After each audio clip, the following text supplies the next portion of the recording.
Yes. The Leaf Spring Army sends its regards.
Hello, everyone. I'm the Enforcer, and I'm accompanied by Enforcer Matt. And good evening, folks. It's Enforcer Matt, and welcome back to day 1500 of the War News stream. And tonight we have some news from around the world, some good and bad news all at the same time. We've seen that U.S. forces have begun a high-risk rescue mission to get a pilot out of Iran that was shot down earlier today in an F-15. And also we've seen, unfortunately, heavy U.S. Air Force losses over the skies of Iran today. We've also seen that U.S. Special Forces have been fired upon by IRGC forces in the southern part of Iran. And also, Iran has suddenly decided to start launching massive missile attacks and also escalating the Middle Eastern war and the entire situation. So it's good to see you all once again. And of course, we're going to be covering the past 24 hours of news from around the world, and particularly the ongoing war within the Middle East, as we have been able to hear significant developments within the Middle East today, Eastern Europe, and also multiple other areas around the globe, but primarily today in the Middle East and Europe. News came out earlier this morning that the Islamic Republic of Iran had successfully engaged and shot down an F-15E Strike Eagle over the area of southwestern Iran. From what we understand, the aircraft did break up in flight after the direct hit, and both pilots were able to successfully eject, surviving the initial impact of the manpad. Afterwards, both pilots landed on the ground safely, but currently we understand that only one of them has been recovered after a significant firefight was conducted by special forces to be able to land on the ground in combat search and rescue helicopters and ascertain the status of that one pilot and then evacuate him out of the country. At the moment, we do not know where the co-pilot or the weapons operator is at the moment, and he's currently somewhere inside of the Islamic Republic of Iran. Currently, Iran and the United States of America are conducting significant manhunts to attempt to find this pilot before the other can find them in turn. During the midst of this search and rescue operation that the United States has been conducting, we did hear that an A-10 Warthog, which was apparently providing screening and air cover for that, was apparently directly hit and shot down somewhere over southwestern Iran. This aircraft was able to fly back towards Kuwait before the pilot ascertained that the situation for the aircraft was unrecoverable, which forced him to eject over Kuwait, meaning that he was recovered safely remotely and has returned back to his air squadron wherever they are within the region.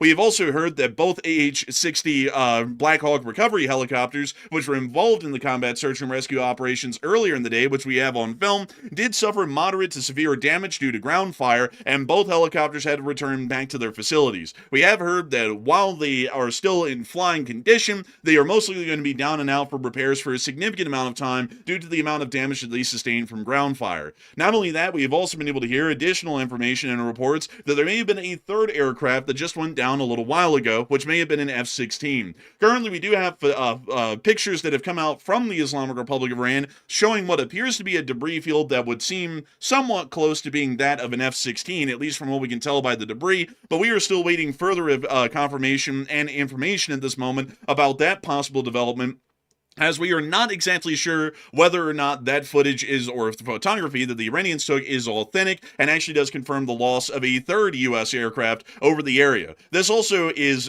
by the way, folks, I want to make this clear, the first time that the United States has ever lost manned and operated aircraft to the Islamic Republic of Iran over the entirety of the war, and at a minimum today, we have seen that 2 aircraft have been directly lost, and a third one is up in the air right now as to whether it was shot down and lost as well, somewhere over the Islamic Republic of Iran. Additionally, we have also seen that the United States Air Forces and the Israeli Air Forces in the meantime have been conducting significant strikes throughout the Islamic Republic of Iran, significantly on the areas of Tehran and Tabriz over the course of the day, attempting to hit industrial sites and significant command and operational centers of the Islamic Revolutionary Guard Corps. We have also heard that according to U.S. intelligence, the Islamic Republic of Iran's IRGC is apparently digging out some of the bombed out tunnel complexes that the Iranians have a large amount of missiles and transport-erector launchers ready to use in, and are actually pulling them back out into the war that is currently still ongoing, which is one of the main reasons why we're seeing that the transport-erector launcher volume is increasing, and not only that, the rate of fire against our allies in the region and ourselves is also increasing on the day-to-day basis, along in turn with the increase of the available TELs.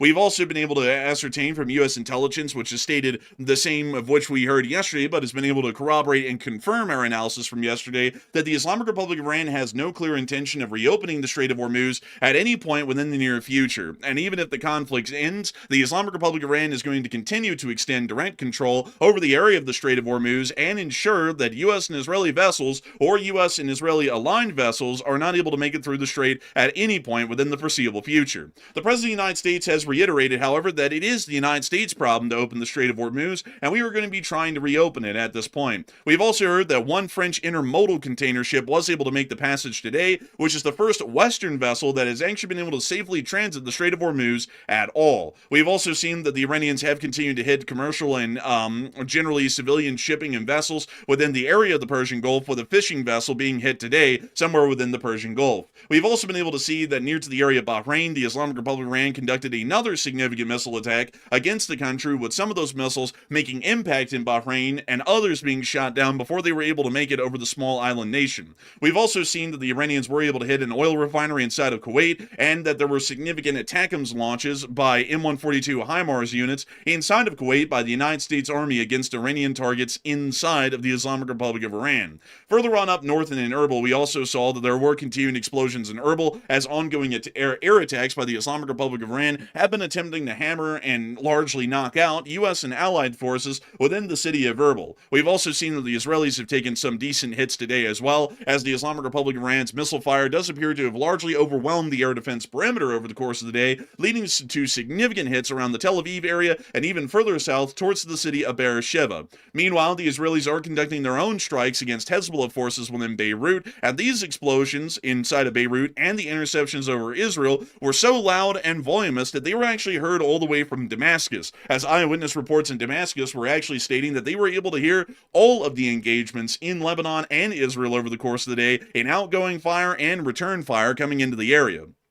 Additional news has also come out of Europe over the course of the past 24 hours that the Kingdom of Sweden has officially seized a Russian tanker today off of their coast, which was attempting to make their way towards to the Strait of Denmark. According to the Kingdom of Sweden's naval forces, they have stated that they seized the vessel for sanctions evasions, meaning that this is another Russian shadow tanker that has been seized, and it will be brought under the possession of a European-aligned state or a NATO-aligned state at this point. The Russian Federation couldn't have seen this happen at a worse time, as it appears that while they were trying to shut shut down Telegram, they actually shut down most of the financial and banking systems in the country as well for most citizens, meaning that a lot of people were not able to access their funds over a limited period of time while that was going on. We also were able to see that a larger amount of Russian military bloggers are stating that the situation is absolutely hopeless for the Russian Federation, once again showing that there is a larger number of people in Russia who are beginning to realize that the war has been for naught, and they've largely been fighting a losing war for the course of over 4 years. The Ukrainian armed forces also conducted a major drone attack on the town of Tolyatti last night, hitting a major facility and plant in the city, which created a significant explosion and a great deal of damage. We also saw that inside of the state of Ukraine, Ukrainian armed forces were continuing significant strikes against the Russian Federation and have been able to toll a large amount of losses against the Russian army on the battlefield. From what we know right now, the Ukrainians appear to be making some limited advances near to the area of the Novopavlivka front or the Velika-Novosilka front, depending on your perspective. It seems as though the Ukrainian armed forces are still holding the upper hand initiative on the battlefield and are continuing to exploit the advantages that they have against the Russian Federation's armed forces to slowly push them back mile by a mile further on and back towards the Russian borders or towards the borders of 2014. But with that in mind, it is time for us to get on through our news today, and we have a humongous amount of news to cover. And we're, of course, going to be starting with our largest stories first, and then moving our way on down into the smaller stories throughout the night. I've got to say, folks, that today is going to be quite a long day as far as it goes for news coverage. We have a humongous amount of news that we have compiled over the past 24 hours, and we're going to be making sure to try and get through it in a reasonable amount of time, but also give you all the analysis and information that I know that y'all are looking for. And so with that, it is time for us... Also, by the way, we don't have any breaking news right this second. I see everybody asking about that. There's no breaking news right this second that's worth covering to break from the normal news coverage for the most part. But I will say, though, like the Enforcer said, today has probably been one of the most wild, insane days we've seen so far since the war started about a month ago. Things have gone berserk today. U.S. losses. We've seen Iran suddenly start launching huge volleys of missiles. Tehran, major cities in Iran have been getting smashed left and right all day long. Today has been truly a wild day. I think this might be one of the wildest days of the entire war.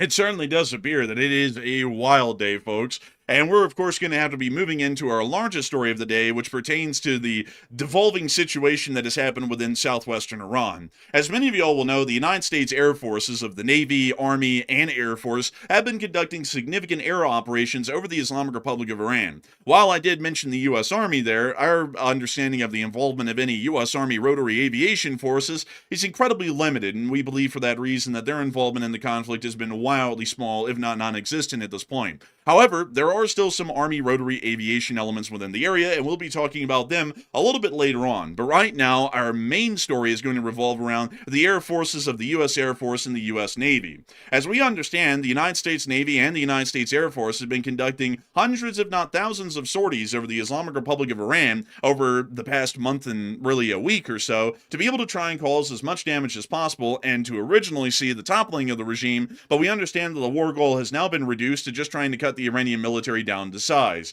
In some of these prior aerial engagements, we had seen that the Islamic Republic of Iran was able to land lucky one-off hits on some American aircraft, including that of what appeared to be an F-35, which seemed to have possibly taken some minor damage from an attempted man-pad hit that was conducted by the Iranian air defenses.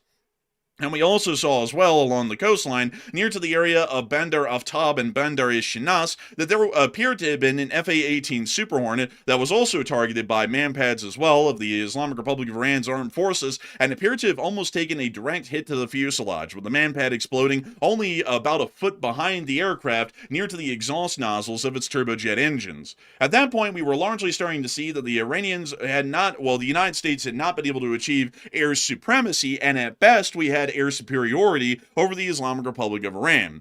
We also understand that due to some largely cavalier tactics being used by the United States, such as flying incredibly low to the ground and also somewhat slower, not really having a high volume of speed and the use of gun runs and other such attacks, that the vulnerability of U.S. aircraft possibly being hit and shot down was going to be increasing over time, as generally these sorts of tactics would be considered fairly risky and would result eventually in the Iranians being able to land some lucky marquee hits on U.S. aircraft and start to take them down. And that day ended up being today. Over the course of the early hours of the morning, a U.S. F-15E Strike Eagle, which apparently flew into the Islamic Republic of Iran from somewhere in the northern Persian Gulf or Kuwait, then flew towards the area just east of the city of Evasion and was apparently planning or conducting some sort of an air-to-ground operation within the area. F-15E Strike Eagles are actually a specialized version of the F-15, which is a multi-role version of the platform, unlike its original versions, the F-15A and the F-15C, which were specifically air superiority fighters.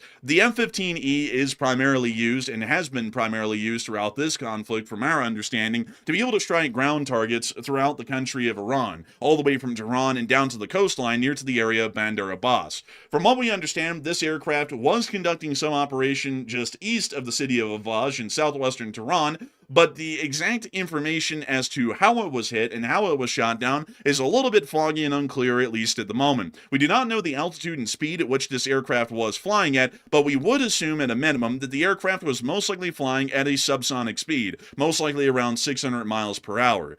Generally, it's incredibly uncommon, just to share this with you all, by the way, for a lot of U.S. military aircraft to fly at supersonic speeds, even in a conflict environment, because it isn't really efficient for any purposes, and not only that, for air-to-ground roles, that would actually be counterintuitive and counterproductive, as going supersonic makes it impossible, generally, to drop most forms of air-to-ground munitions off of the pylons of the aircraft, meaning that it was very much likely that this aircraft was flying near to supersonic speeds, but was not surpassing the speed of sound.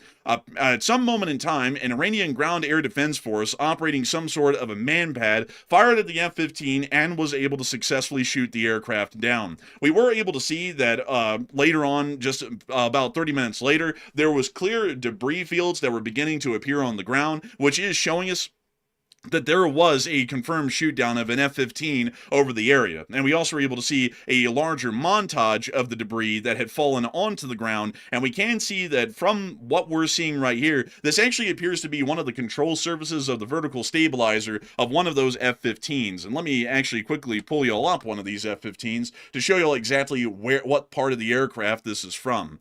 And the part of the aircraft that we were assuming that this is from somewhere right here on this part of the vertical stabilizer and one of the control surfaces on that vertical stabilizer. This suggests that at some point the aircraft, when it was shot, either saw that its vertical stabilizers were sheared off from the impact, or once the aircraft started to tumble after the pilots ejected, the vertical stabilizers were not able to handle the stress of the centrifugal force on the fuselage, and therefore they sheared off, creating the debris field that we then saw on the ground. Nevertheless, this certainly confirmed that the F-15 had been shot down at this point. The pilots ejected not long after the aircraft was hit. We were not able to get any footage of the F-15E being hit, but we do understand that both pilots ejected safely from the aircraft and landed on the ground inside of the Islamic Republic of Iran. We were also able to see some additional confirmation showing us the ejection seat that had been found on the ground somewhere within the area, which I'll hopefully be able to get y'all to here in a moment.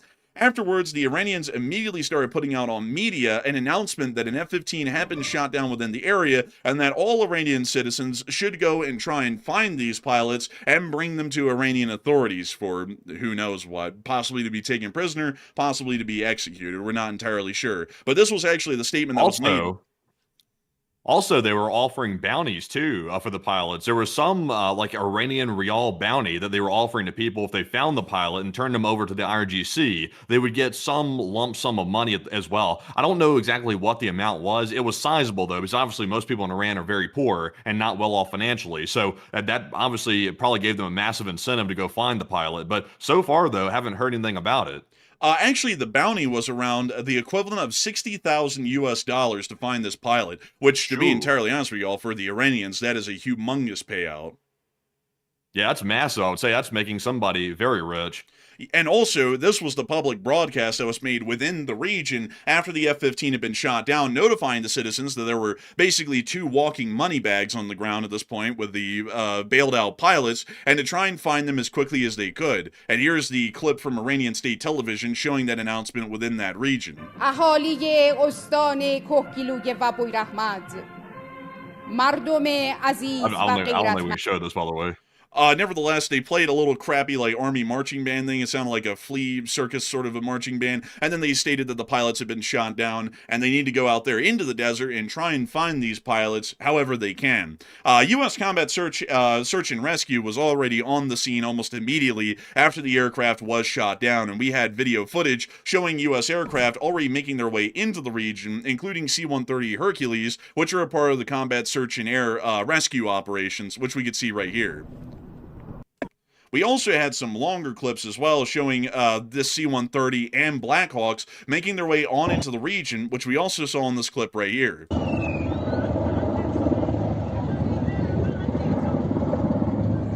From what we understand... That's a very brave thing to do, by the way, because those things are flying extremely low and very, very slow for the most part, which makes them very vulnerable targets to anybody on the ground wanting to fire at it. So, you know, ballsy pilots, I must say.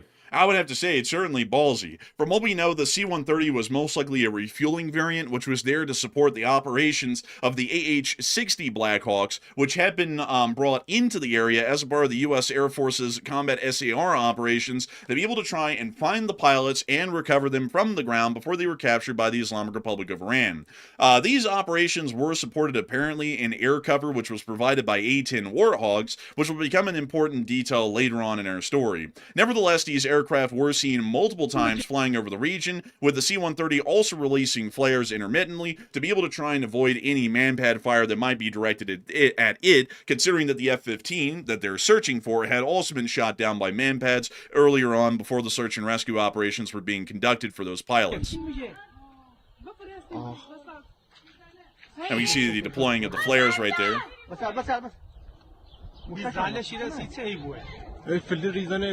And we also saw additional clips of the aircraft, including the C-130 Hercules, trying to find the pilots somewhere on the ground. We can see right here this C-130 apparently conducting an orbit over the area, attempting to see if they could try and get any signals or ideas of where the pilots were at that point. Not long after this operation started, the U.S. Air Force was able to find where the pilot of the aircraft was, and at some point in time, it appears that the weapons operator was also able to contact the U.S. Air Force in some way, shape, or form and notify him that he was alive and on the ground, but we have not been able to hear any further information about his condition at this point, whether he was captured by the Iranians, or whether he has been successfully recovered by the United States, or is currently still at large at this moment for both sides, and is currently conducting search evasion operations against the Iranians to try and make sure that he isn't going to be caught in the meantime while the U.S. is still searching for him. Additional information also came out confirming the ejections, which we also saw right here, as it appears that an Iranian citizen actually took a picture of one of the F-15 ejection seats after it had landed on the ground and the pilots bailed out and basically fled this area to make sure that they weren't going to be caught by Iranian authorities or Iranian citizens, considering that some people within the area may have seen them parachuting down. At that point in time, we finally were able to hear that the first pilot was successfully rescued, but the situation was quite a strenuous one, to be able to say the least. And we did see that while the Blackhawks were coming in to try and recover the lost pilot, at least one of them, they actually came under fire from the Iranian military and the Iranian police, which we could actually see in this clip right here. We see the Black Hawk flying in. And we can also see the police out here attempting to fire rifles at the helicopter, while the second one also comes in following the first. It's an interesting choice. They can either fly low and avoid, air defense missile fire for the most part, or, they can possibly fly too low and then deal with small arms fire. I think between the two, it's probably better to deal with the small arms fire. I would have to say it's a lot better to deal with the small arms fire, but we were able to confirm that after the Blackhawks were able to successfully land and recover the singular pilot out of the two, and then evacuate out of the area, both of these Blackhawks actually did take moderate fire and moderate damage as a result, meaning that these helicopters may be out of operation for some time as repairs are effected and checklists are conducted to see how airworthy these airframes will be, even after repairs are conducted, so that way they can then return to their normal combat combat search and rescue operations here in the near future. While all of that was going on, the evacuations were conducted, we then got another unfortunate piece of news. But before we get on into that, I do want to make sure that we take a brief moment here to actually talk about the original incident that happened today, which largely created a cascading effect of unfortunate developments that happened due to that one situation, which is the shooting down of that F-15E. Now, we're about to be getting on into the losses of other aircraft that we have been able to see today,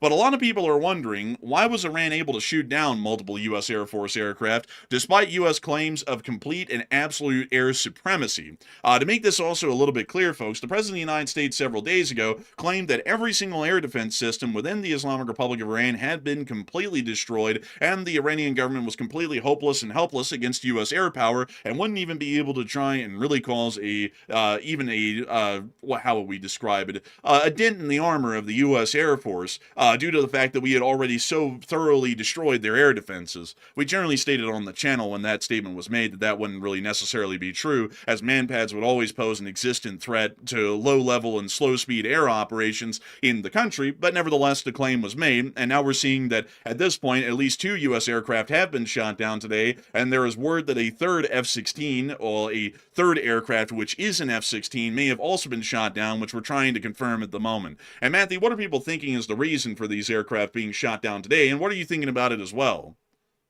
Okay, so unfortunately, today has been a very rough day for the U.S. Air Force. It has not been a good day in the last 24 hours. So why do you think Iran was able to shoot down multiple U.S. Air Force fighter jets despite U.S. claims of airspace control? Because just to go over this real quick, we have confirmation that an F-15E Strike Eagle was destroyed. That's the main one we've been talking about so far. Also, an A-10 Warthog was also destroyed as well during search and rescue operations.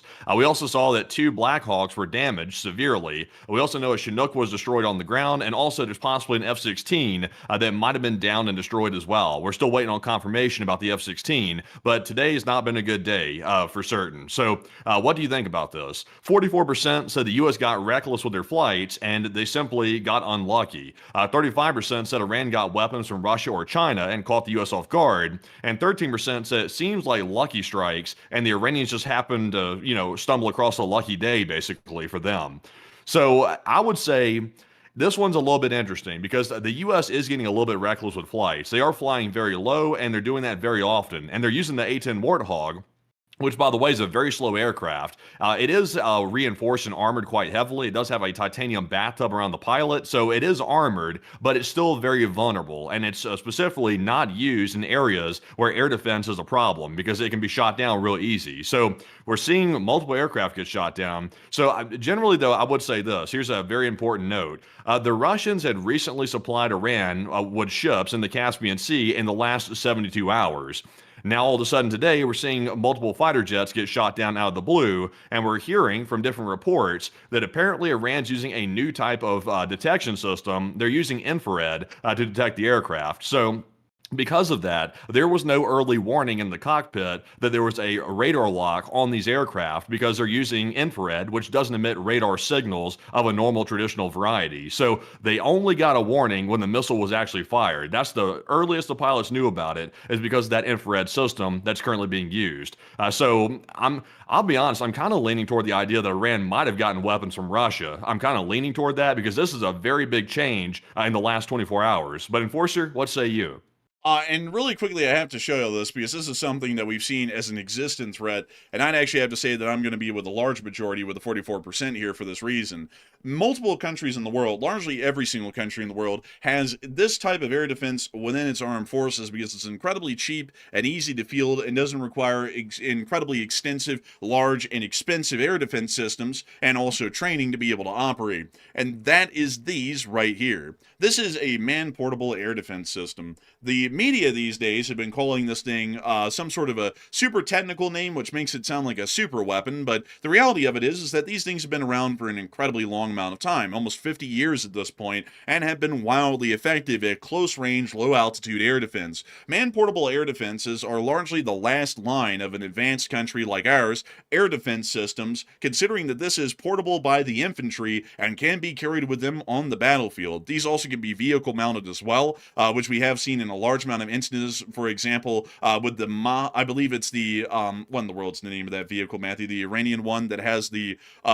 four missile tube air defense system on the back of it. I don't know the name of that one at this point. That's the one that actually fired at the F-35. But nevertheless, these man pads are usable at lower altitudes and slower speeds. All they require is a heat signature being given off by the aircraft. Most modern man pads are actually all aspect, meaning that they can actually pick up the heat signature from the aircraft coming head on or going away from them. But of course, the range picking up on a head-on lock would be a lot shorter than a lock from behind the aircraft. Still, these man-portable air defenses are able to lock onto the thermal signature of an aircraft like an F-15 or any other variant of U.S. aircraft and is able to be fired at it.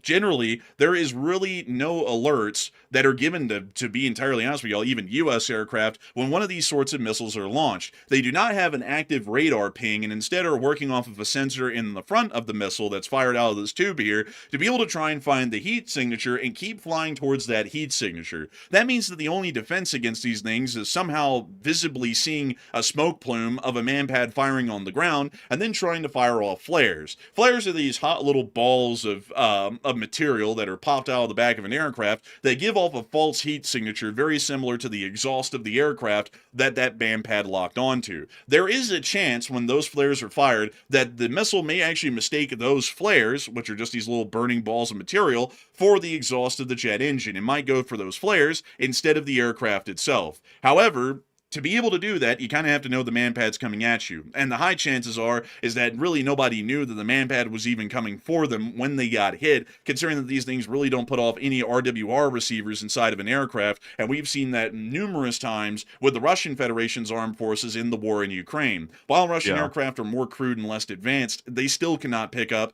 and have no way to pick up, much like our aircraft, the locking and firing of a man-portable air defense missile.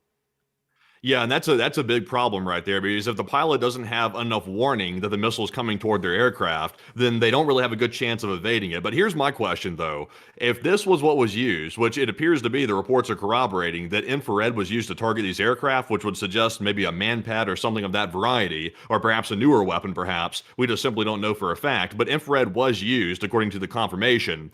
Then why has Iran waited an entire month to start using that? And why does it suddenly corroborate with the last 72 hours of Russian ships going through the Caspian and providing new shipments of something? They say it's humanitarian aid, but I have some doubts about that, because it just was the last 72 hours the Russians delivered something to Iran, and now all of a sudden after a month, now all of our aircraft are getting shot down in the last 24 hours. Seems a little odd to me, because if they've had these man-pads, why haven't they been using them?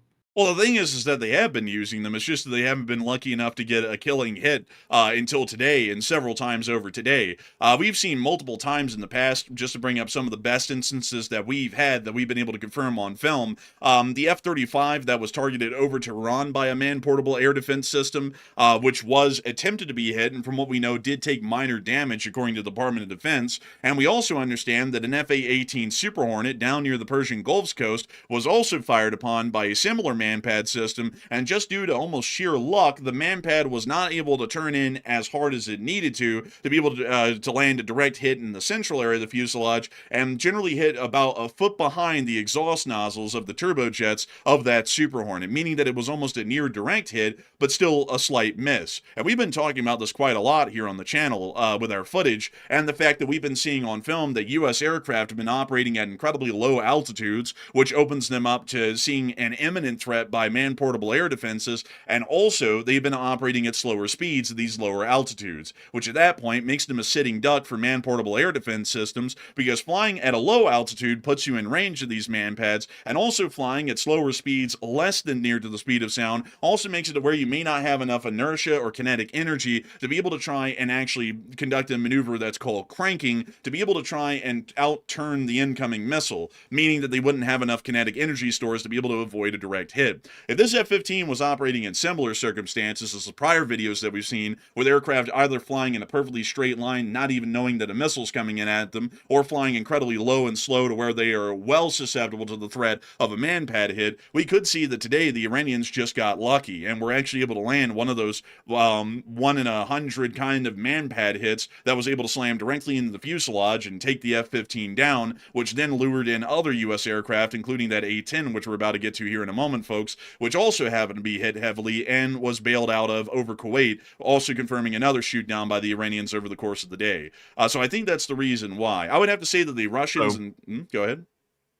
So you're not buying the idea that Russia could be giving them something new? You think that Iran's had it the whole time and they just suddenly whipped it out? Because I would assume, if I'm understanding your point correctly, that you're saying the U.S. is starting to fly more cavalier, more reckless by flying at lower altitudes, and the Manpad simply had a better lock on them this time. Yes, that's what I'm saying, because the Iranians already have all of Russia's man-pad systems, including the Igla and also the Strela as well, meaning that if the Russians provided them anything, it just would have been more of the same analogous systems, which the Russians use as their most modern man-portable air defense systems. If the Chinese provided them anything, it would be incredibly similar, if not identical, to the Russian Igla or the Strela, because the Chinese largely license build those Iglas and Strelas as their own version of man-portable air defense. So I would say that they haven't given them any new abilities. They might have just resupplied existing abilities, but the Iranians have been taking pot shots at U.S. aircraft that have been in perfect conditions like these for weeks, and we've been able to confirm that here on the channel. So I'd say that today they got exceptionally lucky with being able to hit and take out multiple U.S. aircraft on a single day. Yeah, it just seems to me that, we did hear that the U.S. president came out the other day and he said that all the air defense was destroyed. They have no real way to target because their radars have been annihilated as well. That seems like a wild thing to say. Like, I understand the president, he does exaggerate. Like, we all know that. He's a person that exaggerates things quite dramatically sometimes. But it seems a bit wild to make a statement that absolute, and knowing that they still have this capability, the infrared targeting, that's very hard to pick up on in a cockpit because you don't get a warning about it, and then start having the fighter jets apparently fly lower where they're closer in range to these weapons. It seems a bit strange to do that because you're almost guaranteeing that something's going to get shot down and we're going to look like fools because we claim that the radars were taken out. So, I mean, that's why I'm kind of having a hard time with that. I'm thinking that maybe a foreign country might have provided something to Iran. Like, we're assuming it's manpads. It could be something else possibly. We're not really sure what it is for the most part. It just seems a little bit weird to me. Something's not adding up to me. I would say that it's adding up pretty well. I actually have some footage you may have not seen earlier in the day, which did confirm that it was a manpad that was used on the A-10 that was shot down, which gives us a really strong reason to believe that the F-15 was also shot down with a manpad as well. We also saw that the F-35 was targeted and hit and apparently caused minor damage by a manpad in the first week and a half of the war as well, so it's certainly not out of the question, considering that they were able to get a lock onto an F-35 with one of these things and almost cause it moderate to severe damage with the hit that was almost conducted directly onto the aircraft, that they certainly could hit an F-15, which, would pose a much easier target, considering that there's no thermal shielding to the thermal exhaust or the heat exhaust of the turbojets, like there is with the F-35, where there's some minimal shielding there, and that would make a lock far easier to be able to conduct and be able to hit. So I would have to say I'm still largely in the camp in the opinion that this is a pre-existing Iranian missile system that they've had. We've seen this sort of a thing in use for quite a while, and here in a minute, folks, I'm about to show y'all what is probably going to be the smoking gun, which is footage from one of those manpad systems on the ground, which was able to land a direct hit on the A-10 Warthog that we were able to visually verify with film. But moving us on out of that, we are going to be getting back into our news that came out of this region over the course of the day, because we still have a great deal of information that we have to cover on this incident. We were able to see as well right here, folks, that the IRGC did state that they did shoot down the F-15, and we also were able to confirm by the search and rescue operations, once again, just to make this a little bit clear, folks, the F-15E was confirmed to have been shot down. Also, by the way, I see some people asking a question here in the chat, and I've got to give y'all a little bit of a discernment as to why we're saying this is a major loss today, is that usually when we talk about losses, a loss is minimal if it's only affecting less than a percentage in a day, meaning that anything less than 1% would be considered to be losses, but nothing that would be major. If the Russian Federation lost 1% of its air power in the war in Ukraine on a singular day, that would be classified as a major loss. Currently, right now, within CENTCOM's area of responsibility, we understand that there's somewhere in between 200 to 300 multi-role combat aircraft that are currently operating and based out of the region. With that number in mind, with 2 to 3 aircraft lost today, 2 at a minimum and 3 at the maximum, that means that that is falling well within the 1% threshold of the amount of forces that we have present within the region, which actually means that this would be classified at that point as a major loss. Because if this war continued on for 3 more months, hypothetically, and we took these similar sorts of losses each day of just 3 aircraft or 2 aircraft every day, we'd actually run out of available combat air power within the area of responsibility in about 3 months or less. Which should give you all a little bit of an idea as to why that's being classified as a major loss. Because, of course, the United States has around 1,100 to 1,200 usable airframes in the multi-role around the entirety of the world, but as far as resource management is concerned, we're really only concerning the amount of forces that are available within Central Command's area of responsibility, and for that reason, and that reason alone, these losses are classified as major losses, as it is within the 1% or larger threshold that would meet that sort of a requirement. But moving us on out of that, but you have also been able to get some additional developments within the area as well. We were able to hear that the lost pilot had been confirmed to make contact, and sources familiar with the matter say that the pilot is one who makes the first contact via encrypted radio with the U.S. military. Following this, Special Forces sent to locate him and rescue him. The navigator made contact a little later, and the search for him is still ongoing. A senior Israeli official said that Israel has assisted and is still assisting the search, both with intelligence and by canceling several strikes it planned to carry out in these areas that were also canceled, so as not to endanger the crew members and not to hinder the ongoing search and rescue efforts. So currently we do understand that the weapons operator, for the larger part, is still at large at the moment, and we do not know if the Iranians have been able to get him into their possession, and we also have not been able to ascertain whether the United States has been able to successfully get the pilot out of enemy territory.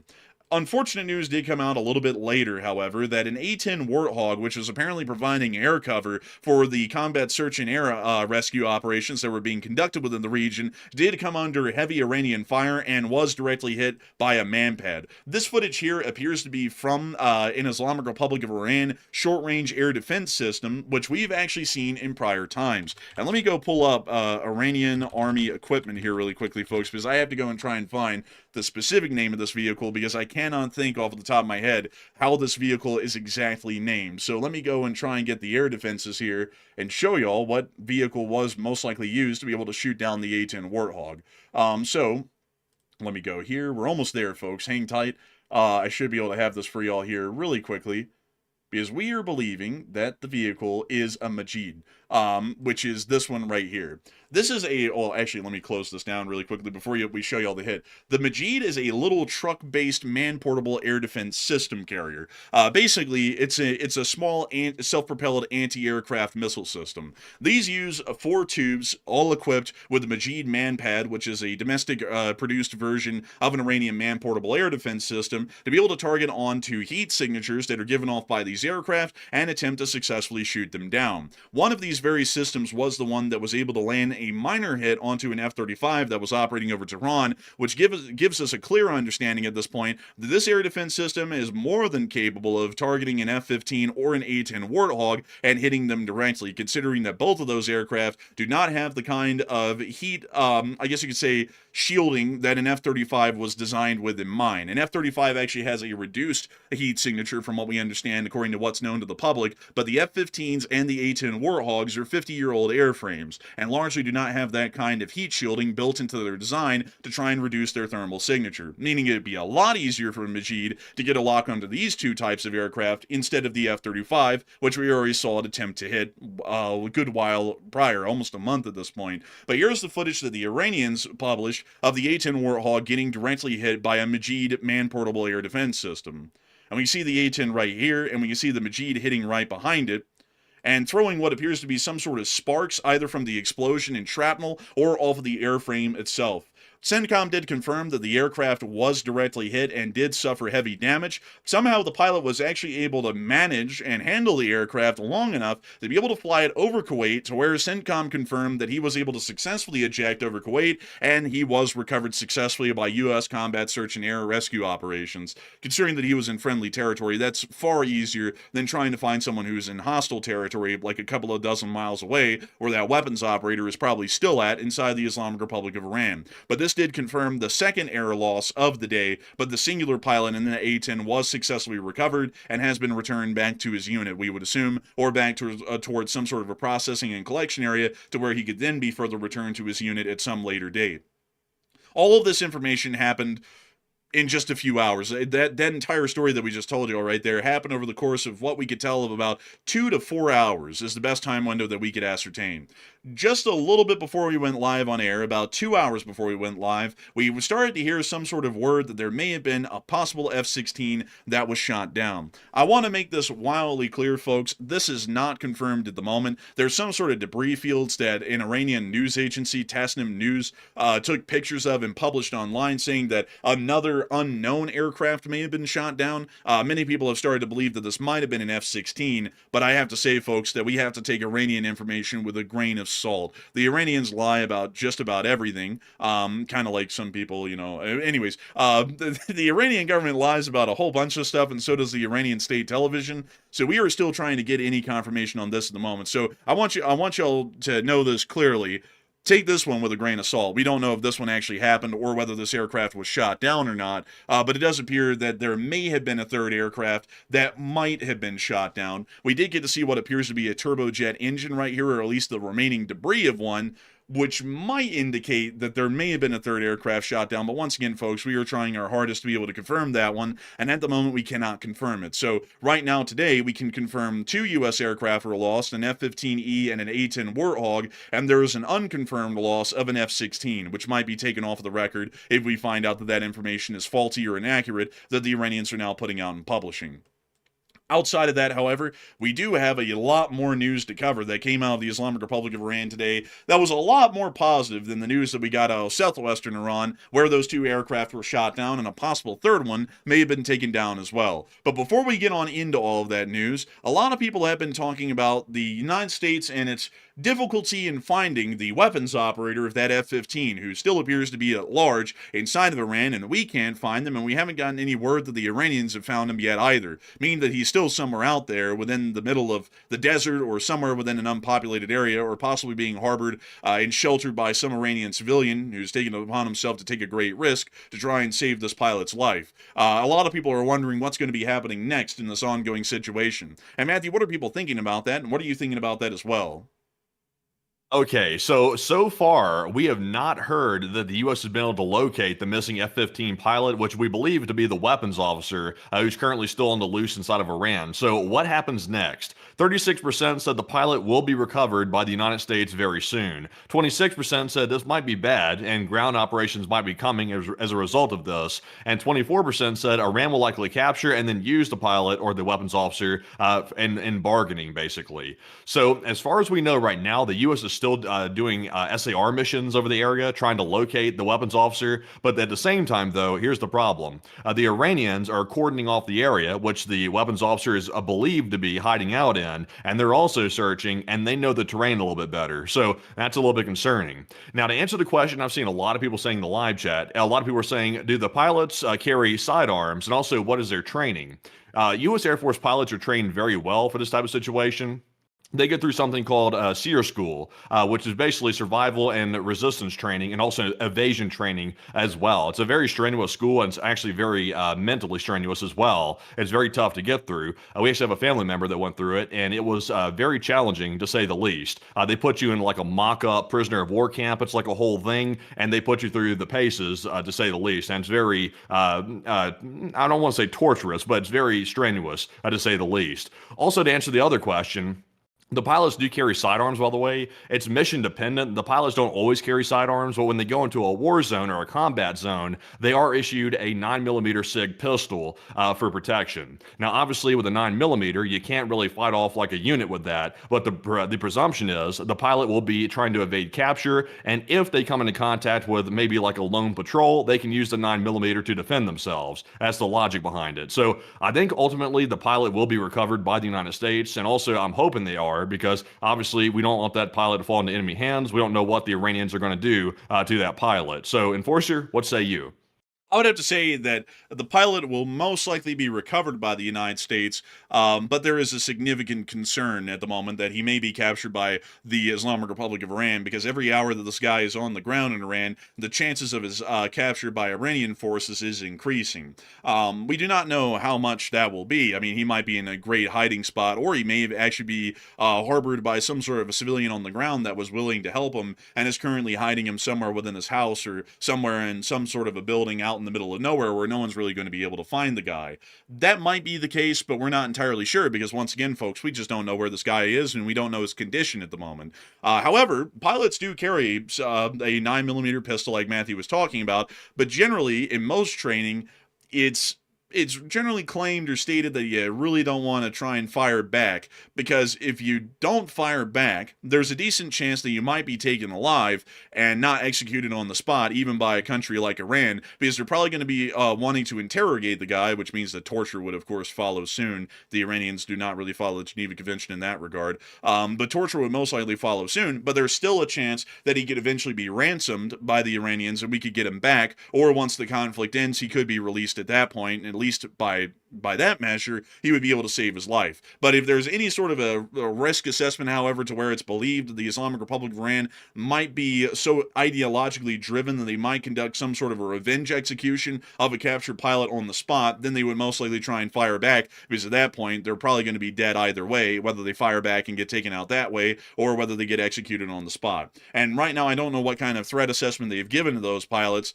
about what would be going on in that sort of a situation, whether or not they should not fire back and give themselves up if they're found, or if they should fire back because the chances of survival in the position of capture would be highly unlikely. We don't really know what that would be at the moment and what the Air Force is telling these pilots. So I would have to be honest with y'all. I think the guy is probably hiding out somewhere, and also I'd have to be straight up with y'all. I mean, a guy going up against a squad of soldiers with AKs with a 9mm pistol is going to be a losing engagement most every day of the week.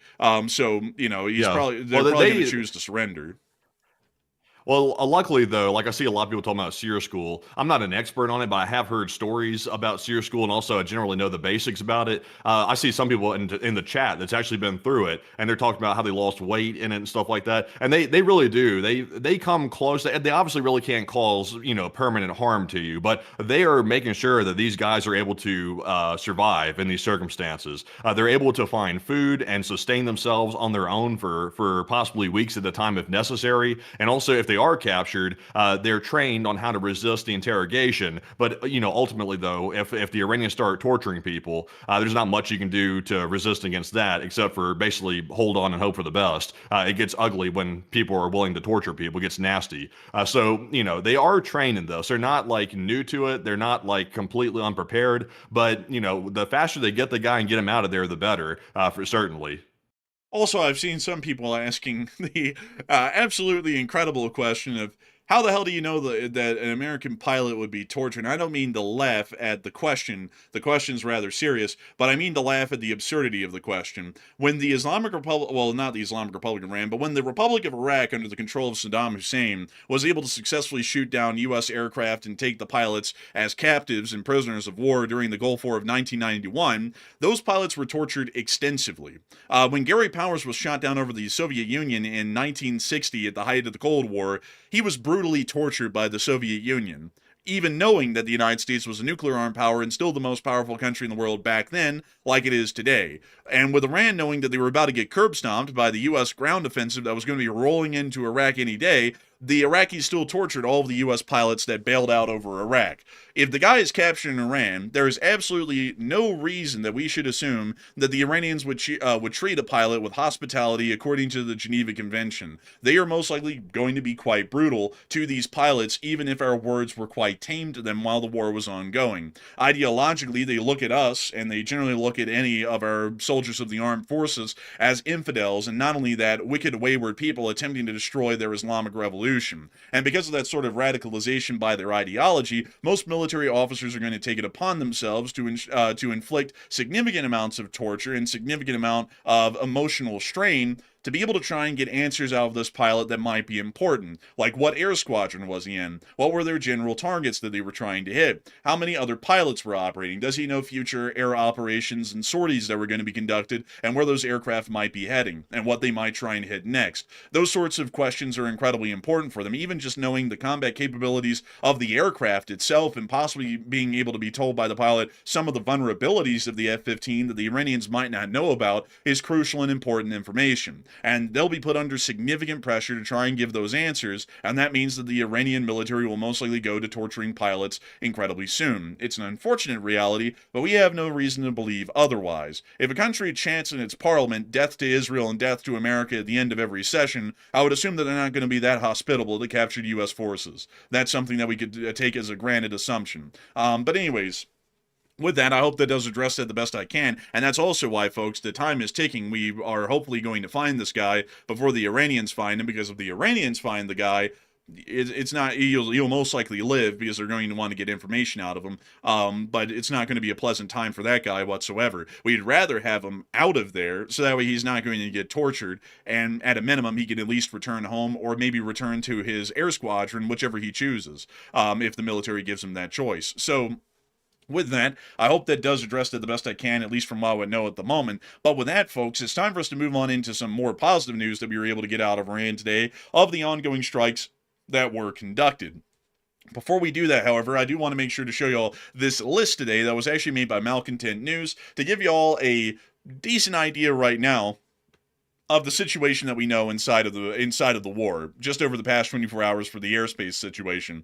One F-15E has been destroyed, one A-10C was destroyed, both AH-60W Blackhawks that were involved in the search and rescue efforts were damaged and had to return back to base after evacuating the first pilot, one F-16 Squawk 7700, that's the one that some people are believing is the one that got shot down by the Iranians, although it was over Saudi Arabia when it squawked that 7700, so that's highly unlikely. There was also another KC-135 that squawked the 7700, which we would assume for that one, most likely over engine difficulties. But that is generally the airspace situation that we know of today. Two aircraft confirmed to be shot down, an F-15E and an A-10C, and two Blackhawks that were involved in the search and rescue efforts, with two other aircraft being taken out of the sky either by engine difficulties or some other larger situation that they were dealing with. So that is the breakdown of the past 24 hours in the air war for the larger part over the Middle East. But with that in mind, it's now time for us to move on into the rest of that news. But I got to thank everyone for being here with us tonight and watching this news. I hope that y'all been finding this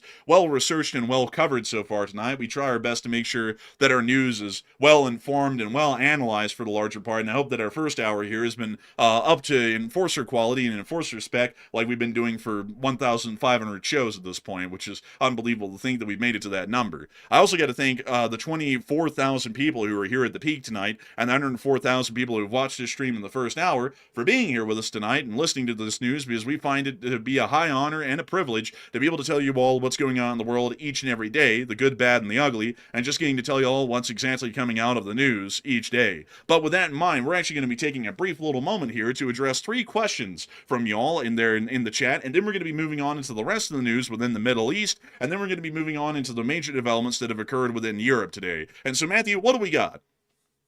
All right, so jumping into our first 3 super chats, then right back to our news. We still have some very big news to cover out of the way. Tonight's been running a little bit slow because there's been so much news today. I'm not sure if we can get around. We're going to have to be on air a little longer than usual tonight, I think, to cover all this stuff, because today's been a wild day in the war. So jumping into our first super chat here, before we get back to our news, this one is going to go to none other than BC Skyman, a longtime channel legend, and thank you very much, BC, for the very generous $100 support and throwing in those 2 super stickers right there. there, and we do appreciate that very, very much. He did not leave a comment, but BC is always supporting the channel, and we appreciate that very, very much. And Enforcer, what say you? I gotta thank you for the unbelievably massive support tonight, BC Scam. And I gotta say, we are massively appreciative of your support. And it's a great thing to know that a channel legend is here with us tonight and helping us to keep this channel running. Just to let all of our viewers know, if you're new or if you've been around for a while, if you've been around for a while, you'll know this incredibly well, but this channel does not run ads and it does not run sponsors on our live streams, and that means that viewer support like BC Skyrimans is the only way that we are able to make this show possible and keep this news running on basically a religious schedule of 6 days a week, every single night at 10 p.m. Eastern Time. And I've got to thank BC Skyman because he has been here since largely the third and fourth day of our news coverage, and that means that he has been here for 1,497 days watching our news coverage and also supporting it so that way we can make this thing a reality for everyone who watches, whether they support the channel or not. And I got to thank you massively for that once again, BC Skyman, because you're helping us to be on air and keep covering the news the Enforcer way. And so a huge thanks to you so much once again. I hope that does address that incredibly well. And with that, we are on to the next one. All right, and our second one here is going to go to none other than James Lewis. And thank you very much, James, for that $50 support, and we appreciate that very much as well. He said, keep up the great reporting and very strong work. And thank you so much for the kind words, James Lewis. And we will try and keep up the good work and the strong reporting. We try our best to make sure that the reporting is the highest quality that we can. And I'm sure that hopefully a lot of people have been a decent amount pleased with the coverage that we were able to give of the situation down there in southwestern Iran and try and give the most clear, unbiased, and up-to-date sort of a report on what exactly happened down there, the timeline in which it happened, and what the situation is right now as we're live on air. I've got to thank folks like you for helping to make this channel possible, because you help us to be able to make this reporting a day-to-day reality. So humongous thanks to you so much once again. And with that, we are on to the final question of this segment, and then we're going to be moving on into the rest of the news for the night. And with that, we have our third and final one of the segment, which goes to Fred Freeman. And thank you very much, Fred, for that 50 support, and we appreciate that very, very much. He said, great reporting today, Enforcers. An outstanding job on the short war video too, Matt. And keep up the great work, and we greatly appreciate all of you. And also, thank you for the kind words, Fred. I do appreciate that. And also, I'm glad the short war videos are up to spec, because we're trying to get back to those again, by the way. Like, recently, we've had enough news to actually start doing them again. So we're trying to get consistent back into the groove of it once again. So it's always a little bit challenging to get those videos out, especially like today. The news was literally compiling right up to the very moment I started recording it, and then I put it out, and then there was more news coming out as I was literally recording the video. So it's always a bit challenging to do that in the middle of the day, but we're hoping to get back in the groove of that constantly, because it seems like the war's picking back up again, and there's a lot of news to cover even throughout the day. But Enforcer, what say you? I'd have to say a humongous thanks to you for the wildly kind words, Fred Freeman, all the way up there in Alaska. And I got to say that we greatly appreciate everyone for enjoying our coverage. I cannot say enough, folks, how honored we are to be able to cover the news to so many people and let y'all know what's going on around the world, because I mean, like, we've done this our entire lives. I know I certainly have. I've talked endlessly about news and foreign policy and developments in history my entire life growing up, and it's really crazy to know that we are able to do that for so many people every night these days, and let y'all know what's going on the day-to-day these days, and generally be the primary source of news for a lot of y'all. I gotta thank you incredibly for your support and kind words, Fred Freeman, because it not only helps us physically to financially be able to keep up the work, but it also helps us in terms emotionally to be able to find the encouragement and the inspiration to keep the news going, because so many people appreciate it greatly. And so a huge thanks to you so much once again. I hope that does address that incredibly well. And with that, folks, it's time for us to move on out of this question segment. By the way, folks, if you've thrown in a super chat at this point and it has not been addressed, do not fret. Every single super chat is addressed by the end of the night. It's just that we have to get through the rest of the news first before we get to the rest of them. We just take a quick little break here to be able to address 3 of them, to basically give everyone kind of like a bit of a halftime show of a sort, and give us a physical pause in the news so that we can move on into what could be described as the next chapters of the news, and then we get on into the rest of it. But after we get on with all of the news, we then get on into everyone's questions, including live chats as well. So if you've thrown in the super chat, don't worry, it'll be coming around. And also, if you've thrown in live chats, we'll also be trying to get to as many of those as we can as well. But with that, folks, it's time for us to move on into the rest of our news out of the region today. Moving us on into some more positive news out of the Islamic Republic of Iran, we did get to already hear some reports from Tabriz that there have been significant airstrikes that appear to have been trying to hit industrial complexes and also IRGC bunkers throughout the city. We can actually see the smoke rising from one of those mountainsides near to Tabriz, showing what appeared to have been a direct impact on an IRGC subterranean facility, or a bunker, as they call it in simple terms. We also were able to see that within the area of the city of Tehran and Karaj, significant airstrikes had continued over the course of this day as well, with major strikes being conducted on the mountainsides of the city of Karaj. Damn. Massive strikes, without a doubt. Sadly, due to the darkness of the night, we are not able to confirm what the exact hits were on, but still quite significant hits. Inside of southern or southwestern Tehran, we also saw that the Iranians tried to launch a missile today at Israel or someone else within the region, and it appears to have had a Looney Tunes style of an ending, because they launched it, and it literally did a U-shaped trajectory right into the ground about a mile away from the launcher, which we saw right here. Also, there it is. A direct failure just about a mile from launch. Also, by the way, this reveals something that's a bad sign. I covered this in a short video earlier today, but Iran is now using residential neighborhoods inside of Tehran to fire their ballistic missiles from, which if you recognize the strategy, that's what the Iranian terrorist proxy forces do inside of Gaza and also other areas as well. They fire these missiles and use civilian areas as basically a shield against counterattacks from U.S. and Israeli forces. So that's what they're doing right here. And in fact, that's the launch site that you're looking at right there, is a residential neighborhood.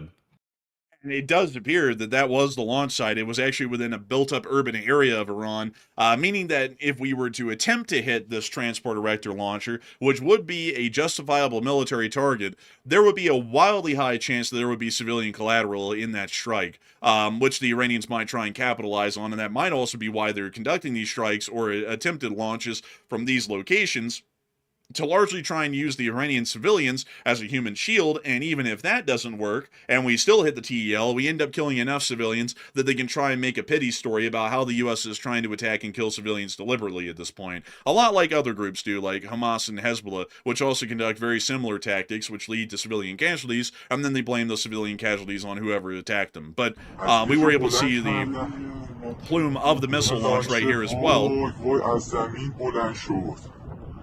So did it blow up? Did it blow up on the launch site as well as like where it impacted? Why is there so much smoke at the launch site like that? Just like dust that was kicked up generally from the launch itself, which is fairly normal. Like there's nothing really too crazy with that.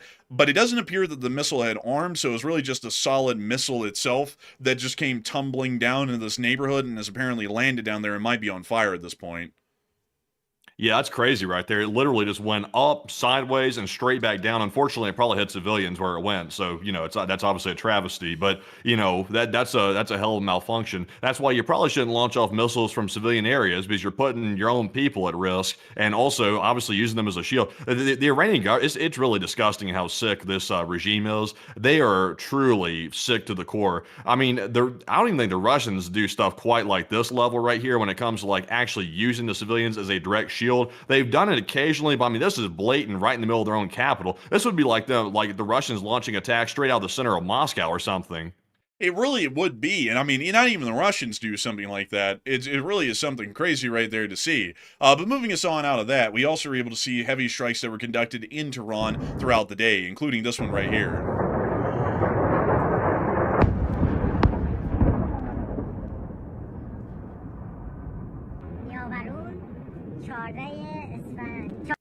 Moving on from that, we also were able to see as well that there were explosions within Tehran.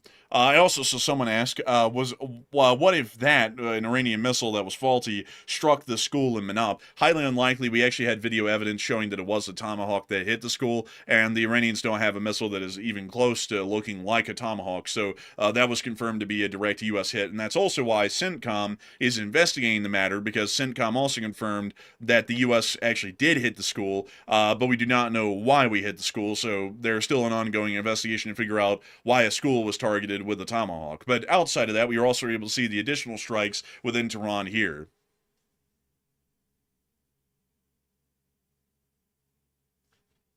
That's the end of that clip. And moving us on into the next one inside of Tehran, we also saw that within the very northern suburbs of the city, on the northern mountain ranges, there were also airstrikes reported in the Velenjak area of the suburbs of Tehran as well. So it does appear that there were significant airstrikes that were conducted on the capital city today of the Islamic Republic of Iran, and hopefully we're hitting significant military targets.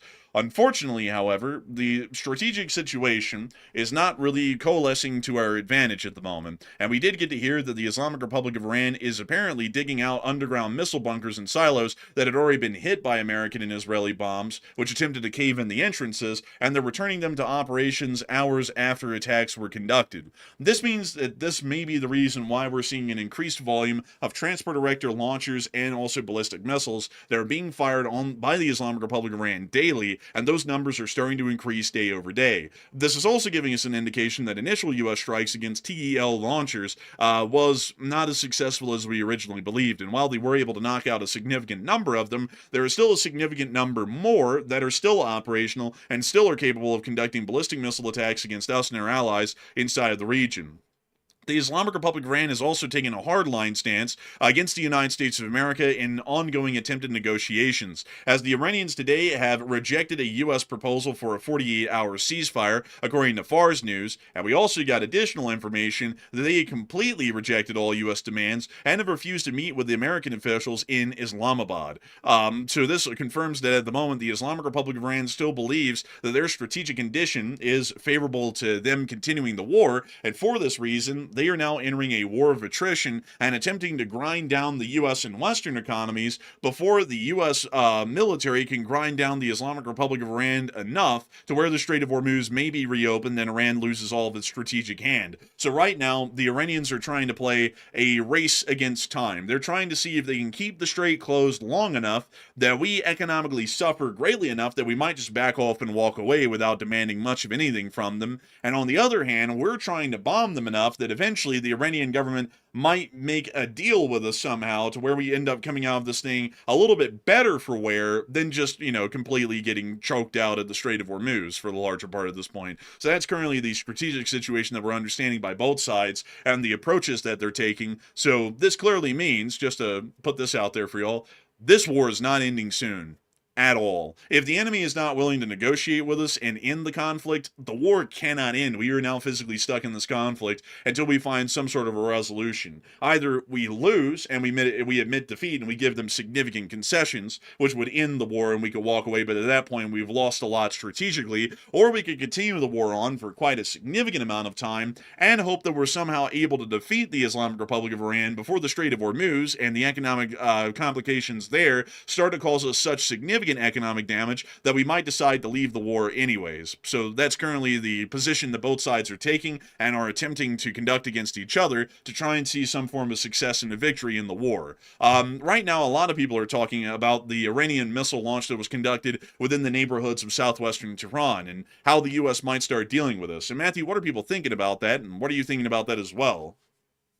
Okay, so what do y'all think the U.S. is going to do to deal with the situation now that Iran is confirmed to be setting up ballistic missile sites in civilian neighborhoods and using the very cowardly tactic of a terrorist regime about trying to use civilians as a shield against counterattacks, which is obviously pretty disgusting to say the least. How's the U.S. going to deal with it? 54% said the U.S. will have to strike anyway and simply just, I guess overlook the casualties, I guess. But 20% said send warnings ahead of time, possibly, and 18% said the U.S. will have to avoid it. So on this one, Israel deals with this quite a bit. And also Israel gets a lot of criticism because sometimes Israel, kind of just takes the civilian casualties and that's just the end of the story for the most part. So Israel does try time to time and also, I would say, often enough to try to send pamphlets and warnings ahead of time. They will do that in areas where, like, for example, Hezbollah is using as a civilian shield. So that might be the only way to properly handle this is to send out warnings somehow to the civilians in the area. Now, the risk of that is if you send the warning out to the civilians, you could end up tipping off the IRGC, and they might have enough time to move out their launcher and also take it somewhere else where it can't be destroyed. That's a risk to that. But the alternative is mass civilian casualties, which is not good whatsoever under any circumstance. So I'm with the 20%. It's not ideal, but we have to keep in mind we can't turn into barbarians here. And also, if these terrorists are using civilians as a shield, we can't play into that and then start taking out civilians. That would be wrong. So send warnings ahead of time and hope that people see it and get out of the way. But if not, the U.S. has to do what it's got to do. But Enforcer, what say you? I'd have to say that the U.S. is going to have to strike anyways, and unfortunately, folks, it'll have to be without warning. We cannot, generally with how transport erector launchers operate, they move into a pre-designated position, which would be in the middle of a neighborhood. In that instance, they set up fire and leave, usually within about 15 minutes or less, meaning that the window to strike is incredibly small, meaning that an evacuation order would be largely pointless because the time frame that we're working on is so small. Even if we issued an evacuation order, nobody would be able to leave the area.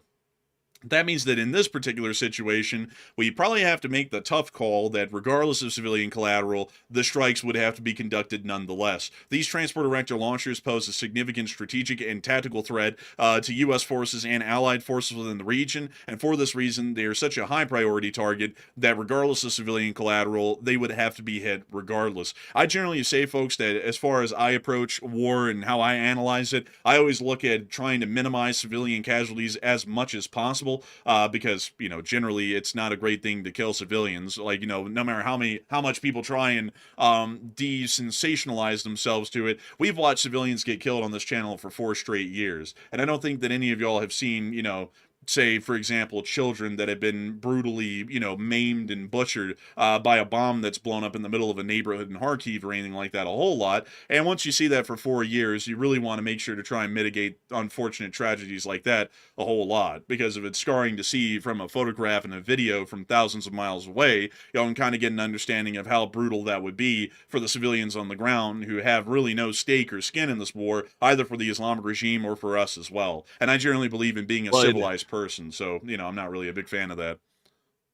Well, at least if the U.S. didn't send out on-demand warnings, basically, where it's like they send out a pamphlet, they try to drop pamphlets right before a specific attack occurs, at least they could try to send out a text message or something, or some type of message to the Iranian people, telling them that they're going to be starting strikes, in cities where these TEL launchers are hiding out near civilian infrastructure, and they need to get the hell out of the area, starting from a certain date forward, so that way they won't know the exact date it's going to happen, but they'll know generally that there's a danger in the area that strikes will be starting at some point. At least give them some chance to be warned that something's going to be coming. Because obviously, that this gets really ugly when terrorists start using civilian infrastructure like this. It gets really ugly really quick, and I just hate to think about the possible collateral damage that can come out of not warning them whatsoever.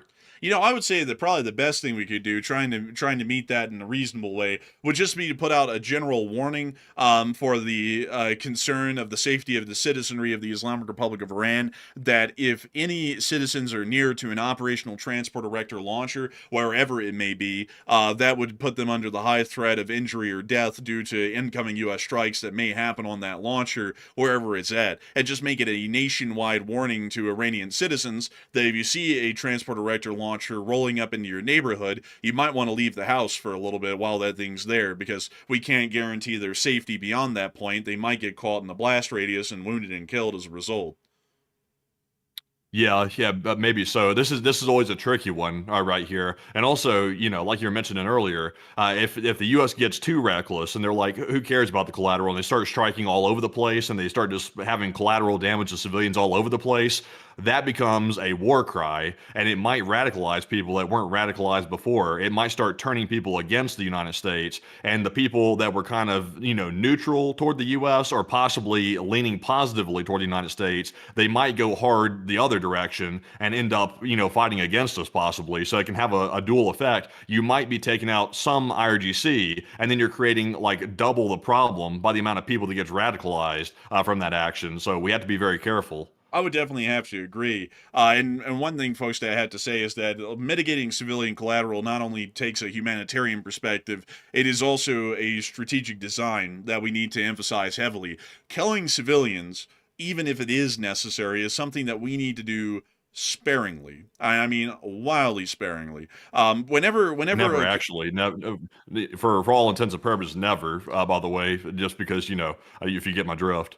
Well, I mean, I get your drift, but in this sort of a situation right here where civilian collateral may be unavoidable, it only needs to be done if absolutely necessary. This turns people against the United States, not only in Iran, but around the world, and it makes it a lot harder for the United States to exercise its soft power with our allies, and not only that, to see that allies of the United States inside of Iran remain allies, because if they're physical eyewitnesses to the kind of brutality that we might have to conduct to wipe out these transporter reactor launchers, and then we become reckless with these sorts of actions, we can see that many of people inside of the Islamic Republic of Iran who were once our friends now become enemies as well and loyal followers of the very Islamic regime that we're attempting to undermine and destroy within their country.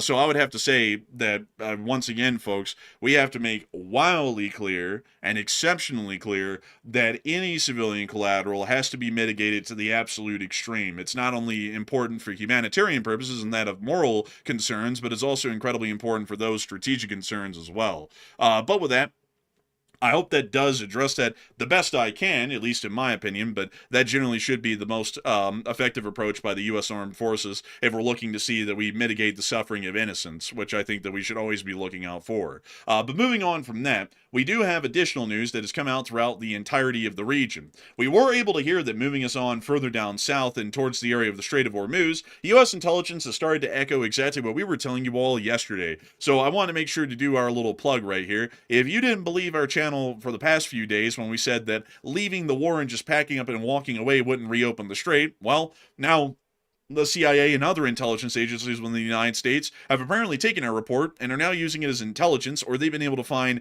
real confirmable evidence from inside of Iran that has confirmed our common sense statement. The United States intelligence agencies have warned that Iran is unlikely to ease the Hormuz Strait chokehold soon. And that was according to sources that spoke to Reuters, and we also were able to get additional information in the second post, once again, that according to recent U.S. intelligence reports, they have warned that Iran is unlikely to open the Strait of Hormuz anytime soon, because its grip on the world's most vital oil artery provides the only real leverage it has over the United States, according to three sources familiar with the matter. You know, it's crazy, folks, for like many bots to say we don't know what we're talking about. It's always kind of crazy how we end up beating groups like the CIA and other intelligence agencies on just saying something that would be common sense, because, you know, having a brain that can put two and two together, funnily enough, folks, will put you ahead of about 40% of the population outright. So remember, folks, pattern recognition and being able to see straightforward information and just being able to state it for what it is, it'll take you really far. But outside of that, the findings suggest that Tehran could continue to throttle the strait to keep energy prices high as a means of pressuring the U.S. to find a quick off-ramp to the nearly 5-week-long war that remains unpopular with U.S. voters.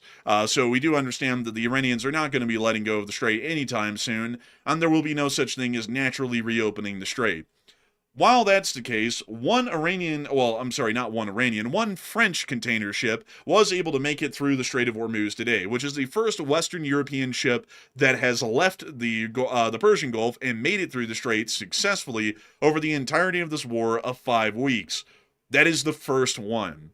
So with that kind of a passage rate, maybe in another 5 weeks, we'll see another Western-aligned ship make it out. And then if we keep that going for about a couple of hundred years, all 35 Western-aligned ships that are stuck in the Persian Gulf right now might be able to leave. So we'll have to wait and see. Meanwhile, the President of the United States has done another 180. And let me read you all the following. With a little more time, we can easily open the Hormuz Strait, take the oil, and make a fortune. It would be a gusher for the world. You know, I have a feeling, folks, that in the middle of the president's sleep last night, he may have been possessed by the spirit of Dick Cheney, because the whole thing of taking the oil and making a fortune, I mean, geez, I mean, that, you know, I mean, hell, Dick Cheney, right now, I mean, his grave is lighting up. I mean, he's spinning in there so fast that this guy was just able to publicly say that, and Dick Cheney had to do this whole dog and pony show and dance to the public to make it seem like he wasn't really going for the oil when he was. I mean, that's kind of crazy right there. But outside of that, though... You know what that is? You know what that is, though? Like, you see what he's trying to do with that post. And what's he trying to do?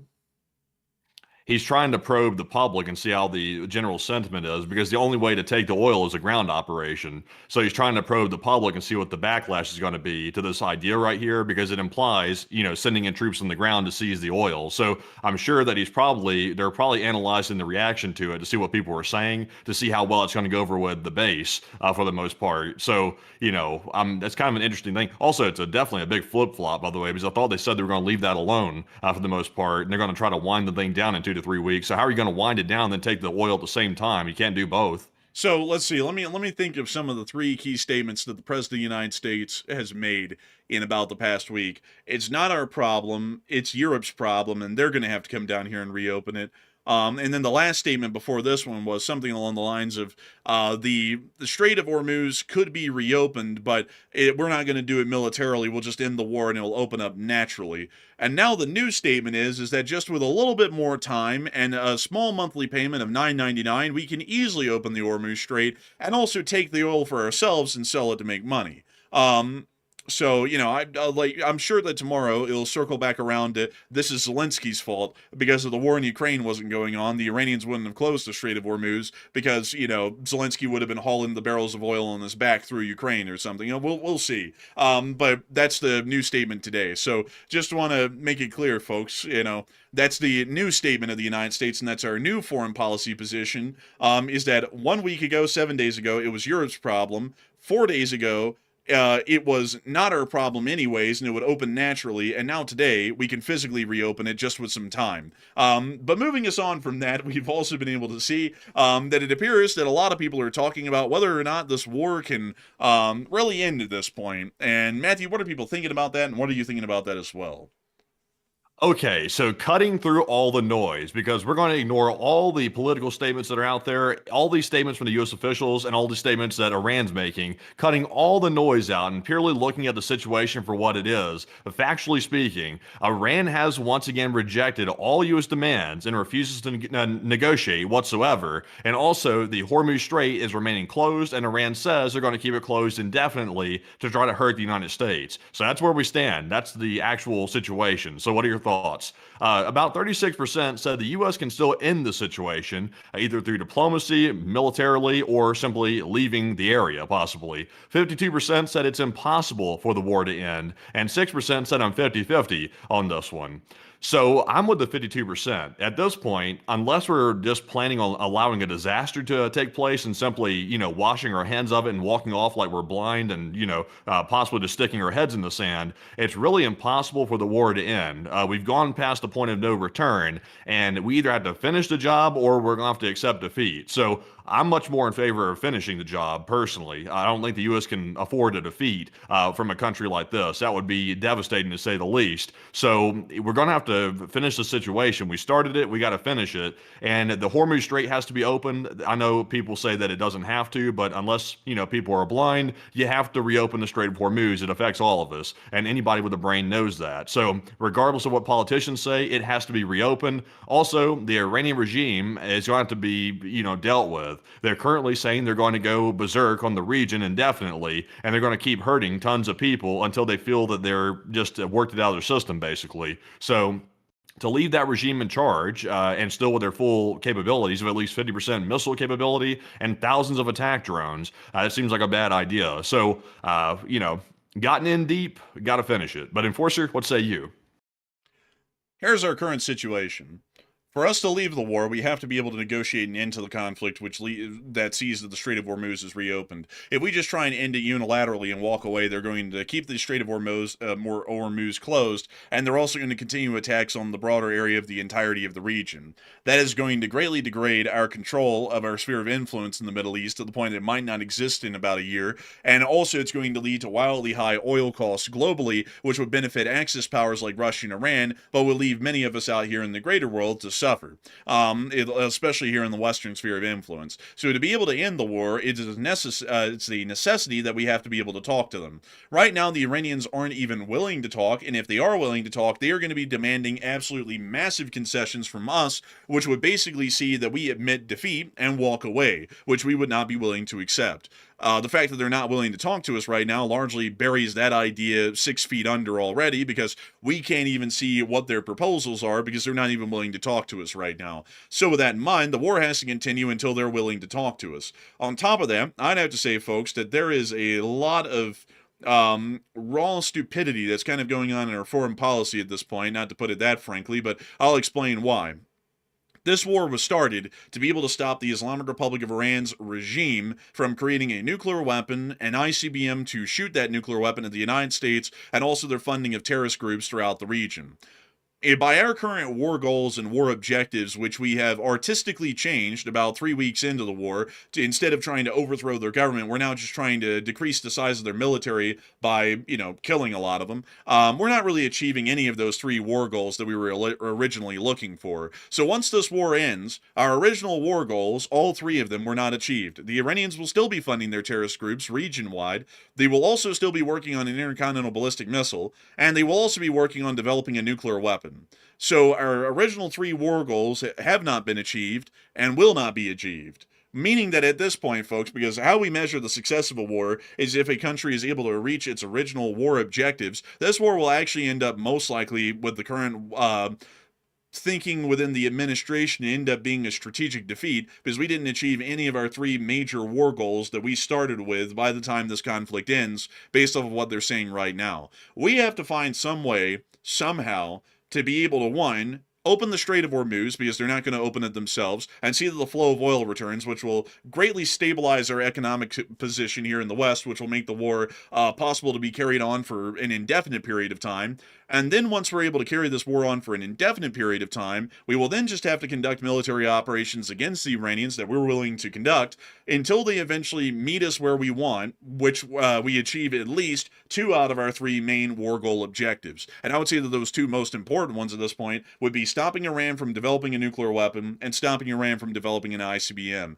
And until we can get them to agree to those 2 points out of the 3, we have to keep going to war and bombing them basically every day until they're willing to agree to that. And not just bombing them for the hell of it. I mean, bombing Tehran for the 9,000th time is not going to do anything. We have to truly degrade and deplete Iran's strategic capabilities to see that they're in such a bad position and a bad economic state that they have no reason or no other recourse but to agree to at least 2 out of 3 of our major war goal demands.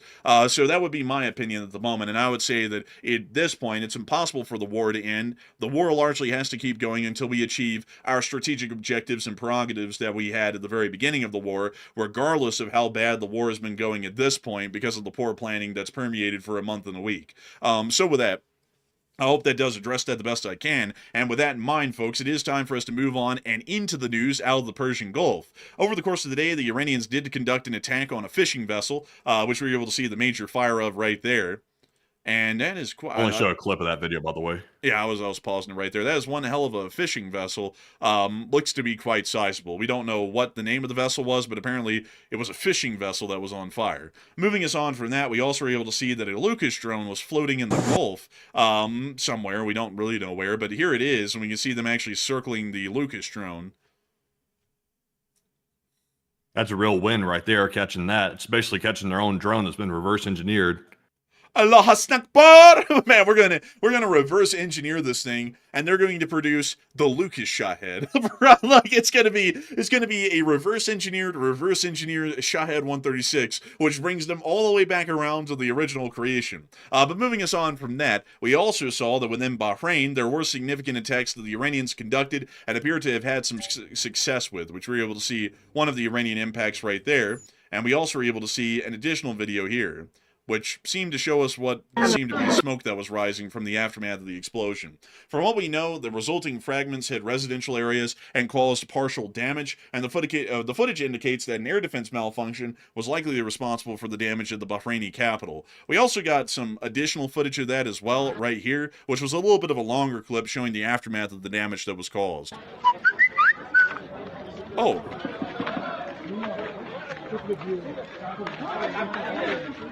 Dang, it's really dusty out there, jeez. It really does seem dusty. That car's windshield was blown out. Moving us on from those clips, which showed us the damage in Bahrain, we also got additional news out of the area of Kuwait. But before we get to that, we do have some neat pictures that CENTCOM put out today of a KC-135 being refueled. And I gotta tell you, that radar's looking like it's had a little bit of a time. I mean, these things are quite old aircraft. They've been in the air for 50 years, just about, in their KC-135 configuration. Oh, I'm sorry, correction, their E3 Sentry configuration. Sorry, I got the aircraft designation there wrong. They're so similar, folks. They're hard to tell apart. They're literally the same airframe. It's just that the E3 has the large radome on top, and the KC-135 is the refueling version. And for some reason, my brain doesn't really work in speaking English this well these days. It's about to speak Ruski, bleh. But anyways, beyond that, we were able to see them refueling the E3 Sentry, and we were also able to see the refueling operator here as well, controlling the boom, which is pretty neat. But moving us on out of that, we also saw that it appeared that a major Kuwaiti refinery was hit today. This was the Al Ahmadi refinery within Kuwait. We could see it hit and on fire right there. This facility will be inoperable until repairs are effected to the damaged areas. And also, at the same time in Kuwait, not only was the refinery getting hit, but also there was reports out there saying that Iran tried to target the desalination plants inside of Kuwait. But I wasn't very clear whether or not they defended successfully against those attacks, but they were targeted at least. And that is true. We also were able to confirm, unfortunately, folks, that there has been a loss for U.S. Army aviation. It appears that a CH-47 Chinook was hit somewhere, somehow. And I'll be entirely honest with y'all, I do not know how, because the hangar in the ground around it isn't showing any damage. So this thing was either hit in flight or hit somewhere else near to the airfield, and then it was dragged over here. But it appears to be irreparable damage to the cockpit and also the front rotor assembly on the CH-47. There's a picture of it right there in the wide open. It appears to have been hit by some form of an Iranian drone, which has led to the complete loss of the cockpit, meaning that this CH-47 is largely a write-off at this point and is a near total loss. Outside of that news, we also saw that the U.S. had been conducting significant ATACMS launches on the Islamic Republic of Iran from inside of the Kingdom of Kuwait. We see these Kuwaiti civilians watching the launches here in the distance.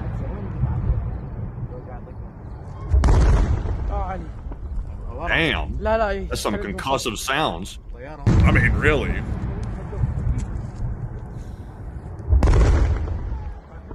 I can feel my head rattling from that one. Man, honestly, like, you can even feel it through the screen. I mean, that was some concussive hits. Here's another clip.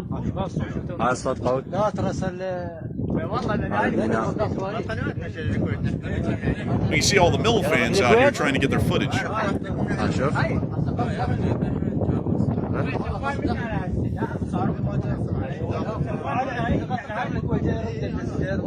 And we see the launch of an ATACMS right there. Turn this down, it's mostly wind noise.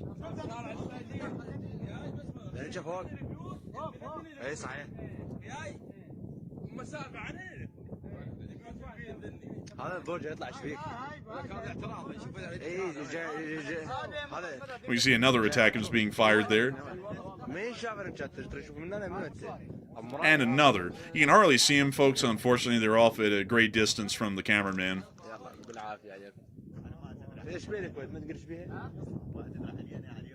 Moving us on from this clip, we also have one last clip that came out of Kuwait right here. This one was a little bit lengthy. We're only going to show you a little bit of it, but you can actually see some of the ATACMS being fired right there. And there they go off into the distance to hit targets inside of the Islamic Republic of Iran.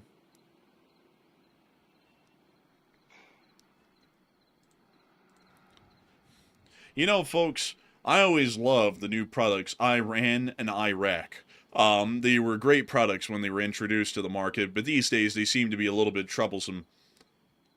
Yeah, it's really a peaceful night out there. It's just crickets. Just crickets. Oh, look at that. Self-inserted crickets in the midst of the real crickets. Now, that's real. They got loud on cue. You see, I have the ability to make the crickets louder on cue, like you make them cricket. Man, he can really make him do that, you know? He's got that power. We were out in the woods the other day, folks, and Matthew said, hey, look, I can make that cricket go wild. And he just looked at it, and the thing exploded. Like, I don't even know how he did that, but he was able to do it. I mean, you know, I don't know. Don't ask him, but he's got that kind of ability.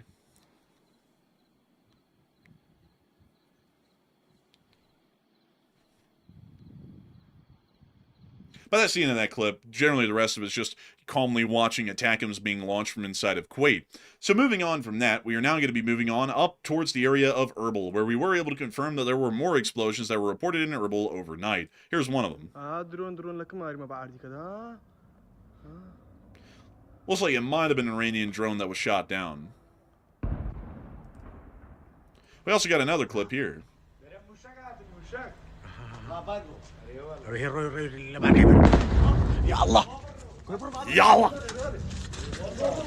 Man, I tell you, that's crazy. Jeez, man. Kind of like kind of gremlin sounding a little bit. Man, it's like, whoa, hey, chill, dude. Here's another clip showing the air defense and also the incoming attacks.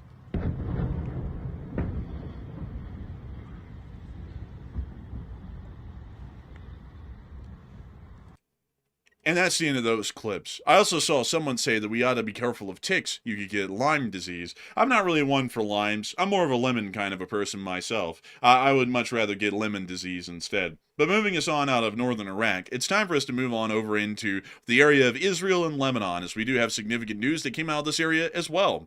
Apparently, the bombings in both Israel and Lebanon were so loud that they could actually be heard from Damascus, as state media in Syria stated that they could hear the blasts due to Israeli interceptions of Iranian missiles and also other activities happening in Lebanon. The Israelis did bomb some Hezbollah forces today within the southern suburbs of Beirut. This is fairly normal activity, but here's the clip. We can see the smoke rising in the distance from the strikes. السيطة فوق راسي معلم.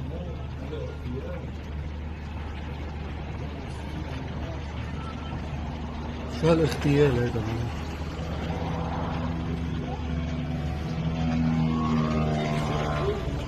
معلم هون. That's pretty bad. I gotta say, that is pretty rough right there. And moving on from this clip here, because it's just generally showing the smoke cloud afterwards, we've also been able to get some significant reports out of Israel. But before we do, I just saw someone say, so you don't like key lime cream pie? Oh, my mama, I like key lime cream pie. Don't you dare. Like, I'm just kidding. I like lime-flavored stuff. Like, I like lime-flavored stuff. I just had to make the joke, though, about Lyme disease and lemon disease, because it seemed like a very dad kind of a joke to make. And so I thought it'd be kind of funny for folks. But moving us on from that, it is time for us to get on into central Israel, where we were able to confirm that there were impacts within the area of Tel Aviv, including one near to Rosh Hayin, which was inside of central Israel, generally within the Tel Aviv metro area. It appears to been from an Iranian cluster munition, and they were able to slam directly into their target below. We also been able to hear that a lot of people are talking about something else to happen in the United States. But before we get to that, I'm going to get through the rest of our Tel Aviv news here really quickly, and then we'll get to that. So we've been able to see that an IRGC missile was also flying into Israel, which we can see right here. There they are.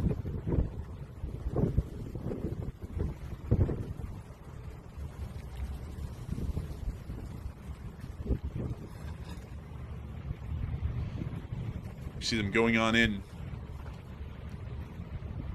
We also got an additional clip showing other impacts that happened within Tel Aviv. Here's the cluster rounds that were coming in earlier on. There they are.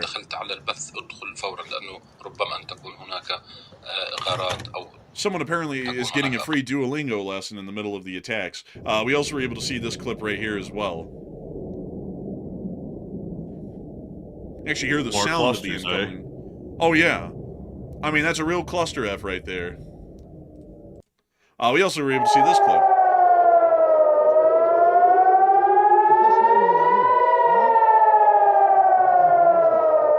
Yeah, man, those sirens are really harmonized, and that's really something else. Really hurt my ears, honestly. Like, I'm not gonna lie. I mean, those were pretty rough on the ears. Outside of that, however, a lot of people have been hearing that in Washington today, the U.S. has convened a national security meeting, and the president canceled his almost every other day trip to Mar-a-Lago.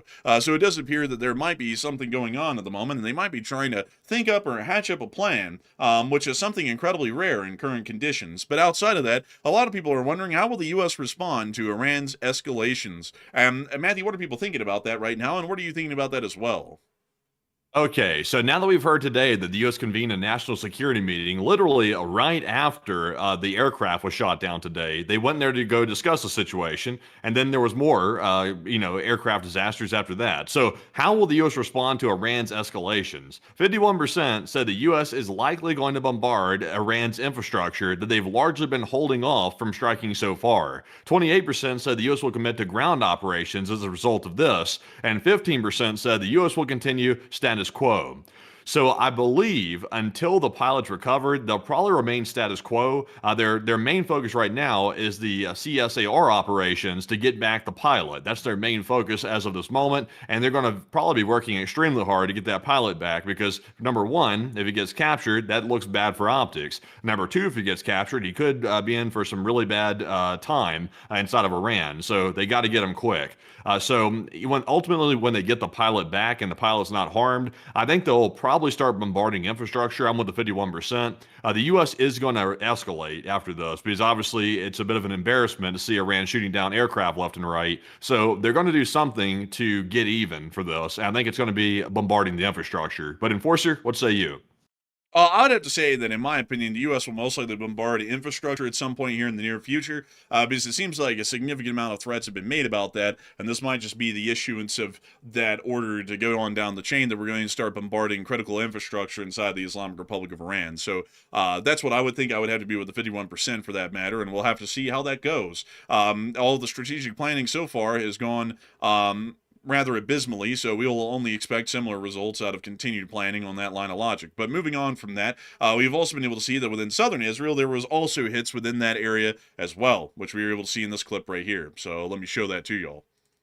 And we see the missile coming in, flying over, and hitting directly on the ground inside of southern Israel. Once again, confirming a multitude of other hits. It appears that Israeli air defense at this point is almost non-existent, to be entirely honest with y'all. Most Iranian missiles that make it into Israel appear to be making it to their targets. So for that reason, we're largely seeing that, while Israeli air defenses were, highly praised, missile-based air defenses, like was expected, were not able to keep up with the strain of drone and missile attacks because the drones overwhelmed the air defenses and it consume a great deal of interceptors to be able to shoot them down, and those interceptors are no longer available to deal with the actual missiles that continue to come in since the war has continued. So it does appear that at the moment, we are seeing that the state of Israel is generally getting hit pretty decently at this point by the Iranians whenever they conduct a missile attack. But moving on out of that, it is time for us to move on out of the Middle East finally, and on into the rest of the news from around the world.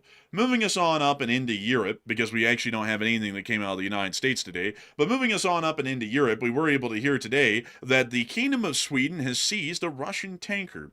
This means, folks, officially at this point, the Swedish military is actually doing more to really combat the Russians than the United States government is. That's pretty impressive. I mean, that's something. But outside of that, this morning, Swedish authorities boarded and detained the Russian Shadow Fleet tanker Flora 1. We also heard that it might be followed by the Fauna 2, but we're still waiting for that one. Generally, they move in a group. They call it the Flora and Fauna. But outside of that, it was seized in the Baltic Sea near to the town of Ejected. The vessel leaked a higher amount of oil. The Russian Shadow Fleet tanker frequently lacks proper maintenance. That's generally a description of the Flora that was captured today.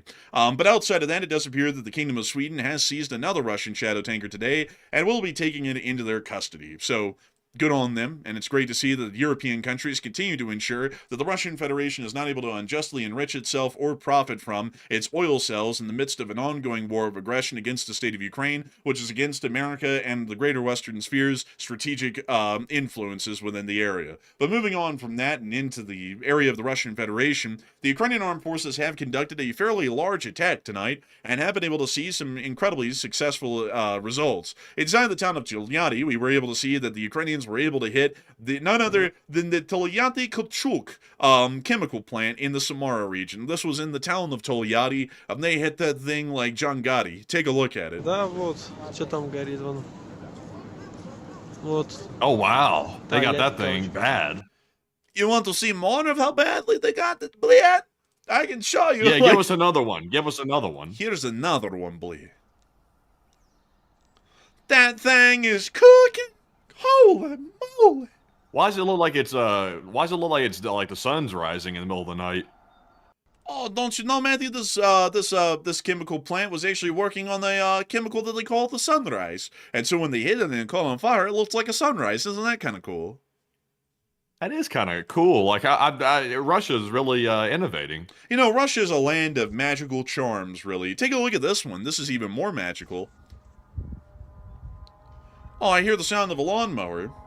Sounds like the lawn crews are out early. Wait a minute. That's no lawnmower. That's the armed forces of Ukraine. And they're about to do some landscaping, but not the kind that involves clipping down some trees. They're about to clip down a chemical plant. Go get him, fellas. Sounds like a racetrack out here. Yeah. Oh! Hey, they crashed! Охуеть. It's a crash! ёбаный рот, блядь. That's a successful hit.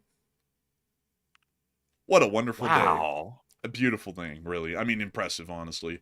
Moving us on out of Tolyatti and that major hit in the town of Tolyatti, we also were able to hear that up in Moscow today, there was another big hit that was caused to the financial industries. According to Russia's watchdog, Russia's watchdog tried to block Telegram, but it hit the banks instead. The restrictions largely went unnoticed amid a broader outage. On April, Roskomnadzor targeted MT proxy, a popular method of bypassing Telegram blocks. The protocol used to disguise traffic as connections to Russian services, allowing it to pass filters. Now systems inspect connections by TLS fingerprint, unique parameters that make Telegram easy to identify. As a result, most MT proxy connections stopped working, dropping at the verification stage. One theory suggests the attempt to block this masking, including traffic resembling banking services, may have triggered a wider banking outage. So the Russians, in an attempt to try and control their citizenry and their communications online, actually blocked their access to most banking for a little while, apparently. So that's great to know. You know, they're only financially suffering a little bit.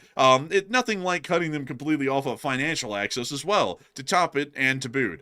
We also were able to hear that apparently there were a lot more doomers inside of the Russian Federation. This is according to Pustynnikov 3.0, which is a significant Russian military blogger that has 750,000 followers, meaning that this person is a significant voice within the Russian Federation and has been a significant supporter of the special military operation as the Russians call the war. But according to Pustynnikov, he stated that everyone's completely effed. There's a effing gut feeling that something truly, truly terrifying is coming. Even before the SVO, I didn't have this kind of jitters. It was clear a few days in advance that something was going to happen, but now truly, dark times are coming.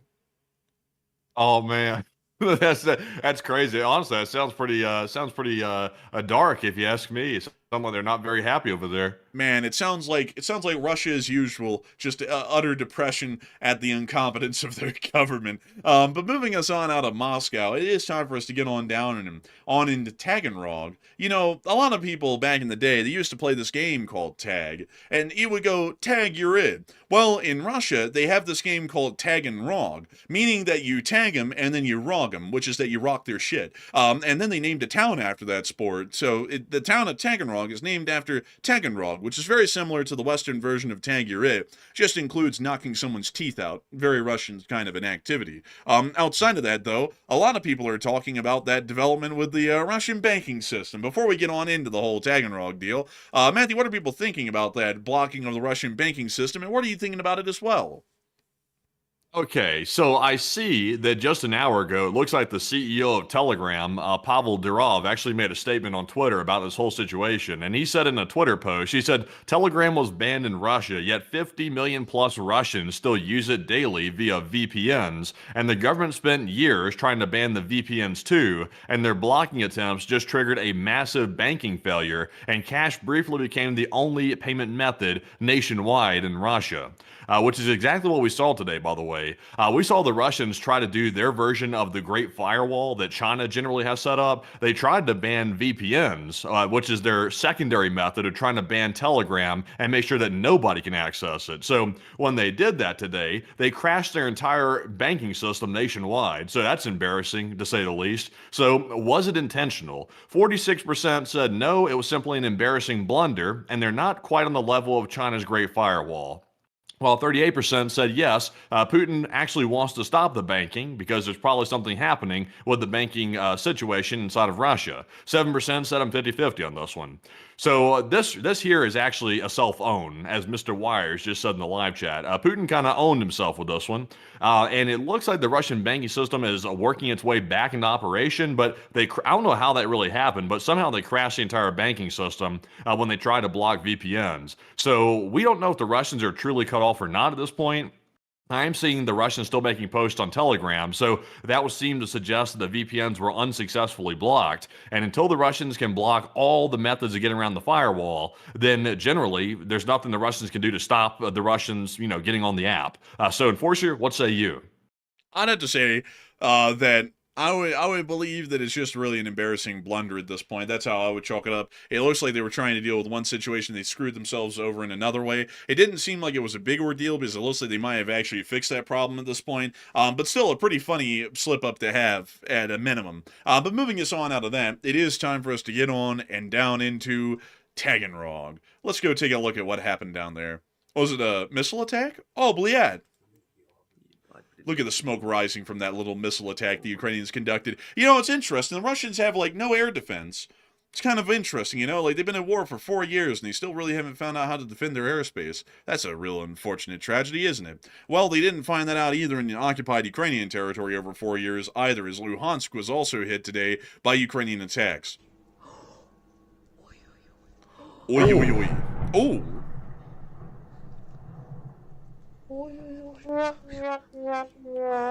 Man, honestly, man, that's actually the anthem of the Russian Federation at this point. They say, play the anthem, and they go, wham, wham, wham, wham, and then Putin's like, okay, that's good enough. You're executed. Like, somebody get the fighter squad.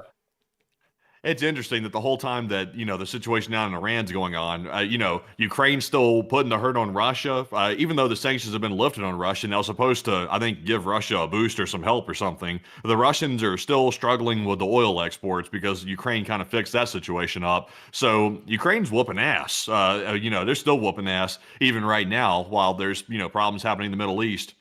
I got to say, folks, I do have to kind of point this out. For the president to have said that Ukraine is basically like a waterway kind of a nation that's incredibly weak and inefficient at fighting war and it sucks, I'm not going to lie. I mean, they're doing a lot better at the war that they're in than the war we're in at this point. And I'd have to be honest with y'all, I think it's because they got better people in charge of the planning, and just to be completely frank there. Not in the military, that is. I want to make it clear, I got a lot of respect for the military and the brass that's in the armed forces because they actually know how to do their job. But some of the other people who are a little bit higher up than them that are making the decisions don't really seem to be knowing how to make them. So anyways, with that, we are going to be moving on into Crimea, where we were also able to hear that today, the Ukrainians didn't shoot this one down, but an Su-30SM actually just crashed out of the blue today in Crimea during a scheduled flight, according to the Russian Ministry of Defense, with details on the crew fate and cause not yet disclosed. So we're assuming that both the pilot and the co-pilot had a neck breaker, most likely, and it might have just been a critical engine failure on takeoff or landing, possibly, because that would most likely lead to the loss of an Su-30, because we've seen that happen a lot. I mean, y'all wouldn't believe how many engine failures Russian aircraft have. It's an endless amount of them. That's how they actually end up getting most of these losses like this, is that the engines fail on takeoff or landing or somewhere in between, and the aircraft becomes a loss that way. But moving us on out of that, it is time for us to get on up into Ukraine. Moving us on up into the Bryansk area, we were able to see that the Ukrainians in the 105th Chernihiv Border Guards Detachment were actually attacking Russian forces in Russia in the Bryansk Oblast with their drones. Let's take a look at how well they did. They hit a Buhanka, a supply truck, another supply truck, a Kamaz, another Buhanka. Bliad. Oh, look, a pickup with an electronic warfare jammer on it that didn't work, and another one, and a motorcycle, a really crappy looking one at that. A drone. Now, hear me out for a second. If we actually had accepted Ukraine's help in the Middle East, because every time you watch this, we've seen this from Ukraine a lot, so this is nothing new for Ukraine. But they offered to bring this right here that we're seeing on video, and they offered to bring this straight to the Iranians, right to the war zone. I wonder if we'd accepted their help, what the war would be looking at right now. Would we be seeing a ton of launchers getting destroyed left and right, and a much different situation for the United States right now in the Middle East, or would it be not much different? I have a feeling it would be quite a noticeable situation, a difference, I would say. I would agree. It would be massively different. But for some reason, folks, someone out there knew better and said that we didn't need their help. I would assume that we would be a lot better off for wear than what we are now if we had accepted their help. Yeah, we are seeing that the Gulf states, they accepted Ukraine's help, and specifically, they accepted one type of help. They wanted those drone interceptors that Ukraine has, so that way they can intercept the Shaheds without having to fire, like a Patriot missile at the thing. And for the most part, it seems to be doing pretty decent for the most part. Obviously, we're still seeing some, like missiles are getting through, but at least for the drones, they have a defense generally for that now because Ukraine's provided it. Yeah, I would definitely have to agree. They are looking to be doing pretty okay, but everyone else down there, not so much. Also, we get to see the Ukrainians shoot down a Shahed drone today. With a machine gun, folks, you didn't need a $1 million Patriot missile to shoot down a Shahed, believe it or not. It just requires a machine gun and a good steady hand and some decent aim. You hear the 50 caliber going off on it, and they got it. Oh! Yes! Whoppa! Yes! It's crazy to me, folks, how people keep on just, dissing on this idea. Because, even people in the military right now, not really the military, but people at the top, are also like, oh, we have to do the laser-based air defense systems, which won't be ready until 2028 or 2029. It's like, how about today, though? What do we do today in a drone attack? And the answer is nothing, basically. They're for it. The catch is the Army Chief of Staff guy that just got let go. That guy was one of the main proponents, according to what I've heard. Advocating to move toward these cheaper methods of defense. That's apparently one of the guys, and he just got let go of. So I'm not sure if it's maybe the military having a problem. I think it's a problem with the political military leaders, the Secretary of Defense possibly, that might be holding things up a little bit.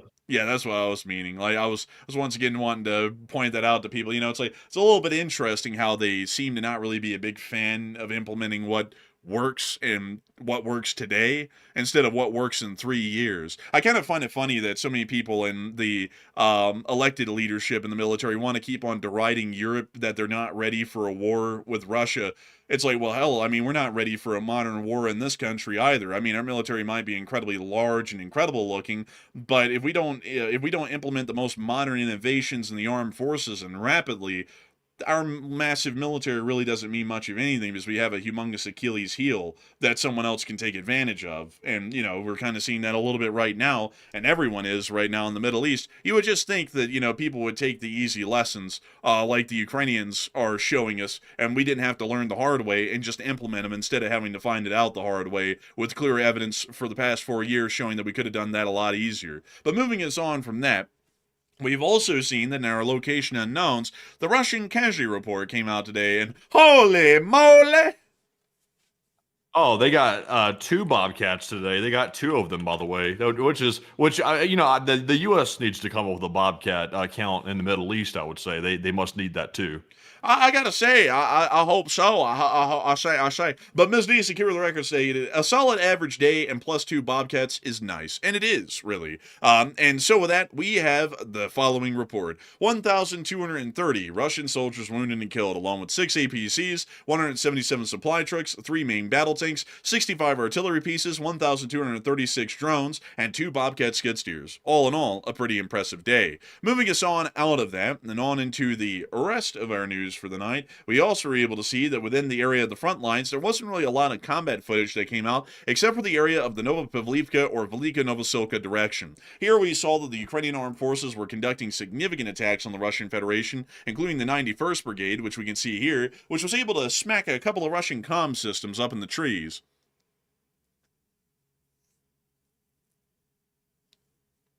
We see them hitting them again.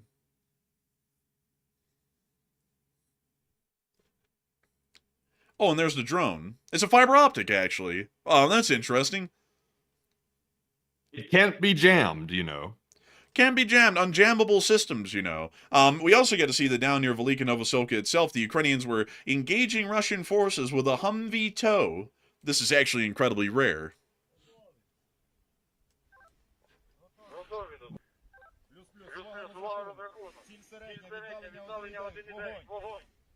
And the order to fire was given. And they fired. Oh, no. Oh, no. Hey, don't do that to us. Come on now. Man, I was like, no, wait. But here's the hit of That the scares toe. me more than the war itself. The copyrighted music, that's enough to strike fear in a YouTuber. Man, I tell you, man, that really is fear invoking. But it looks like they got a direct hit on the vehicle that they were trying to go for. They knocked it out with that toe. Nice to see. And good to hear. Meanwhile, the Chad music continues. Moving us on out of that clip, we also get to see that way down on the bottom of the area of the Velika Novosilka front, on the very southern and western flank, the Ukrainian Balava unit of the Luftwaffe was attacking Russian forces. They're back again. Oh Lord! I'm not gonna lie, man. When that logo pops up in the corner, I'm just kind of like, I'm not going to lie. I mean, a lot of people always make claims about some Ukrainians. This one is going to have a really hard time beating the allegations. But anyways, here's the clip. We see them targeting and hitting this little crapper of a Russian aircraft there. We also see them what they call their drones in this unit? What do they call them? Stukas. I'm joking, by the way. I'm actually joking. That's supposed to be funny. Kind of. Man, I heard that this unit has a favorite room in the house. You know which one it is? Oh, please don't tell me it's anything crazy. Don't say anything crazy. The living room. Okay. Okay. I'm not sure what that means. I'm just gonna leave it at that, though. Let me put it in a way that you can understand. Let me. I'm not going to do that, but I have to be honest with y'all, folks. We've brought this up every time we watch their footage.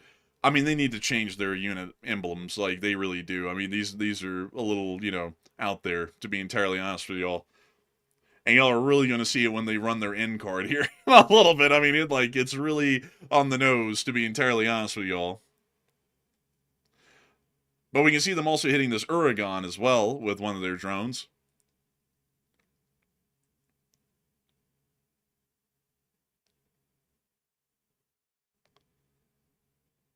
And we can see that the Uragan is cooking. I'm going to have to go get Reggie's opinion on this unit's symbology, because I don't think Reggie's a big fan of it, really. Yeah, Reginald. And we see the Uragan continuing to cook. It's cooking quite well. I see you're cooking well. Good one, sir. Put it, well, anyways. I don't know if I want to make that statement in this context, because I'm not sure about the way people are going to take that. I've heard folks that this unit says that they conduct war like a strike of lightning, almost like a lightning war in a sense. I don't know where they got that one from, but I'm sure y'all can fill in the blanks there. I think they took a play out of the football game book. They employ something with the drones called the blitz. I've seen that used on the football field and stuff like that. I think the Ukrainians might have taken it from them. Oh, look, they actually hit an S-300. Look at wow, that's that. a big loss. That is a really big one. I can't believe they didn't show their end card. Thank God. Man, that end card is tough. But anyways, with that's the end of the clips that we got out of the war in Ukraine today. And also, folks, that is the end of our news coverage for the day as well. Sadly, we didn't have a speech from the president of Ukraine, Volodymyr Zelensky, for y'all to listen to. And so with that in mind, we're going to be moving on to the second segment of the stream immediately, to where we get to talk to each and every single one of y'all. And we cannot wait. We get to talk about literally anything and everything here, except for religion, politics, climate change, and whether the A-10 is relevant in modern warfare or not, which, it might actually be kind of a touchy topic today, considering one was shot down. So with that in mind, we are going to be moving on into the question segment. And Matthew, please take it away. What do we got? Okay, so right now we really don't have any really big breaking news coming out. I've been scanning all night for it. Honestly, folks, it's better that we don't have any breaking news right now, because today has been a very heavy day when it comes to the news coming out. Not very great news for the United States today, so hopefully tomorrow is a better day, because today certainly was not. But we have seen that it looks like we have Horseface, who is the Russian Foreign Minister Lavrov. He came out of the stables, he had his hay and oats, and he is is now out to make a statement. Apparently, he's refreshed. He says the U.S. should end hostilities with Iran and stop making demands, which is very hypocritical, by the way, because that's exactly what Russia does towards Ukraine. But Russia started an illegal invasion, and Ukraine was simply trying to mind its own business. So rather hypocritical there from Mr. Horse. And I guess he'll have to hee-haw his way back to the stable after this and hope that he doesn't get on Putin's bad side. But Enforcer, what say you? I'd have to say Lavrov's got to go lick on the salt block a little bit and figure out what he wants to do. And then Kirill Dmitriev needs to go and see his family, which is a group of potatoes growing in the spud field out in Siberia. So we'll see what they all have a comment to make here in the future.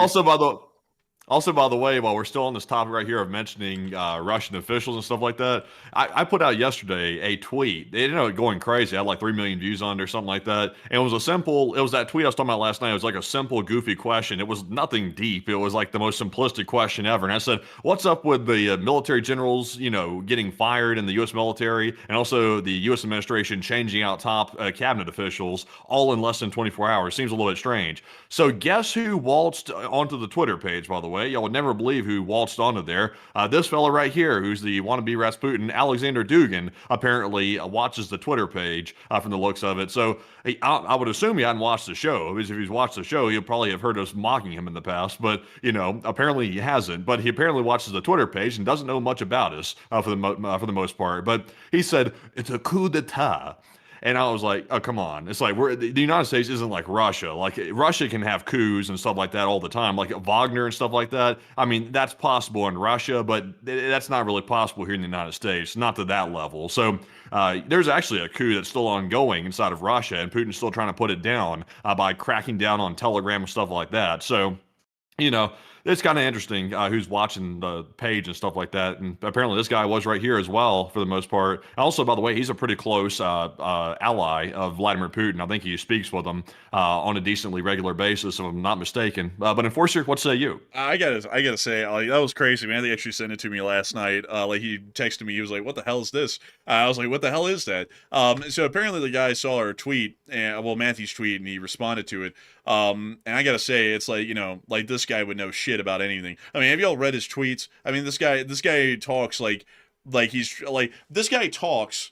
The best way I can describe it, folks, is like Tucky G, and like how they try and be intellectual, but then they try so hard they're clearly not intellectuals, but they just want to sound like one, Like, I remember this guy. Remember, Matthew, this guy put out a tweet. He was like, when Aladdin was on his flying carpet in the Disney documentary, it actually was supposed to symbolize, like, the rise of Russia in the Middle East or some shit like that. And it's like, this guy does not know what he's talking about. Like, I don't even know why this guy is considered a top advisor. And also, Miguel Morales, he said that's Putin's brain. I'm not sure if he's that close of an advisor anymore. He used to be considered Putin's brain. Like, this guy right here was like, he was basically the U.S. equivalent of like a special advisor to the president, basically. And he still is in that role, to my understanding, but he's not as close as he used to be, because there was some tension for a while, I believe, between him and Putin. But he still hangs around, and he's still in Putin's inner circle. So he's still there, but he's not quite the same. And also remember, there was that whole thing that happened a while ago where he got targeted, his family got targeted, actually, in some type of targeted attack that nobody was really sure who was behind it, but at the same time, everybody kind of knew who was behind it at the same time. So, I'm not sure if they were trying to get him directly, but I think they got a family member in the process.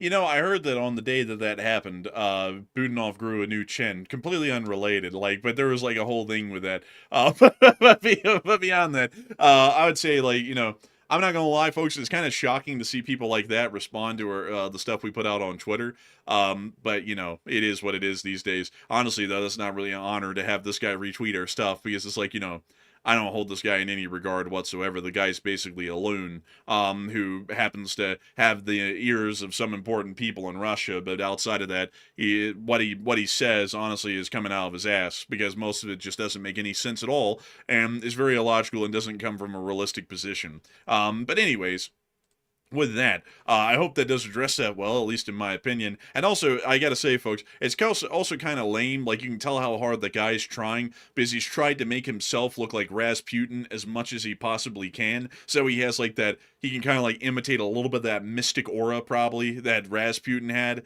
And it's like, come on, man, you're trying way too hard. It's like, you could be, like, clean-shaven and do the same shtick. But he's trying to really make himself seem mystical and stuff. But anyways, with that, it is time for us to get on into the questions. So, Matthew, what do we got? All right, so jumping into our super chats and then jumping into our live chats after that, jumping into the first one. This one goes to William Kyle, who puts in a $100 support. And thank you very much, William, for that very generous support. And we do appreciate that very much. And William said, I've been watching the stream since it was just the Ukraine war. And thank you both for what you do. And congrats on the 1,500 day of streaming in LSA. A humongous thanks to you for the incredible support, William Kyle. And I also got to say, thank you so much for enjoying what we do and also being around for an incredibly long time as well. I mean, having been around since we were covering just the Ukraine war, that was a really long time ago. That would have had to have been at least 3 years ago at this point, because the first time we covered anything that was really outside of Ukraine would have been in the middle of 2023 and on towards the latter part when October 7th of 2023 happened, and then the Middle Eastern news segment started to become a fairly common one on the show. I got to thank you incredibly for having been around that long. It's a long time to watch a show, and we got to thank you massively as well for supporting the channel and helping it to keep on running, because you help us to make our news coverage possible day in and day out, and we're massively appreciative of that. And so a huge thanks to you so much once again, and with that, we're on to the next one. We also have a $50 support from none other than Chef Danny B. And thank you very much, Danny, for that support. And it's good to see you once again. He said, good evening, Enforcers. Chef Danny here. And hopefully they find that pilot fast. And I hope they get the air back under control and stop losing aircraft. And thanks, Enforcers, for everything y'all do. And LLT, LSA. And thank you so much for the incredible support, Chef Danny B. And hopefully they do find that pilot fast. I hope that he's recovered safe. He is an American citizen after all, and I always wish for the best in terms of the health and safety of the U.S. citizenry. And so I hope that they are able to find him and recover him. And I'd also have to say that if they want to avoid losing aircraft, then they need to operate at high altitudes, and they need to operate under the understanding that there is an air defense threat on the ground. It is present, and therefore operating like we have complete air supremacy is largely asinine given the current atmosphere over the skies of Iran. So hopefully that we'll see that they start to alter their air operations to where they're not as cavalier. Otherwise, we'll probably see that more aircraft losses are seen, much like they were today. And so with that, a humongous thanks to you for the support and helping this channel to keep on running. I hope that does address that incredibly well. And with that, we are on and into the next one. And a huge thanks to you so much once again for being the official chef of the LSA. Indeed. And our next one goes to A Squared, who puts in a 50. And thank you very much, A Squared, for that support as well. Very generous of you. They said, I love the channel, guys. Hey, and thank you so much for loving the channel, A Squared. And thank you so much for supporting it so that way we can keep this beloved channel alive and running. Some people have called it a national treasure. Some people have said that this is the best news coverage in the history of news coverage. Other people have said it's award-winning. Some people have even said that this thing's worthy of an Oscar or a Grammy or an Emmy or a Pulitzer Prize or a Nobel Peace Prize. Wait a minute. You're not saying it right. You're not saying it right. Some people say the channel is so great that there's been nothing like it. Nobody's ever seen anything quite like it. It's not like there's other YouTube channels out there that does geopolitics. It's just nothing like it. The best channel, the biggest, the baddest, the biggest. They say the biggest, the largest. They say the largest, sir. They say, oh, large, that word large. You gotta like it. Bigger is better. That's what they're always telling me. They're always telling me bigger is better. Not smaller. That's not good. 1 second. Wait. Hold up, man. I wanna see if I can get this to do this here really quickly. I wanna see if I can Come on. Where is it? Don't you know what you're doing? Come on. What are you, a goof? Let's see. Oh, Look man. at him floundering. He's in shock. shock. Wait a minute. He's in shock. Wait, hold up. I got it. Folks, let me tell you something, and I mean this very strongly. There are YouTube channels, and then there is the Enforcer, okay? Totally different level, totally different class. A lot of people are saying it. Very smart people are saying it. Because when you go to the enforcer, you're not getting weak content. You're not getting boring content like the mainstream news. It's pitiful news on the mainstream. Those people around on Fox, they sit there and joke like clowns, and they say stupid shit. And then also the people on CNN, they're just a whining, moping bitch fest, really. A bunch of big bitches on CNN, sadly. Many such cases. But honestly, the military analysis are cool. We talked to them. They're pretty cool, actually. I like them, but the main anchors and, the script writers, they don't do that great of a job. Could do a lot better, to be entirely honest with you. But you're getting the same recycled nonsense from everybody. It's really sad, great tragedy. But you're getting real strength. You're getting energy. We're making the news great again. That isn't really easy to say, but whatever. And we need more of that. What were you pulling up? Huh? What were you pulling up, though? Oh, bro, what were you stalling for? Bro, I had an AI literally just write me a script that made it sound like he was talking. I just started reading it off. Man, you can't do that. It's not the way. That's cheating, man. You can't go. You got to riff it. You got to do impromptu, man, or improv. I was thinking it would give me some ideas. I'm not gonna lie, most of that was improv, but some of the key talking points there, I was taking from the script. This is I was thinking, folks, right there. I was like, what if the little AI thing was able to basically write it just like you talk, and honestly, it wasn't able to. And so then I had to ad lib a whole lot of that, but it gave a little bit of ideas. When I said he didn't know what he was talking about, I was right. I was right the whole time. They said, sir, you don't know what you're talking about, sir. And I said, he's over there cheating. He's pulling up AI. That's what they call it, AI, artificial intelligence. The voiceovers are rigged. Real. They got to get the fake. He rigged the whole thing. He said, sir, pull up the phony baloney. That's what they're doing, sir. Pull up that phony baloney. You don't even eat it. You just look at it, that phony baloney. Look, that baloney's so juicy, that baloney. And because of enforcers' shitty use of AI, we are now going to be banning all AI for the Pentagon. Nobody's using it. Nobody! Turn off the AI! Turn it off now! Start a war if you have to. Just turn off the AI. But outside of that, though, I have to say it's a great and wonderful thing that what we're doing here. It's a wonderful thing. Great news. Honestly, if anybody deserved a Pulitzer Prize, it would be me. I mean, truly, greatly, amazingly, the enforcers are the best. There's no question about it. And if anybody says otherwise, they're nothing but hacks and losers, real losers and hacks, probably, 400 pounds sitting in the basement of their parents' house, writing up on their computer, maybe even posting a little on Reddit, or maybe even iFunny. But nobody knows iFunny anymore. It's really a shit platform. It's true. One other thing that I've been thinking about all day long, I've been thinking about this. I said, sir, you got to mention it. You have to mention it, sir. I said, I love something they call glazing. It's a new term. I came up with it today. It's called glazing. I love the audience, sir. I love the audience, sir. But I love the people that glaze. You gotta love those people that glaze. They know how to glaze better than the Krispy Kreme workers, sir. They know better than to do it better than them. They gotta hire them. I'm sure they're looking to recruit those beautiful people. You gotta love those beautiful people. They know how to glaze. They know how to put that cream donut. That's what they call it, sir. It's a great thing.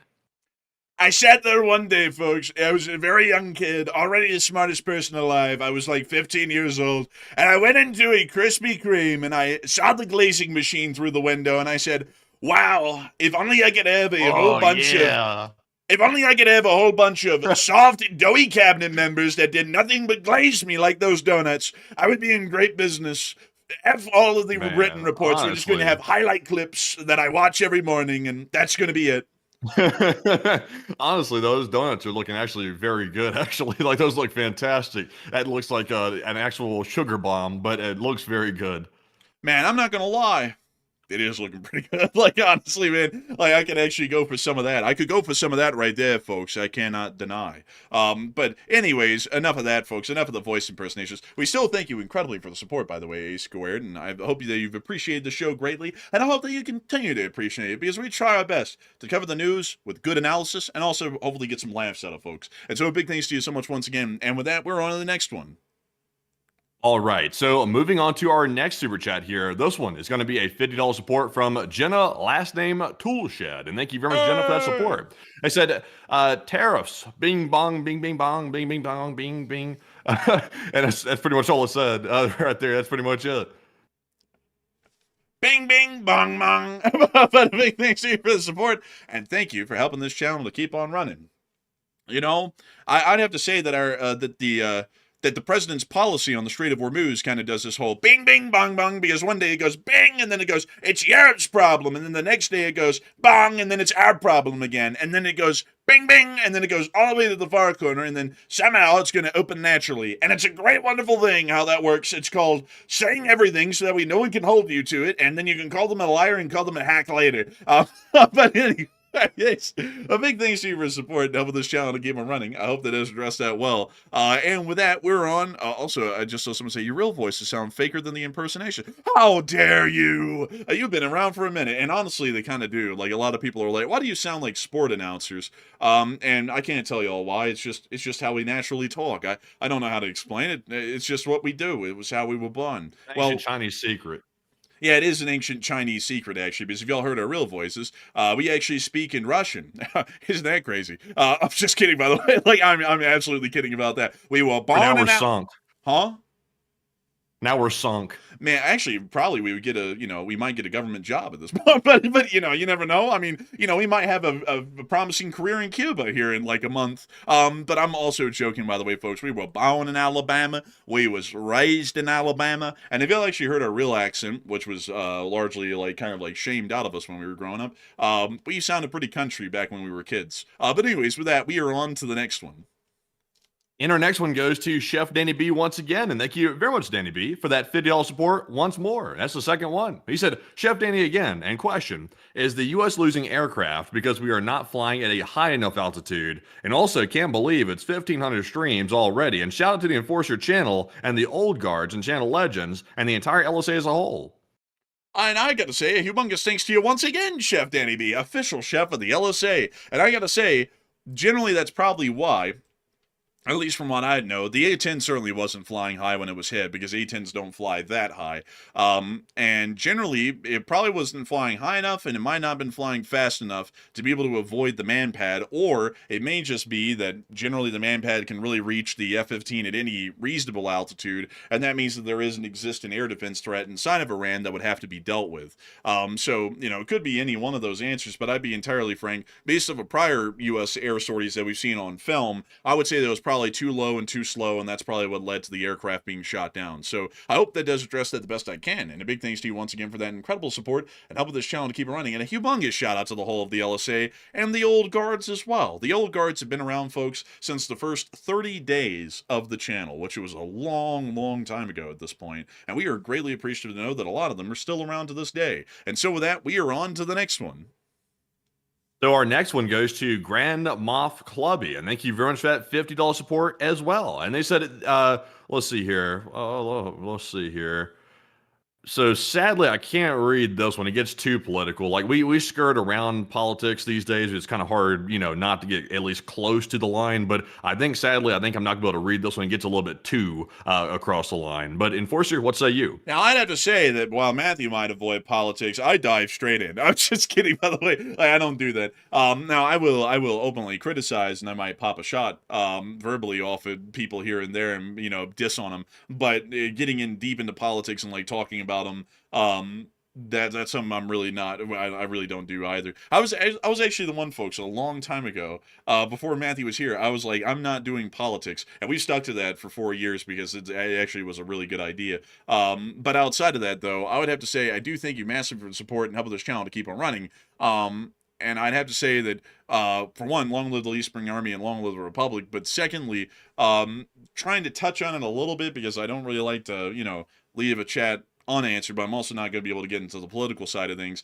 The foreign policy approach so far has been pretty rough. I mean, no one can really deny that at this point. We've been watching a year and 4 months, really, of floundering in foreign policy, and that was coming on the heels of about 4 years of floundering in foreign policy. And it really, honestly, if you hear anyone debating it at this point, how I see it is that you have two people, if they're ever debating it, that are basically debating what flavor of failed foreign policy do they like the most. And that's maybe the best way that I can explain it. And I find that to be a really sad discourse in public opinion, because I'll be honest with y'all, folks, me being an American, I'll tell you this. I expect a lot better out of elected administration and elected officials. I never give the benefit of the doubt. I look for results. That's why they're elected. And I haven't really seen a lot of results that I'm happy with over the entire time that we've been covering the news. I will say that it's been getting worse recently than it was even for the past 3 years, but the past 4 years before this had set quite a low bar, in my opinion, the lowest bar that had been seen for really the past 100 years or so, and somehow the past year and 4 months is exceeding that even, and that's quite shocking, to be entirely honest. So I hope that does address it the best I can, and a big thanks to you for support and helping this channel to keep on running. And with that, we're on to the next one. And our next one here goes to Mark Ead, and thank you very much, Mark, as well, for that $50 support. He said, greetings, enforcers and enforcerettes, LSA, and I've been under the pump a bit, LLT, LSA, and P1 from the chat, fellows, LSA, New Zealand, for Slava Ukraine, and Hirom Slava. And Slava Ukrainian, Haram Slava, and long live the Spring Army. And it's a good thing to see you, Mark, and I hope that you're feeling a little bit better. You are here tonight, and I got to thank you massively for the support and helping this channel to keep on running, because if it wasn't for folks like you, we wouldn't be able to make this channel possible. We wouldn't be able to keep it running. And I got to thank you incredibly for that, because if it wasn't for folks like you, we wouldn't be able to be here, and we wouldn't be able to say, long live the Spring Army, long live the Republic, and Slava Ukraini. And so a big thanks to you so much once again. I hope that does address that well. And with that, we're on to the next one. And the one from the chat in honor of Mark Ead is going to go to none other than Ms. Disa, who said, what do you know about Ukraine's bases in Libya for striking Russian vessels? I actually would sadly have to declare ignorance on that, because I don't actually know a lot about Ukrainian special operations overseas. We have talked about it here and there, and they do have operations throughout northern Africa, but I don't know a great deal about them to be able to talk about them with a lot of knowledge. But Matthew, do you know anything about those? Based on the reports I've heard, for the most part, in Libya, there's about, and this is all approximate, by the way, because Ukraine doesn't really publicize this very much, but around 200 Ukrainian troops are based in Libya as foreign operatives for the most part, and they work in cooperation with the government inside of Libya.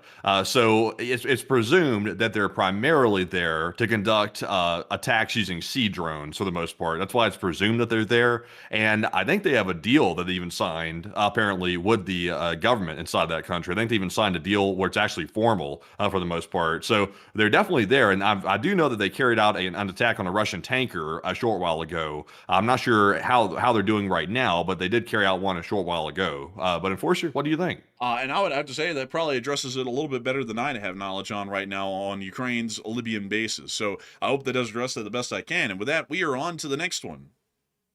We also have a $40 support from Jocelyn White, and thank you very much, Josh, for that 40 as well. We do appreciate that. And Josh said, amazing reporting, and thank you both for the in-depth, factual, and entertaining news. And take a question from the chat and LSA. And a huge thanks to you for the kind words, Jocelyn White. And a massive thanks to you once again for support and helping this channel to keep running. I got to thank you so much for enjoying the factual and entertaining news. We try our best to make sure that it's like that every night, and I hope that we met that mark again tonight. And we will make sure to take a question from the chat in your honor. And Matthew, what do we got? And the question from the chat in honor of Josh is going to go to Bijan, who said, how likely do y'all think it is for the U.S. to actually shift to a wartime economy? It's always possible, but the real question is it necessary? And the answer to that would be no. Iran is not a country that strategically requires us to transition to a wartime economy. And so I would say that it's absolutely unnecessary. It's always doable, but the real question is, do we need to do it? And the answer should be no. I mean, that would honestly, with the conditions right now, like, think about it. Iran is the weakest country that we could fight anywhere in the world right now. They are not nuclear armed. They are a conventional force. They're also the poorest of the enemies that we could fight. Militarily, they're equipped the worst. If we are having to transition to a war economy to fight Iran, what the hell are we going to do when we have to fight China or Russia? We're going to lose. I mean, like if we're saying that this war is that bad that we have to transition to a war economy, we are going to get steamrolled by anybody else in the world. Like, that's my approach to it, and that's why I'm saying this doesn't necessitate a wartime economy, because at that point, that's the message everyone else in the world is going to be getting, is the one I'm saying, which is, hell, if they're having to do all that just to try and beat Iran, they don't have a chance of fighting Russia or China. They're going to get their asses beat every day of the week. And so why the hell would we be allies with them? We need to go pick other better allies or go on our own. And also, there's going to be very little public support for transitioning to a wartime economy. I can just tell you that right now, because a wartime economy, it sort of implies that you're going to have to cut other categories of necessary spending in the government. And it sounds like they're planning on cutting things like healthcare, which, that's not going to go over well with a lot of people, because right now healthcare is a huge choke point in the United States for most people. Health insurance crazy expensive. Also, even if you have health insurance, you still got to pay out of pocket for some stuff as well, depending on what plan you have. So, I don't think a wartime economy is going to go over well. And also, by the way, unless something drastic happens, like Iran does something so crazy that all of a sudden the U.S.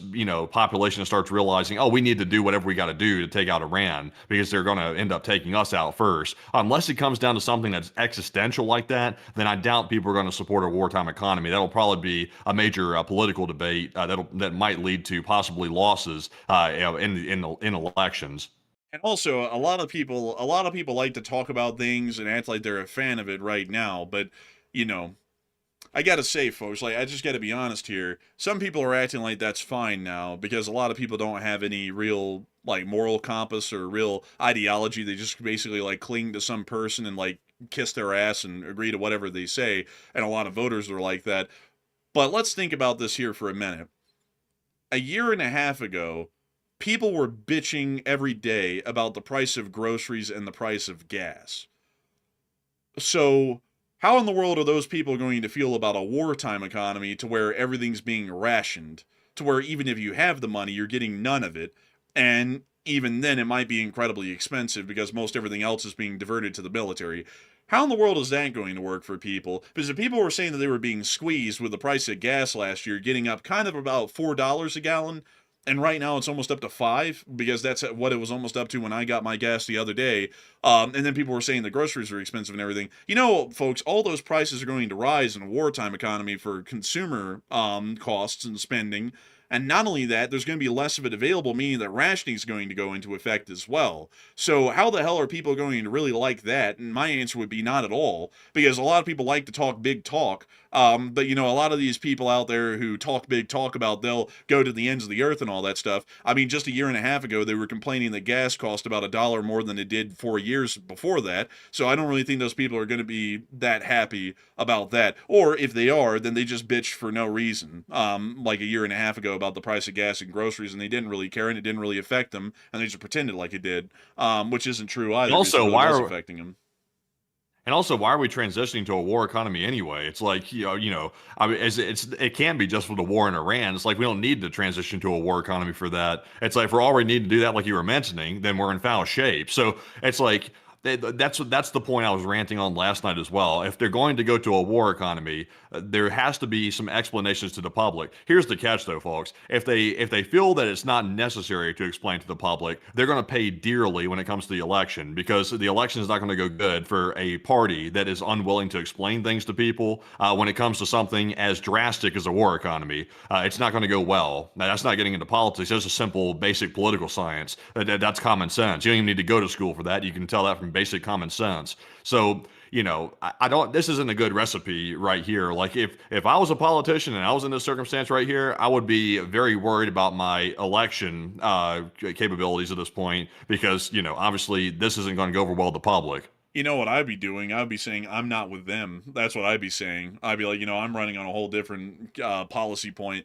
At that point, I'll be honest with y'all, folks. I'm not really seeing any way that this is going to be going well at this point for that particular group, because if they say I'm not with that policy at all, the top guy who's in the White House is going to basically crucify them verbally, which will lose them a great deal of voters, and then that's going to split the ticket for them. Or a lot of people aren't going to like that guy because they're going to say he's a sellout, and then they're not going to vote for him anyways because he's not following the top guy in the White House, which then means that the ticket is split for the candidates, and that means that a lot of people might not turn out to vote whoever ends up being the actual final candidate for that midterm election coming around. So, I mean, to be entirely honest with y'all, folks, doesn't really sound like a good approach, because a lot of people are probably going to have to choose to jump ship to try and save their political careers, because a lot of people are not going to find that to be a great idea. I mean, this is coming from the group that just said no more wars at all. a year and a half ago, and now they're saying there will be endless wars, and not only that, everyone's going to have to suffer and sacrifice for endless wars. I mean, that seems to be such a flip. You really can't get anyone on board with that, because it's such a literal radical departure from what they were saying a year and a half ago, for really no reason. Yeah, I would agree. So it's just very interesting. Like, obviously, we don't get into all the details here on the channel because it'll get into politics. So, you know, we kind of just like sort of like got into the shallow end of the water there on politics a little bit. But from a perspective of mine, because actually I'm kind of interested in that type of stuff. Not because I follow a specific political party, but just because I'm fascinated with election dynamics and how people like win over populations. I'm very fascinated by that kind of stuff. And also I study like on the side a little bit of psychology too about how that works. It's just very interesting. There's kind of a weird thing going on right now where it seems like I can't even get into it as we get into politics, but it's a very odd political environment right now, extremely odd, highly politicized and completely hijacked for the most part. It's just, I wish I could get into it, but sadly here on the channel I can't, or otherwise people are going to go berserk. They're going to think I'm trying to support one party or the other, so I'll leave that be.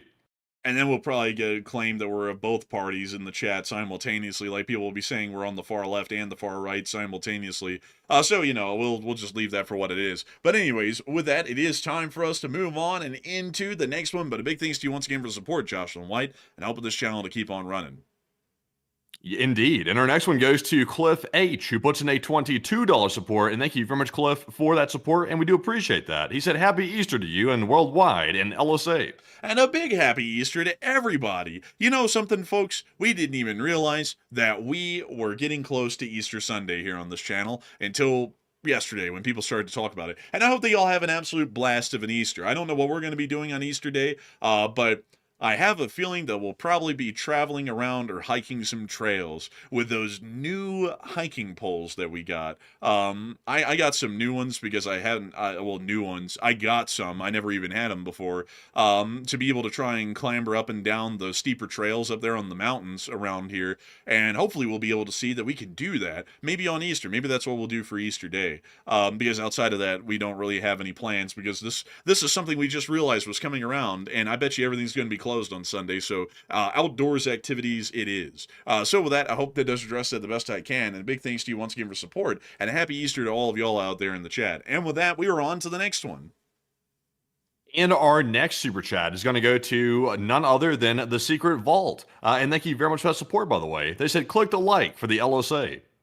And thank you so much for the support and helping this channel to keep on running. And of course, click the like for the Lee Spring Army, folks. Hit the like button. We've gotten up to 5,200 likes, and I'm telling you, folks, we can get up higher than that. You just gotta hit that like button, folks. You gotta believe. You gotta believe. You gotta slam that thing. You gotta hit it. You gotta hit it like let's see here, like the U.S. hit Khomeini. You gotta really hit it. You gotta put the effort into it. But with that, a big thanks to you for support. For the what?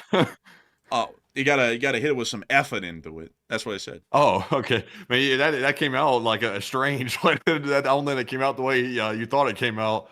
Well, how did it come out? You gotta put the effing into it. Well, I mean, you could do that too. I mean, like honestly, it works either way. Hey, no, Daddy, I'm just saying. But anyway, so that thank you so much for the support and up with the shot. They keep on running. And with that, we're on the next one. We also have a $50 support from none other than Dom Green. And thank you very much, Dom, for that 50 Australian, all the way from down under. You know, down under. They say over there, like down under. You know what I mean? Australia, like that whole type of deal. Dom said, hey fellas, have you heard about the technically informed Chinese civilians posting info on how to down the F-35 online and LSA? I had to say I have. I actually have heard about that. But there really isn't a lot that they can share that really helps because it really depends on the weapon systems that Iran has. And I mean, in a way, the statement's right that we destroyed a lot of their radars. We destroyed all of the Chinese provided ones that the Chinese claimed could detect the F-35. And the meme that's been going around, folks, because we also did that in Venezuela, is that radar is great at detecting F-35s because when it explodes, you know that an F-35 is in the area. So, I mean, you know, it's working pretty well in that regard, but outside of that, the only way that you can really target and try and shoot down an F-35 is to visually see one somewhere up there and try and lock a manpad onto it. That's really the only way that we've seen that they've actually succeeded in even trying to hit one, and even still, it was a really close call, but not a direct hit. So I hope that does address that the best I can, and a humongous thanks to you once again for support and helping this channel to keep on running. And with that, we're on to the next one.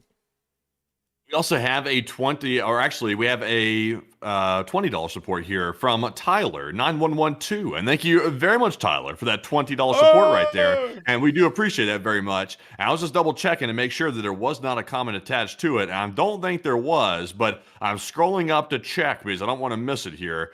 And it looks like there was no comment attached to it, if I'm not mistaken, but I'm stalling to try to find out if that, and there was no comment. But thank you very much, Tyler, for that support. And Enforcer, what say you? And I'd have to say a big thanks to you for support, Tyler. And while you didn't throw in a comment, we are massively appreciative of the support. And thank you for helping this channel to keep on running. And so humongous thanks to you so much once again. I hope that does address that well. And with that, we are on to the next one. We also have a 50 that just came in from Chef Danny B once again. And thank you very much, Chef Danny, for that support. He said, it's Chef again. And I've read a couple people saying y'all are doing this for the money. And what they don't understand is YouTube gets 30%. And they don't know is you research all your info before telling us. And also have to purchase some articles and videos.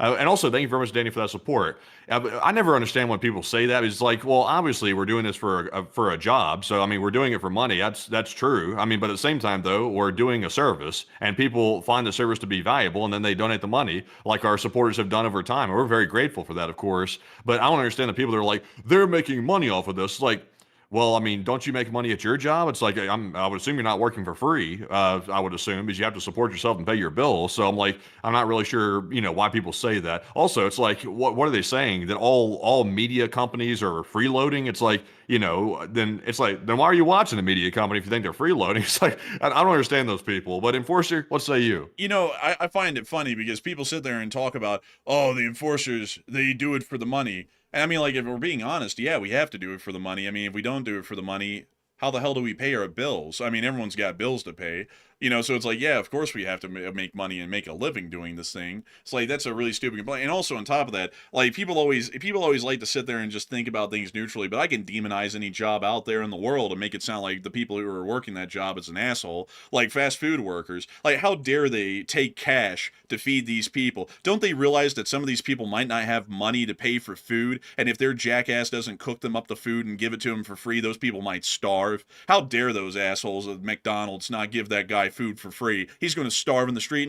You could do that with every job out there in the world and make it sound like they're supposed to work for free. But the reality of it is that every single person working at McDonald's, every single person working on Wall Street, and us ourselves, everyone's got bills to pay. It's like we have to make a living doing this thing. We can't do it for free. If we were able to do it for free, then the entire economy is upended on its head because everyone's working for free at that point, and then that's slavery. And it's like, I would rather be working for money than working without money, and not making it. It's like, I don't really even understand the heckle that people make on that one, because it's like, yeah, every channel does it for money. It's like, when people go and watch a channel and they see someone stop their entire video in its flow and say, and now a word from our sponsor. It's like, do you think they're doing that for free? It's like, no, they're getting paid quite a lot of money to do that too.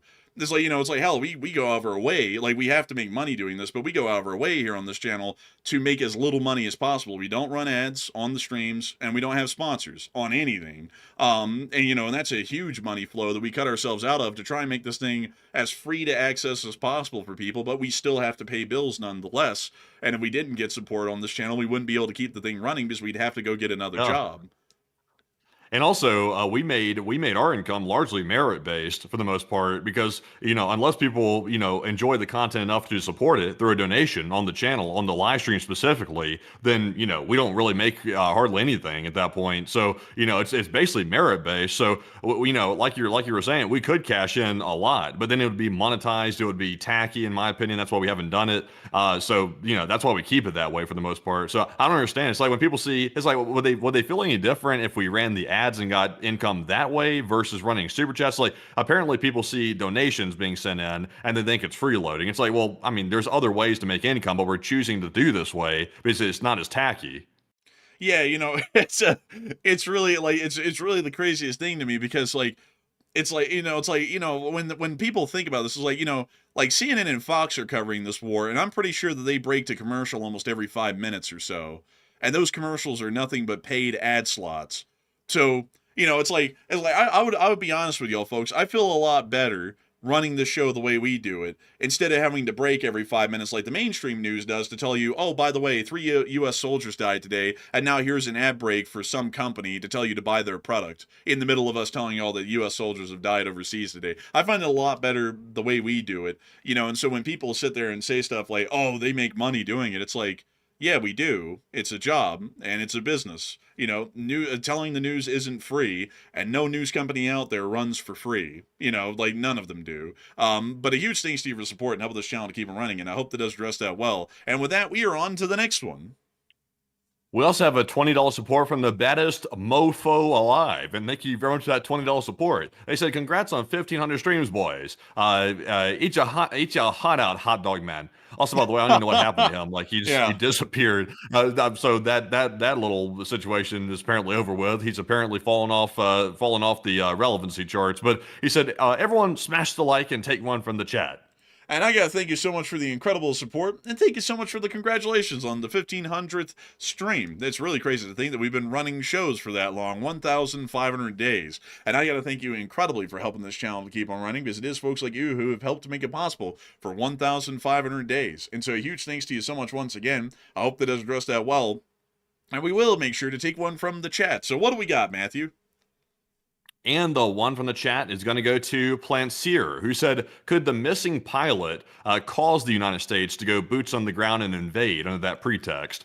Highly unlikely, because you'll mostly be in captivity by that point, so it'd be a really hard jump to justify a full ground invasion over one missing pilot, because those things happen from time to time, unfortunately. But I do hope that does address that well, and a big thanks to you for sponsoring a live chat and helping this channel to keep on running. And not to harp on this again, but it just hit me, Matthew. We just do this and we accept it as reality. Something that's crazy, folks, is that for most of the channel's history, when we've run our shows, every Sunday, we don't make a dime. Like, we work a normal, 7-8 hour workday that day running a show for a fundraiser to support nonprofits, and we don't even get paid those days. And I find that interesting, too, about the detractors. It's like, if you asked any of those detractors, would you clock in at your job for a 7 or 8 hour shift and not get paid? They would tell you no. Like, they would say that's absolutely wrong and unfair. And we've been done that until the YouTube loophole thing came up where you could throw in a super chat on Sunday. We did that religiously every single Sunday for 150 Sundays straight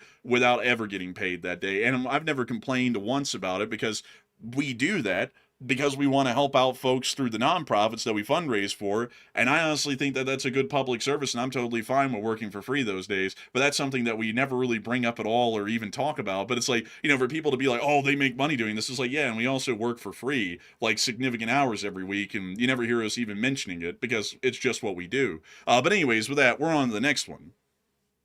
And our next one here goes to none other than Ulf Hednar, who puts in a 20. And thank you very much, Ulf Hednar, for that $20 support. They said, "Do you think that the second pilot was found by anti-regime Iranians, and that it could be trying to hide him from the regime, and also while trying to find a way to get rescued without putting the rescuers and their families in danger?"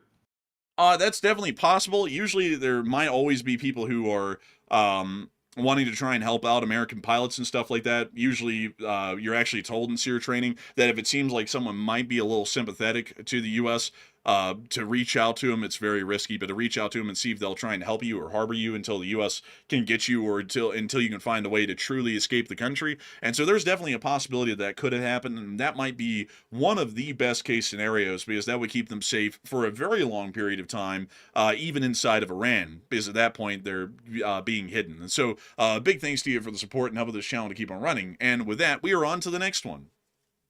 We also have a $20 support from Austin Edmondson, and thank you very much, Austin, for that 20. He said, "How do we get out of this? If we pull out of Iran, probably still won't open the strait." And that's the point we were talking about earlier, by the way. In my opinion, I mean, it's up for debate technically, but I mean, in my opinion, we really just can't get out of it at this point. If we were to get out of it, we're basically throwing a whole bunch of baggage on the rest of the world for the most part, and we're basically washing our hands clean of it when we're the ones that got our hands dirty in the first place. So we really can't leave it if we're being realistic here. I mean, technically, you can do anything. I mean, we could walk off and abandon the situation and leave a hell of a mess behind us, but that's not realistic. But Enforcer, what say you? I would have to agree with Matthew. It's entirely unrealistic to just pretend like we can pack up and walk away. A lot of people in America are used to just packing up and walking away from their problems and leaving them a mess. That's really a big reason why a whole bunch of families, in America really don't talk to each other, is because a lot of people are just used to creating shit and then just walking off and acting like nothing's going to happen. And in reality, bad things will happen. They're not going to reopen the strait, so we're basically stuck in the war until we find a way to physically reopen the strait. And even then, we have to keep the strait open, and we have to see that our original war goals can hopefully be achieved at some point inside of Iran. So I hope that does address that well, and I would definitely agree with you. A heavy deal, Austin, and a big thanks to you once again for helping this channel to keep on running. And with that, we're on to the next one. Also, real quick, a live chat question I want to address. Nick said, do you think the U.S. would admit if one of our pilots was captured? And do you think Iran would announce it if they had done it?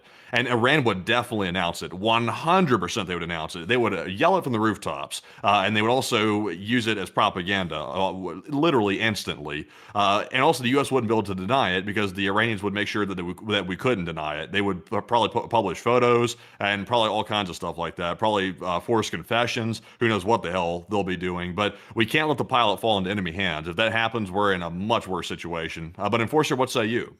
And I would have to say that generally, yeah, they would admit that immediately. Like, some people are like, well, they probably wouldn't admit it for days. No, they would admit it immediately because they want to say, like, one, look how loyal the Iranian citizens are to the Islamic regime. They went out there and found the guy and they turned him in. Two, it also confirms that the guy is alive, so that's a negotiating chip that they're able to parlay with later with the United States for his release, which, we might try and agree to something to get him released. Three, it's a huge propaganda thing because this would be the first American that they ever got in their hands over the whole war. And no, they literally have never captured another American. So it's not going to be like, oh, look, it's like the 500th American that we've captured. This is literally going to be the only one. So there's going to be a huge propaganda value there. So they would announce that immediately for all those reasons. So I hope that does address that well. Great question, by the way, Nick. And with that, we're on to the next one. Also, we have a massive $200 donation from none other than Frosty Rotor X. And thank you very much, Frosty Rotor, for the largest super chat of the night. Extremely generous of you. A 200 smackaroo. And he said, hello, y'all. And anyone who's upset that you guys get paid or jealous, they don't get to do what you do. And honestly, you guys deserve to run ads if you wanted because you offer an unmatched coverage of global events for free without ads. And long live the LSA, and God bless you, gentlemen. And also, thank you for the kind words, by the way, and sticking up for us, by the way. The one thing that people don't understand, nobody will believe this because, it's just people have this idea in their head. They think, oh, like if you're a YouTuber, you just got it made, you got it easy and stuff like that. Now, I will admit, we're not digging ditches. I mean, we're not doing like, hard labor or something. It's not that. But, it's as strenuous as a normal, like white collar job, basically. It is as much. We're working very many hours a week. It's not just 40, it's way more than that. So, everybody thinks it's simple. It's just you show up when you want. It doesn't work like that. At least if you want to make a living on here, you can't do it like that. So, it's not as cushy as it looks. I'll say that. Your boss is the algorithm. Now, that is your boss. But Enforcer, what say you? I would have to agree. It's not an easy job. I mean, it's not the hardest job out there in the world. I mean, obviously, landing on a beach in Iran and getting shot at is going to be a lot harder than our job, and that's 24/7 at that point with the threat of death always over your head. So, our job obviously isn't the toughest in the world, but I mean, it's not really a cakewalk either. It's like, do many people have the kind of commitment to get on a show every single night and basically spend your time every single day, never getting out in the afternoons like most people do, giving up your social life and everything to run shows 6 and 7 days a week and work 8-hour days those days to be able to run the show for 1,500 days straight. Most people are not going to do that. And the honest truth is, people will be like, oh, no, they would. Well, how many of them are still around? there were a lot of people who started around the same time that we started, and I can tell y'all that about 90% of those people are no longer around and running a YouTube channel. They basically all got up and walked off because they just couldn't keep up the schedule, or they couldn't keep with the commitment. And as far as people saying they don't like us being paid, it's like, well, hell, that's tough on them. It's like we don't negotiate contracts with people to get paid. Folks like you just pay us because you enjoy the show. This is literally the only way we make a living. So it's like, if they have a problem with us getting paid, they're having a problem with our viewers appreciating our coverage. And at that point, that's out of y'all's hands. That's out of our hands, because we don't sit there and pick you up by your ankles and shake you to have the pennies fall out to grab the money. People support the channel if they want to, and they don't have to if they don't. I mean, right now, tonight, folks, we have gotten about 60-something super chats, and 170,000 people have watched this channel. So tonight, 169,000 people have watched this channel without putting in a single cent. They haven't had to watch one ad, they haven't had to listen to one sponsorship, and they haven't had to put in a single dollar. And some of them haven't put in dollars for years. Some of them have never put in money at all, and that's the way the channel is supposed to run. We make this thing as free as possible to run, and if people don't like it even at that, that's just tough on them. I mean, I don't know what they're looking for, but, no one works for free, and this is a job, and we can't work for free either like everyone else. So a huge thanks to you for the support, and I got to thank you for the kind words and helping this channel to keep on running. And I'd have to tell you, we can always say, at the end of the day, that we have the right to run ads, we have the right to run sponsorships, but we don't have shareholders. We don't have to go and reach a bottom line to hell in our high water. So I like to try and run the thing as least monetized as possible. That's my personal preference, because as long as we're making a decent income off of this thing and we can run it and make it a high quality service for all of you, I think that's more in the interest of the Republic than it is in the interest of our own. But a huge thanks to you so much once again. I hope that does address that well. And with that, we are on to the next one. We also have a $20 support from Mr. Hill, I guess we'll say. But thank you very much for that $20 support, and we do appreciate that. He said, our thoughts are with the military family waiting tonight for news. And I would have to definitely agree. I hope that we get good news for him so that we can say that he was successfully recovered out of Iran. But a huge thanks to you for the support and helping this channel to keep on running. And I hope that does address that well. And with that, we are on to the next one.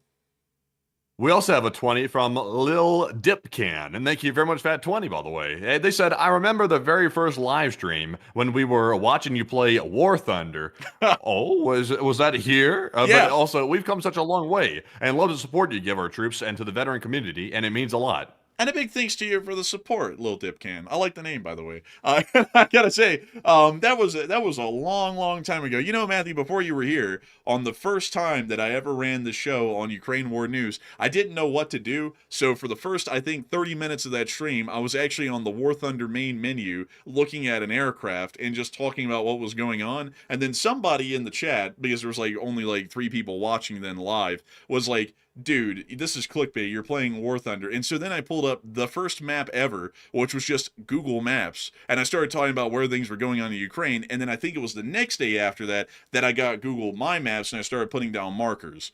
So the first stream ever never had Google My Maps on it, actually. It was literally just War Thunder and Google Maps. And that was we've come a long way since then. I mean, in information gathering, news coverage, research, analysis, and everything, we've come a far way. And I got to thank you so much for having watched that show and still being here. And I got to thank you incredibly for helping the channel to keep on running as well. And so a humongous thanks to you so much once again. And also, Good Isogen said, you guys play War Thunder? Matthew doesn't. I used to, but I haven't played it in like a year because War Thunder just kind of got a little bit old to me, and I kind of moved on to other games like train games because we cover war as a job, and so kind of playing war off air, in a way, it's kind of fun in some senses, but not really too much because I basically cover it as a job at this point. So even thinking about it after I'm done doing this, I'm like, it's just not really my thing. I'd rather focus on other stuff. But with that, we are on to the next one. We also have a $20 support from Jason Hendricks, and thank you very much, Jason, for that $20 support, and we do appreciate that very much. And I don't see a comment attached with it, but Enforcer, what say you? And I gotta thank you so much for the support, Jason Hendricks, because while you didn't throw in a comment, your support is greatly appreciative. And so with that, we're on to the next one. And the next one goes to Bridge, who puts in a 20. And thank you very much for the support. They said, best news channel on YouTube and anywhere else. And thanks for these straightforward facts every night. And take one from the chat. And thank you both, USA and LSA. And thank you so much for the support and helping this channel to keep on running, because if it wasn't for folks like you, we wouldn't be able to keep the straightforward facts coming every single night. And a humongous thanks to you so much once again for the support and helping this channel to keep on running. And with that in mind, we will make sure to take a question from the chat while I almost hiccuped right there on air. And so what do we got, Matthew? And the live chat question is going to go to JS Ghost, who said, why were the pilots separated from the F-15? Didn't they stay together? And the other thing is, could the other pilot be injured and had to be left in hiding? So when they eject from the aircraft, by the way, they don't eject and go to the exact same spot. They can drift apart from one another. So that's most likely the reason why, if in my personal opinion. But Enforcer, what do you think? Well, the real answer is very close to that, but it's a little bit more detailed. So let me show y'all an F-15 and tell y'all how that went down, or how it would normally go down. So when an F-15 ejects, I believe that is actually up to the control of each pilot individually, because that's usually how it's set up on twin-seater fighter aircraft or multi-role aircraft. So one pilot, the main pilot, probably yelled eject, and then he ejected first, or he might have ejected after his weapons operator ejected. But that means that there's actually a little gap there in between when they are a part of the aircraft and when they're shooting out of the aircraft in their ejection seat. And that little difference of just seconds, or a second or two between the two of them, will actually put them a good distance apart, because one guy is probably going to be a quarter of a mile away from the other in the air when their chutes deploy from the point of ejection. That also means that when the wind starts carrying them, they could also separate even farther than a quarter of a mile, meaning that they might be so far apart by the time they hit the ground, a half mile or more, that trying to group up with each other might be unrealistic, and they might have to just go their own separate ways and try and hide on their own and figure something out. If the guy was wounded, they would have gotten them out. Leaving behind a wounded person is basically a certain death at that point, and combat search and rescue teams are taught that no matter what, they must evacuate the pilots if they are able to physically find them somewhere on the ground. So if the guy was wounded, what they would have done is they would have dragged them right into the helicopter, laid him on the floor, and they would have gotten out of there. Because leaving him there, especially wounded, and with the threat of capture, is far worse, unimaginably worse, than grabbing the guy, no matter his condition, throwing him on the helicopter and getting him out of there. So they were able to find the first guy, and they were not able to find the second guy. And it might have been that they came under heavy enough fire that the helicopters had to leave, and while they even knew where the second guy was, they couldn't go and get him because they were scared that if they tried, the helicopters might take so much damage that they're forced to ground themselves. And now those two pilots are stuck there, or one of them is, and also that helicopter crew is now also stuck there with them. So I hope that does address that the best I can, at least from what I would know. But that's generally the reason why they might have not been able to group up, and why one of them was recovered and the other one wasn't. So big thanks to you for the support and helping this channel to keep on running. And with that, we are on to the next one. Also, by the way, I saw someone in the chat, Skycroft, they said, I'm moving to Provo and Orem soon to work on a TV show. And also, that's pretty cool, by the way. Wow. I'm sure you probably can't say which TV show it is, I'd imagine. But they said, thoughts on the area? I'm not Mormon, LOL. I will say it's like the entire area, like from the top up toward Ogden. People crap on Ogden. I will say, out of all the areas, Ogden's probably not the most polished of them, but I still found it fine. Like, you know, compared to what I'm used to, I thought Ogden was fine personally. It's a little rough around the edges, but nothing crazy. But all the way from Ogden all the way down to Provo at the very bottom, there's really nowhere bad. I will say West Valley City and Midvale, that little area, like right in the middle of the Salt Lake Valley, that's kind of a little bit rough, but you know, it's very subjective what's considered rough. But Provo, Orem, very nice. Provo is largely like a university type town where BYU, the Mormon university's at. If you're not Mormon, everybody's gonna be friendly, but I don't know how it's gonna be if you're like if you're one of these people that wants like a huge social network or something like that. I'm not sure how that's going to work with that. Me personally, I don't require a huge social network, so I wouldn't be the person to ask for that. But you know, it seems pretty nice. Everybody's very friendly though, pretty much everywhere. But Enforcer, what say you? And I would say best of luck on that show, by the way, whichever one you'll be filming. And outside of that, Provo is pretty nice. I haven't been down to Provo a whole lot myself. I've been around the area of like, let's see here, Orem and everything kind of north. Wildly nice up there. I mean, like I cannot deny, incredibly nice. But Provo itself, I've never really been into, but I can show you on Street View what it looks like, and it'll probably look pretty close to what it does in real life. So honestly, this looks pretty nice. Honestly, this just looks like everywhere else in the Salt Lake metro area. So it's really clean. It's really well kept together. pretty decent looking. You know, not really a lot to complain about there. So you'll probably find it to be fine. Now there is a lot more Mormons down in Provo than there are up here in the Salt Lake Bowl or the Salt Lake Mountain Bowl, which is where we're at. So I don't know how that dynamic's going to work. I mean, they're wildly polite and nice people in as far as public interactions go, you know, where you're just passing by people and having to deal with them to get tasks done. So if you're not a wildly sociable person and you like your privacy, whenever you have to go out in public, it'll be, you know, perfectly fine. In fact, you'll probably find it better than where you came from because they're going to be really nice. But if you're really sociable and like to have friend groups and stuff, I don't know how that's going to work because, you know, we work this job so much, we really don't have time for big social circles and stuff like that, unfortunately. So I don't really know how the social dynamic would work here in the Salt Lake Bowl, much less down there in Provo. But I have a feeling you'll probably really enjoy it, especially for someone who likes the outdoors. You can't beat the outdoors that this area has to offer. It's got mountains, it's got lakes, it's got beautiful trails and parks in the cities. It's got just about everything that you'd ever really want for outdoor recreation. Some people call it an outdoorsman's paradise, and I would have to definitely say that's true. And then there's a whole bunch of stuff to do in the city, or in the cities, or the Wasatch Front if you want to do that in the metro area. They have endless things to do, literally from Provo all the way up to Ogden. So I would say you're probably going to really enjoy it. You'll probably really like it. And welcome to Utah. I hope you stay out here because I can tell you this: after moving out here, I'm going to be staying out here. It's a great place. But a huge thanks to you for Am I back? Yes. Did you hear me like get cut out or anything? No, I didn't hear you talk at all that whole time. But what was the last thing I said? The last thing you said was like you're rounding out thoughts on the area, and then I started talking about it, and then you never talked again on my end. Huh. Well, yeah, I was actually fighting for my life to get connected back to the internet that entire time. I thought I cut out like mid-sentence or something. So yeah, I'm back now. But yeah, I was fighting for my life to get reconnected. Somehow I got kicked off. Dude, you legitimately ended your comments and then said, Andrew, what do you think? Or Enforcer, what do you think? And then I just started talking, and I didn't even know. I didn't know at all. Yeah, that's insane, actually. I was fighting for my life. Holy moly, by the way. Also, dang, a huge shout out to Sean, by the way. He's doing a 500. Damn. Dang. That's unbelievable right there. We'll be getting to that here in just a second. But I do thank you massively for the support once again, and I hope that you find Utah to be as nice as we found it. But I don't know, you might be from an area that's not Alabama, so you might have higher standards. So it might not be the greatest to you, but to us, this is great as peaches. I mean, we love the place out here. But a huge thanks to you so much once again. And with that, we are on to the next one. All right, and moving on to our next one here, like I was mentioning, a huge shout out, by the way, to Sean Seganok, if I'm saying that properly. Seganok? And we do appreciate that. Possibly so. And he put in a $500 donation, by the way, which is literally the largest super chat that you can even put in on YouTube. That is literally the super chat limit right there.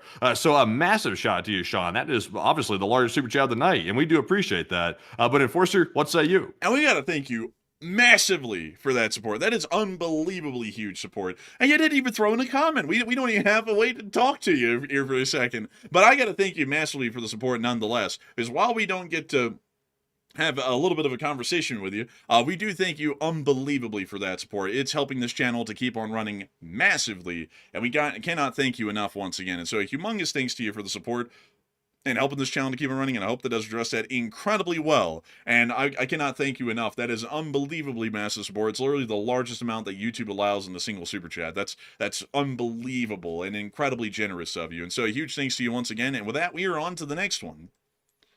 And we also have a support from none other than, let me scroll back up here. I'm trying to make sure I didn't miss anybody because when I got cut off from the internet, I couldn't see the super chats rolling in. But this one is going to go to Chris Summer, who put in a 20. And thank you very much, Chris, as well. He said, how effective would using P-51 Mustangs and other World War II aircraft against Shahed drones if they were being used only over friendly territory?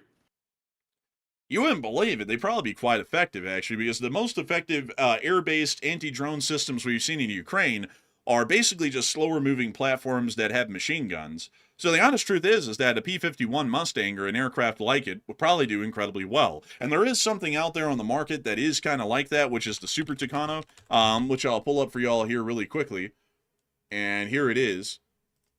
So this is the Embraer Super Tucano, which is kind of like our modern equivalent in a way, not really, of a P-51. It's a propeller-driven plane. It flies at a much slower speed, and you can equip it with machine gun pods under the wings on the pylons and rig them to be usable from the cockpit. So you could actually use these as a form of drone defense. But to be entirely honest, the most effective thing that we've seen out of Ukraine is the ground point-based machine gun air defense systems that are mounted onto pickup trucks. They're mobile enough because drones usually never travel at incredibly high speeds, so they're mobile enough to be able to get around and try and deal with the drones, but they also don't cost as much as a singular airframe like a Super Tucano would, so you can field a lot more of them and therefore have a lot more available firepower to cover a wider area and also inflict more damage over that area as well. So I hope that does address that the best I can, and a big thanks to you for support and help this channel to keep on running. And I also saw, just to circle back here really quickly, that,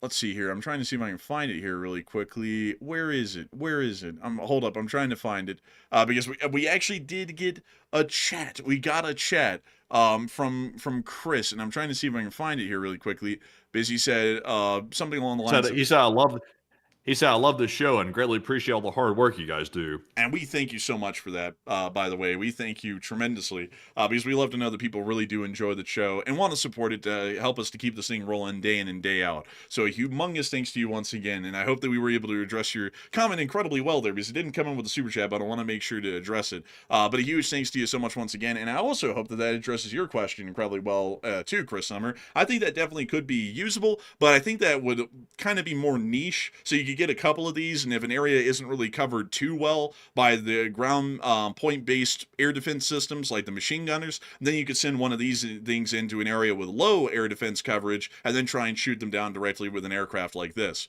So I hope that does address that incredibly well, and with that, we are on to the next one.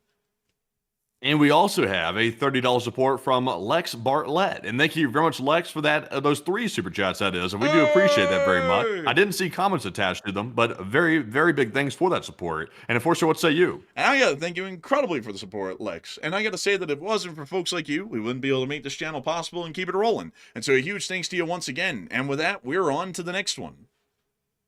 And also, by the way, I see a lot of people saying, you guys should go. In fact, I just got an email from a viewer right now saying you guys should go visit Zion National Park. I've been wanting to go check out a lot of stuff in Utah. Sadly, we just don't have the time for any of it because we can't just get up and go down there and go check it out. Because it's really cool. I know what Zion looks like. There it is right there. It looks surreal. It looks like a place where they'd filmed like Back to the Jurassic Age. What was that movie called? Back to the Stone Ages or something? I don't know, dude. That's not ringing a name at all. You're like an old person right now, dude. You're like, what's that guy's name? Tony Stank? It's like, I don't know. Like, that's Land of the Lost is what I'm trying to think about. Not Back that to was the Stone nowhere Ages. close. That was nowhere close. How the hell was I supposed to know what that is, bro? You said Back to the Stone Ages. I'm like, what the hell show is that? Yeah. I've never heard of that. Back to the Stone Age is a TV show that we're watching live daily, so we'll see where that one goes. But the Land of the Lost is what I was trying to think about. It looks like where they'd film something like that for the most part. But I want to go check out like a lot of stuff. I don't know when I'm ever going to have the time to go do it, to be honest. I want to go check out, Billings, Montana. Also, what's the place in Montana? Why is my brain not working? What's the capital of Montana? Help me here. Help me. Help me, Spock. Spock, help me. I think it's Bozeman or Billings. Bozeman. Bozeman's what I'm trying to think about. I'm feeling like I'm losing my mind tonight. I'm not able to think, but It's Bozeman is that. I want to go check that out. Yeah, Helena. Well, I'm not talking. Yeah, I'm talking about Bozeman specifically, not necessarily just the capital, but I was mistaken. But Bozeman's really cool. It's like the entrance to Yellowstone and stuff like that. I want to go check that out. I want to go check out Logan, Utah. I'll be honest with you, I don't really want to check out Utah or Idaho for the most part because I don't know what's up with Idaho, but they have like some crazy stuff happening. They just had another shooting in Idaho. Some lunatics came out of the woods or something like that, and they went berserk again. And it seems like they got some wild people living up there in the woods in Idaho. I didn't know that until like recently, but I don't think I'd want to visit that state for the most part. Something they got some loonies in the top of it. Look, Jack. When you go to the capital of Montana, you gotta go. Helena? No, it's Bozeman. Bozeman. You gotta go there. I'm not too far gone until you start getting to the point. You know how like when you get old, like when you deal with like really old people and their brain has started slipping because of the old age. Like the thing that always gets me is like not only is there like they can't figure out what they're saying, number one, but the bigger thing is they will not stop looping until they finally figure out what it is that they were looking for, and they'll do it for ages. Like they'll be like, oh, the capital of Montana, Provo, no, Denver, excuse me, hold on, wait a minute. And somebody will interrupt and be like, no, it's okay, don't worry about it. No, wait a minute, I gotta figure this out. I have to figure this out. It's Cedar City. No, that's not it. They'll keep going until they figure it out because they gotta prove to themselves that they're not too far gone. So they keep going in a circle because they gotta prove to themselves that they're not crazy. Man, I gotta tell you though, what is this grand staircase? Oh, wow, that's crazy. I've never seen this before. Wow. Wow, that is like nuts. Look at that. That is crazy, I will say. Also, like, I want to go check out Moab as well. I don't have a vehicle that can go off-road quite like that in Moab to really appreciate it, but I would like to see it. Well, this is just right outside of the Arches National Park. Whoa. Look at that. They got arches out here. They also have a uranium mine out here near Moab. Yeah, many of people have taken their off-road pavement princesses out here and absolutely trashed them. And then Canyonlands is right down here, too. Jeez. Canyonlands. That's crazy. I tell you, look at that. That's a canyon land right there. I'd like to see that in real life.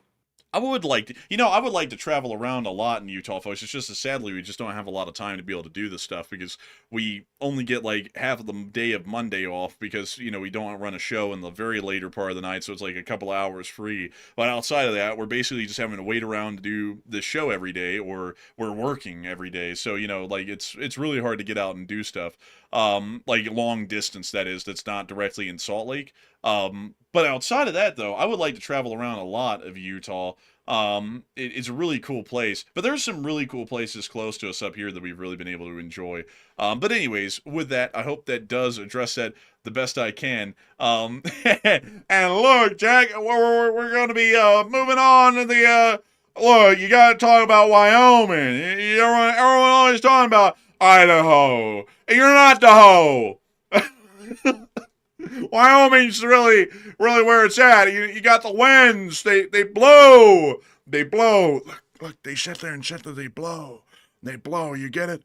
It's an innuendo. But they say that the winds blow, and they really do. That you're like 100 miles an hour across the plain, blowing over trucks and trains and everything. It's crazy. Honestly, it's like scary, legitimately. Like when you go through there and the winds are really gusting, like that stuff will flip over trucks like easy. But anyways, with that, it is time for us to move on and into the next one. And our next one goes to Duncan VR. And thank you very much, Duncan, for that $28 support. And we do appreciate that. All the way from Down Under, once again, we got another Down Under viewer that's coming down from Down Under to tell us about it. And Duncan said, Bah Moo Wolf Crack, it's a lie. Sir, vote one now for Enforcer Matt. 2040 for the White House. Cut the Matt. And Enforcer, what happens to those crickets when Matt stares at them? No respect around here. No respect around here. Oh, man, I'm telling you, I get no respect around here. And I gotta say, humongous thanks to you for the support. And I gotta say, well, they explode. That's what happens. I mean, like, there they are. And see how they just stopped right there? Matthew just made the thing explode. That's just what he does. I don't know how he does it, but, it's what he does. But beyond that, a big You know what they say? You know what they say? The first sign of trouble is always the animals. If the person is a little bit cruel toward animals, even insects like crickets, that's a bad sign. I'm not gonna lie, the way you just said insects sounded like something totally different. I'm not gonna lie, I just went in my head, hey yo, like bro, I wish I had a live. See, that's what happens when your mind's in the gutter. That's what they call being in the gutter. No, you literally said you're like, when they're cruel to stuff like insects, and I was like, what the hell? What did you just say? Like, I can replay it. We're gonna have a live replay. Insect. I'm not gonna lie, the way you just said, okay, it passed it. Sadly, I would have to go and find it. But beyond that, though, a big thanks to you for supporting this channel. Keep on running, Duncan. And with that, we're on to the next one. So apparently, everybody thought it sounded like that. Oh man. Bro, the whole boy, chat. I really stepped in it now. Hey, But anyways, moving on to our next one here, and thank you very much, Duncan, for that support. We also have a 20 from My Truckin' Travels, and thank you very much for that support, My Truckin' Travels. He said, thanks for all you do, and please take one from the chat. LSA forever. I think I'm starting to get bored of Interstate 10, LOL. Oh, man. I hate to hear that. Interstate 10 seems like a real trip, honestly. But, you know, interstate that you could do is Interstate 25. That one goes up the side of the Rockies and everything, on up into the middle of nowhere in Wyoming. Or you could do Interstate 15, which comes through Salt Lake, which is a really cool spot, too. But I gotta say, a huge thanks to you for support from one of our LSA truckers. And we will make sure to take one from the chat in your honor. And everybody is hearing what I heard. I didn't have my mind in the gutter. That's just how you said it. Like, that is how you said it. What was the context? So what did it sound like? I said it's a bad sign if people start being cruel to animals, even in sex. Like, bro, that's messed up. That's messed up. Don't ever that's oh my god, that's bad. But anyway, so jumping into the live chat question from My Trucking Travels. This one goes to AF Kaplan, who said Mossad does have assets on the ground in Iran, and could they do anything about these launchers in civilian areas?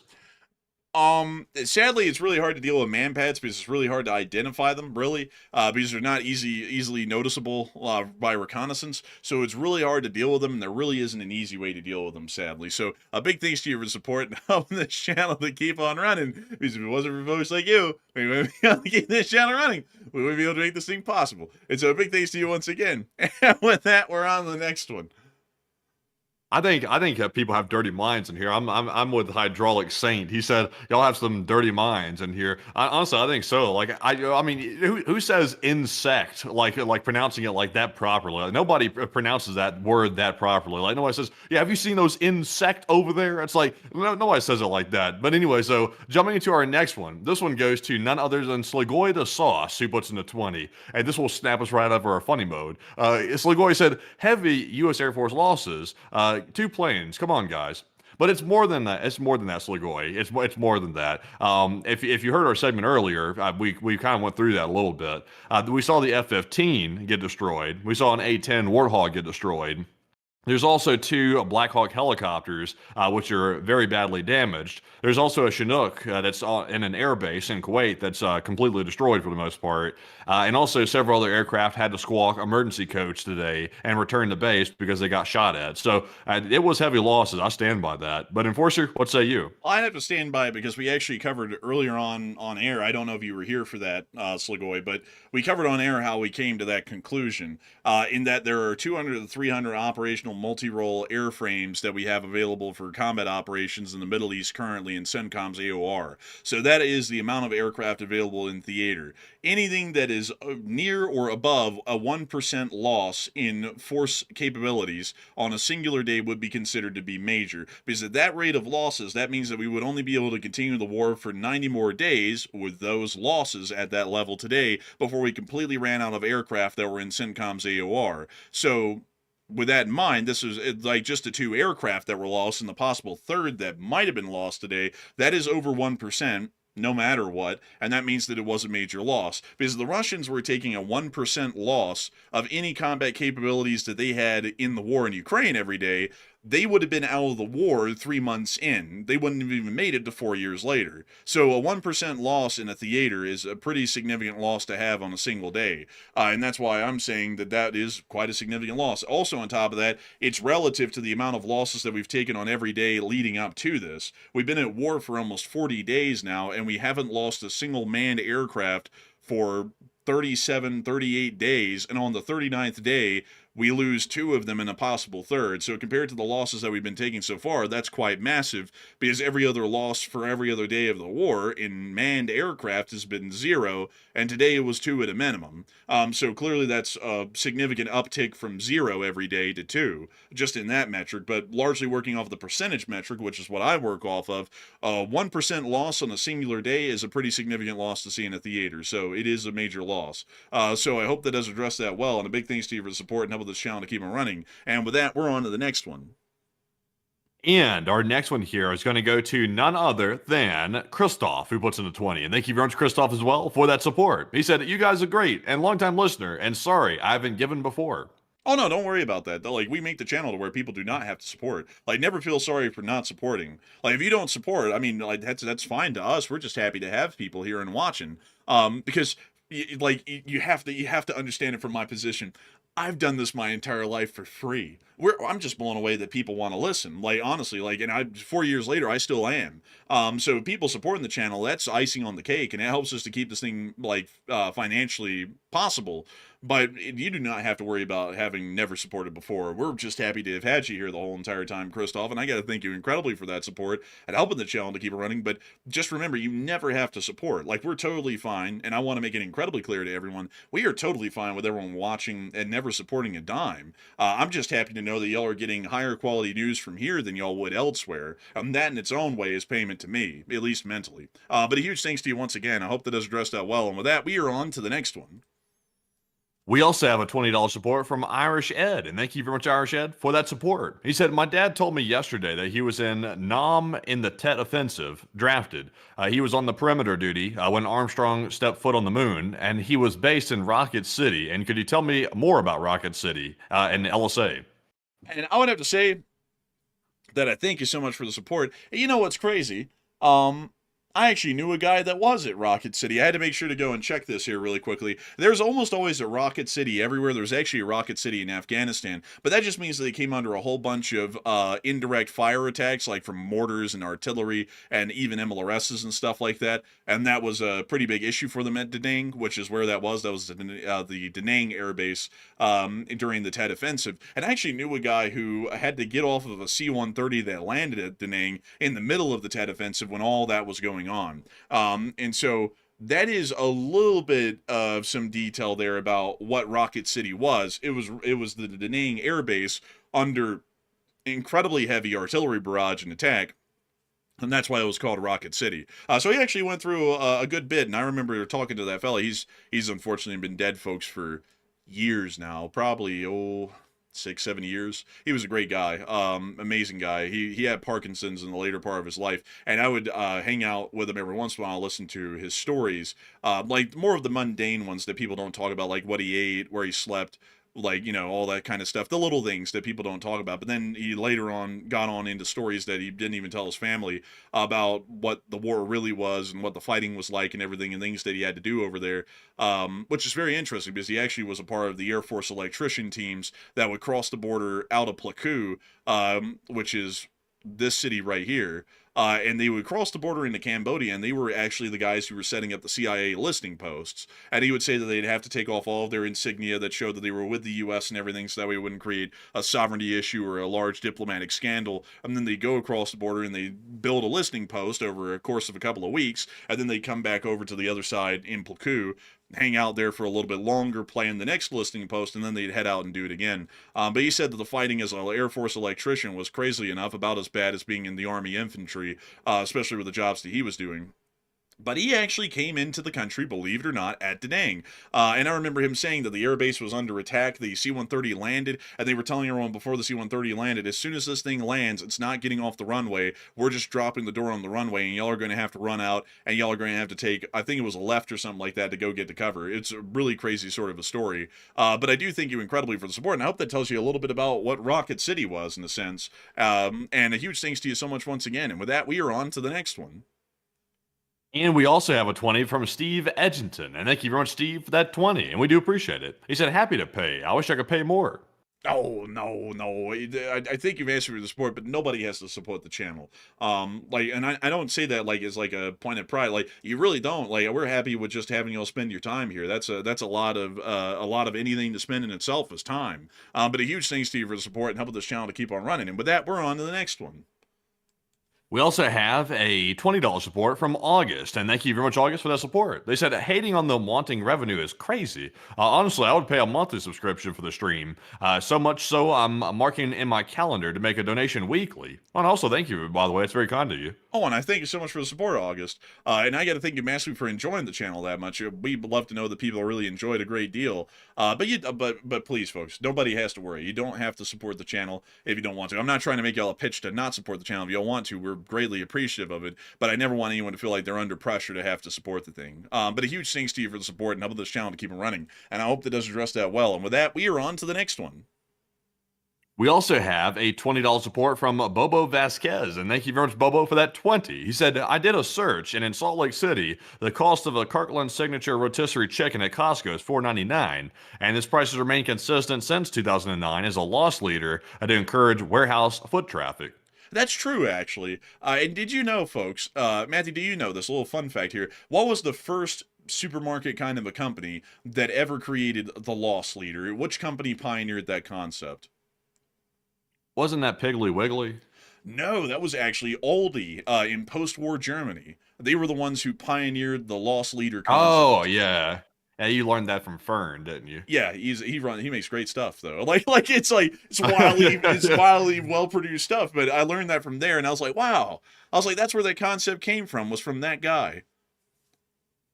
Yeah, that is impressive. Aldi is very interesting company. Me personally, I'm not a huge fan of Aldi myself personally, but it's a neat concept. It's a neat I'm not really a big fan of Aldi either. It is a neat concept though, but I have to say like the business principles that that guy used were like really revolutionary in like the corporate world, and especially in the grocery corporate side of things. And it's really interesting to see that guy pioneered a lot of the concepts like penny pinching at every level, no matter what, like no spare expense for anything. And then on top of that, having loss leaders on basic essentials to get people in so that way they would try and buy luxury items, which is really where they made their bottom line at. So that's really an interesting sort of a thing. But a huge thanks to you for the support and helping this channel to keep it running. And I hope that does address that well. And with that, we're on to the next one. We also have a 10 from Tyler Sprague, and thank you, Tyler, for that support. He said Iran's manpad, the Masag 3, uses a 360-degree laser fuse. Flares won't work, and they were mass-produced in 2017 to present, and PITA to dodge these homing missiles. It's a modern behind enemy lines. And that's very interesting here, Tyler Sprague, and I thank you so much for sharing that with us. And with that, we're on to the next one. We also have a 10 from Sean, and thank you, Sean, as well. He said, I think the pilots got a little too confident, thought manpads were pretty much non-existent in Iran, LOL. I think they might have, but that's such a cavalier idea because it's like, you know, we know that they have manpads. They're always going to be a threat. Manpads are always a threat. Even when we have air supremacy, they'd still be a threat.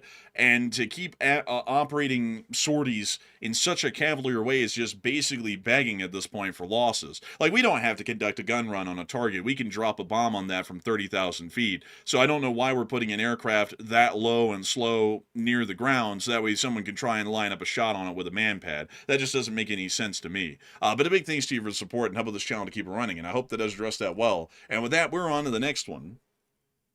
And we also have a $10 support from Aries. And thank you very much, Aries, for that 10. They said, thank you for all the work and great coverage, guys. And a humongous thanks to you for the support and helping this channel to keep it running. I hope that it does address that well. And thank you so much for enjoying the coverage. And with that, we're on to the next one. We also have a 10 from Rotormax. He said, hello, Enforcer Matt. Great stream. And your news and commentary is some of the best on YouTube. And being supported by donations is American capitalism at its best. And if you like it, you buy it. I gotta thank you so much for the support, Rotormax, and thank you so much for enjoying the stream and helping it to keep on running. And so a big thanks to you so much once again. I hope that does address that well. And also I saw Rick say, I wouldn't blame the pilots or any of the soldiers for this. Absolutely not. If there's anything to blame, there's pressure coming down from the top. Because conducting a gun run on a target doesn't really make a lot of sense, to be entirely honest with you all. Because that's showing that these pilots may be put under a lot of strain by their mission planners, which are getting strain put on them from higher up and so on up the chain. Because they're trying to get as much results as possible because things have been fumbled. So they might be telling these pilots, you can't come back until you've hit all of these targets or expended all of your munitions in every way. So you have to expend the belt and the M60, the M61, you have to expend that belt, and you have to drop every single ordnance that you have before you can come back. That they might be saying that to people, and that's why we're seeing the risky operations like gun runs are being conducted. Or for some reason, they might just be planning these into the missions for some reason, which is really cavalier in my opinion, and putting unnecessary risk to those aircraft and the pilots trying to conduct those operations. But anyways, with that, we're on to the next one. also have another 10 from Tyler Sprague. He said it looks like Iran and Russia had a man-pad arms deal this February. 500 9K33 Verbos, and they utilize a 3-channel spectral seeker. It's more dangerous than the 2017 Misog 3 Igla family laser proximity fuses. Oh, that's interesting. I gotta say, a big thanks to your support and sharing that with us, because actually I hadn't heard about that weapons deal, and now, because you brought that up, I'm gonna have to go look into that. But a huge thanks to you so much once again, and we are on to the next one. We also have a 10 from Live Animal, who said, how's it even possible to lose aircraft after attaining air supremacy? It's possible because manpads are always going to exist, and there's really no way to get rid of them. Because, I mean, you would have to run an air op like has never before been seen in history to be able to wipe out all the manpads, because they're going to be almost impossible to track down and really find. So that's really how, like, we don't, by the way, we don't have air supremacy, we have air superiority, which is about a step below. But generally the manpads would still be an issue even with air supremacy. But the thing about that is that with air supremacy, we can operate everywhere over Iran, but that doesn't mean that we can operate like 2,000 feet above the ground at 300 miles an hour. That would still pose a significant risk, even with quote-unquote air supremacy. So I hope that does address that the best I can, and a big thanks to you once again for support and helping this channel to keep on running. And with that, we are on to the next one. We also have a 10 from Austin Edmondson, who said, would we have to just take the strait or also most of the coastline? We would probably just have to take the strait, but I don't know how a ground operation is going to work there, to be entirely honest with you. I don't know if that's really going to achieve much of anything, to be honest. So, if anything, like in that question, I would say the strait is probably the only thing that's necessary, because we can't physically control the entirety of their coast, so then we have to prioritize, and the strait would be the most important thing to control directly. So I hope that does address that the best I can, and a big thanks to you for the support. And with that, we are on to the next one. We also have a 10 from James Margolis, who said, sir. Sir, but a huge thanks to you for the support, James. And with that, we are on to the next one. We also have a 10 from Pookie, who said, here's for the fantastic news, the dad jokes, and being amazing guys in LSA. Hey, and thank you so much for the support, and long live the Lee Spring Army, and thank you so much for appreciating everything about the show. And with that, we're on to the next one. We also have a 10 from DWRB, and thank you as well for that support. They said Trains Magazine put out an article today that the big boy will be doing a public excursion over the Reading in northern and eastern Pennsylvania, and DEFCON 1 levels of foam expected. Oh, yeah, I would bet. You know what's going to be cool, though? I did hear that they did confirm this well in advance, that the big boy is going to go over the horseshoe curve up near Altoona. I did hear that, and that was incredibly exciting even to me. I'm not even in Pennsylvania, but, you know, the horseshoe curve, if y'all don't know, is legendary in American railroading, and also the big boy is legendary in American railroading. So the pairing of those two is literally a once in a history thing, because it's never been done before. So it's going to be pretty crazy to see the big boy meandering through the Appalachians and around the horseshoe curve. That's going to be absolutely crazy. But I got to say, it was just crazy seeing the thing wandering its own home territory here on the Wasatch Grade, because that's where they used to run. I think they did the run from Ogden all the way to Cheyenne and back, and that was really kind of their run, because it's incredibly difficult terrain to navigate for a train, and so they needed as much raw horsepower and torque as they could to haul the trains over the grades through this area. And just seeing it even running in its own natural home country, I mean, that was something else. That thing is just amazing. I was like, I got to tell y'all, Big Boy is not underrated. Well, actually, Big Boy is not overrated. That thing is underrated. It is crazy to see that thing in real life. But a huge thanks to you for the support and helping this channel to keep on running. And with that, we are on to the next one. We also have a 10 from Kyle Padell. He said, hello from Norman, Oklahoma. Hot cup of snow and birds Tuesday. He also said in his second super chat, he said, look at the 45th ID Museum, or now called the Oklahoma National Guard Museum. Oklahoma National Guard Museum. Is this it? Oh, nice. Oh, well, the Dawn Bro, of Mass Death. bro, what in the world, bro? They named that wild. Man, I mean, they aren't lying. I mean, like, they have the deadliest killing machines of the First World War up here. They got the Lewis gun, they've got a Hotchkiss, they have a Maxim, and then they have a Vickers. So they kind of have it all. This is apparently their World War I section. They have a 1917 right there. I have one of those. I like them. But let's see here. Oh, that's just neat. Okla. Man, they ought to change that L to an R, the Okra Air Guard. Bro, that'd be baller, honestly, man. Imagine getting shot down by fried okra. Man, fry it up. Fry it up. Man, they got this is actually we gotta skip over that exhibit. YouTube wouldn't like that one. They got cooked up Shermans. They got nice. I don't even know what gun that is actually, folks, but that is really nice. But I gotta say, a really interesting museum. This actually is a high quality museum. And it looks like they brought back a lot of war trophies from Germany, which YouTube doesn't like us showing much. But I do thank you massively for the support and letting us know about this museum. It's actually a really cool one. And it's right next to a railway museum. Would you look at that, Matthew? A real time sink right there. Is it good? Damn it. Oh, actually, it's like pretty decent. Look at that. They've got some kind of rare stuff here. Huh?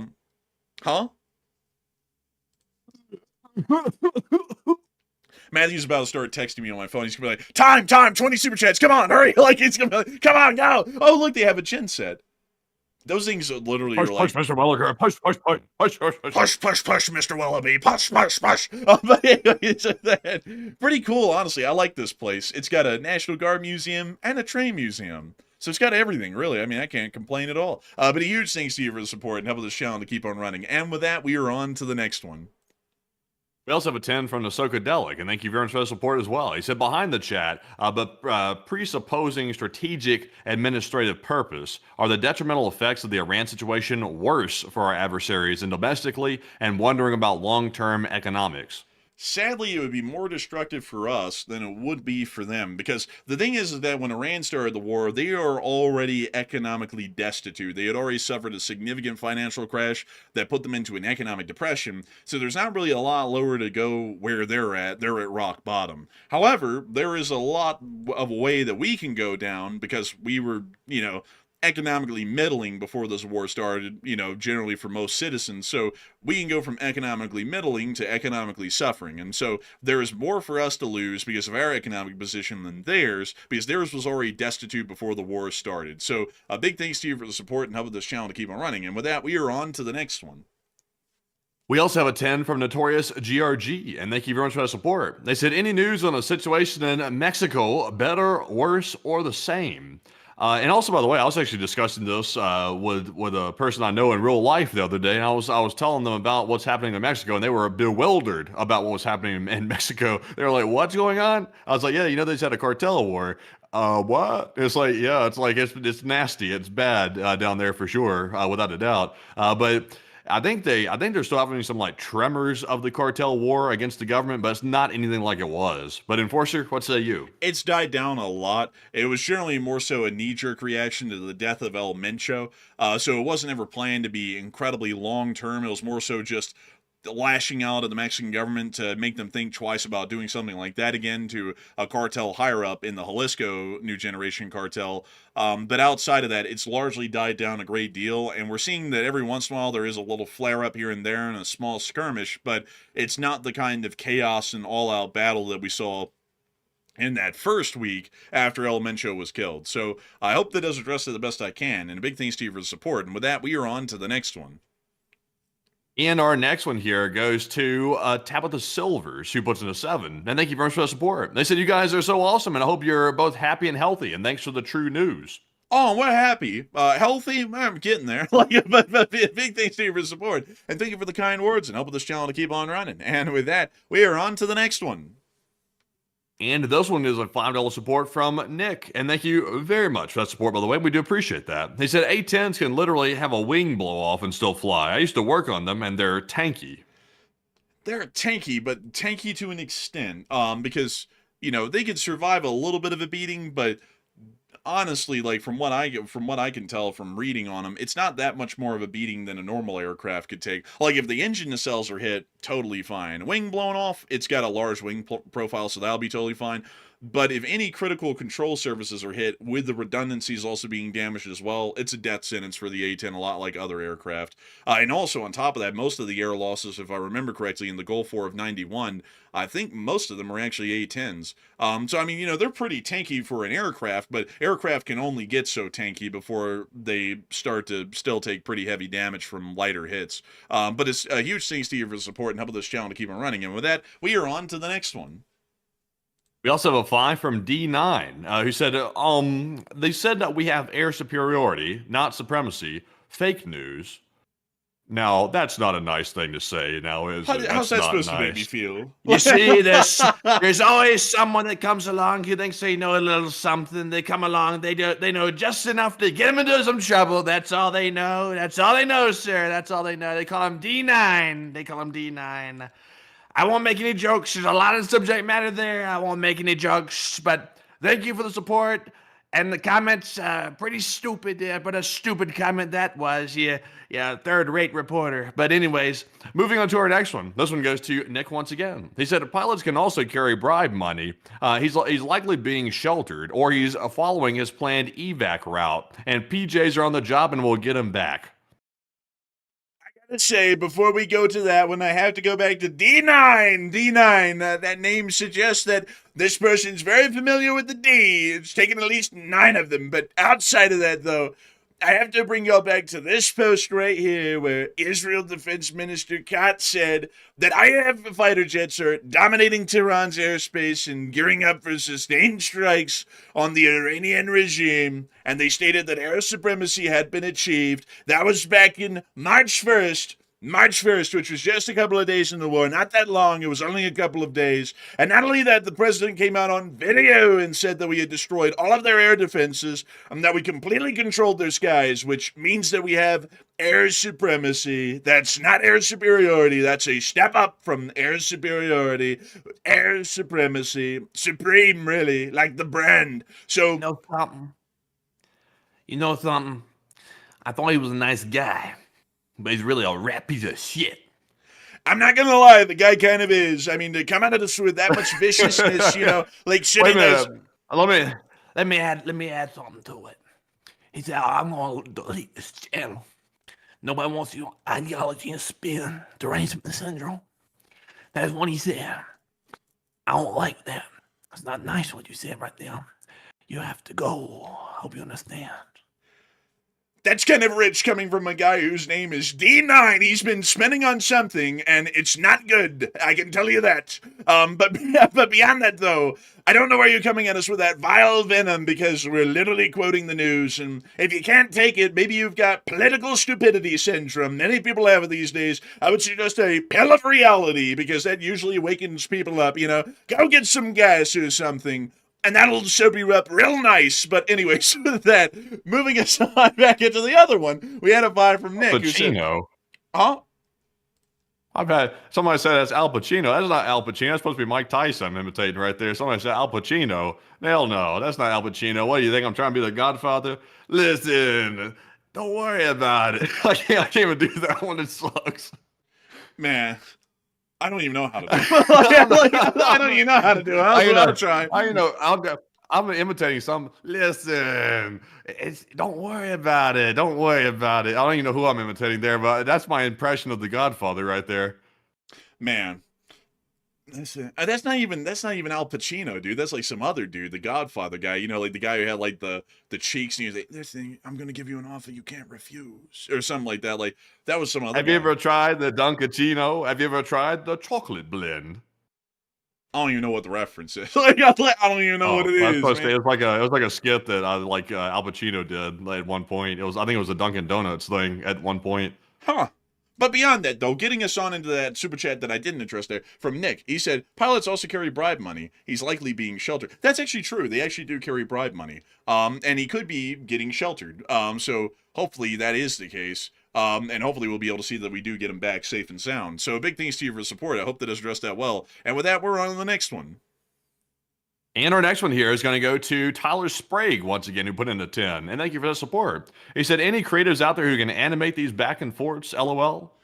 Oh, man. I've seen some people do that out there, like fan animations for, like, conversations on, like, shows and stuff. There's a really funny one that for some reason keeps showing on my feed. It's like, I think it's like a Dungeons and Dragons thing where, like, some people are playing the Dungeons and Dragons game, and they have like these absolutely hilarious dialogues, and the way that they're animated makes them even funnier. And I've never done Dungeons and Dragons, folks. I don't know anything about it, but I can tell you that those clips are just absolutely hilarious. Like, whoever those people are, they are like comedy gold. They come up with good stuff nonstop, and then people animate it for them. It's pretty funny. But if anyone ever did that on our end, I would get a pretty big kick out of that, honestly. Like, if they just came up with like some goofy characters that we looked like, and just had that whole thing clipped. That would be funny, honestly. I would get a huge kick out of that. But a big thanks to you I for just the don't want support. them to do that character. I don't want to do that caricature thing where, you know, like they exaggerate like your features and stuff like that. I've seen some people get their lives ruined by those things on like Instagram and stuff like that. I've been seeing people left and right. They'll go to those things and their whole life's crooked.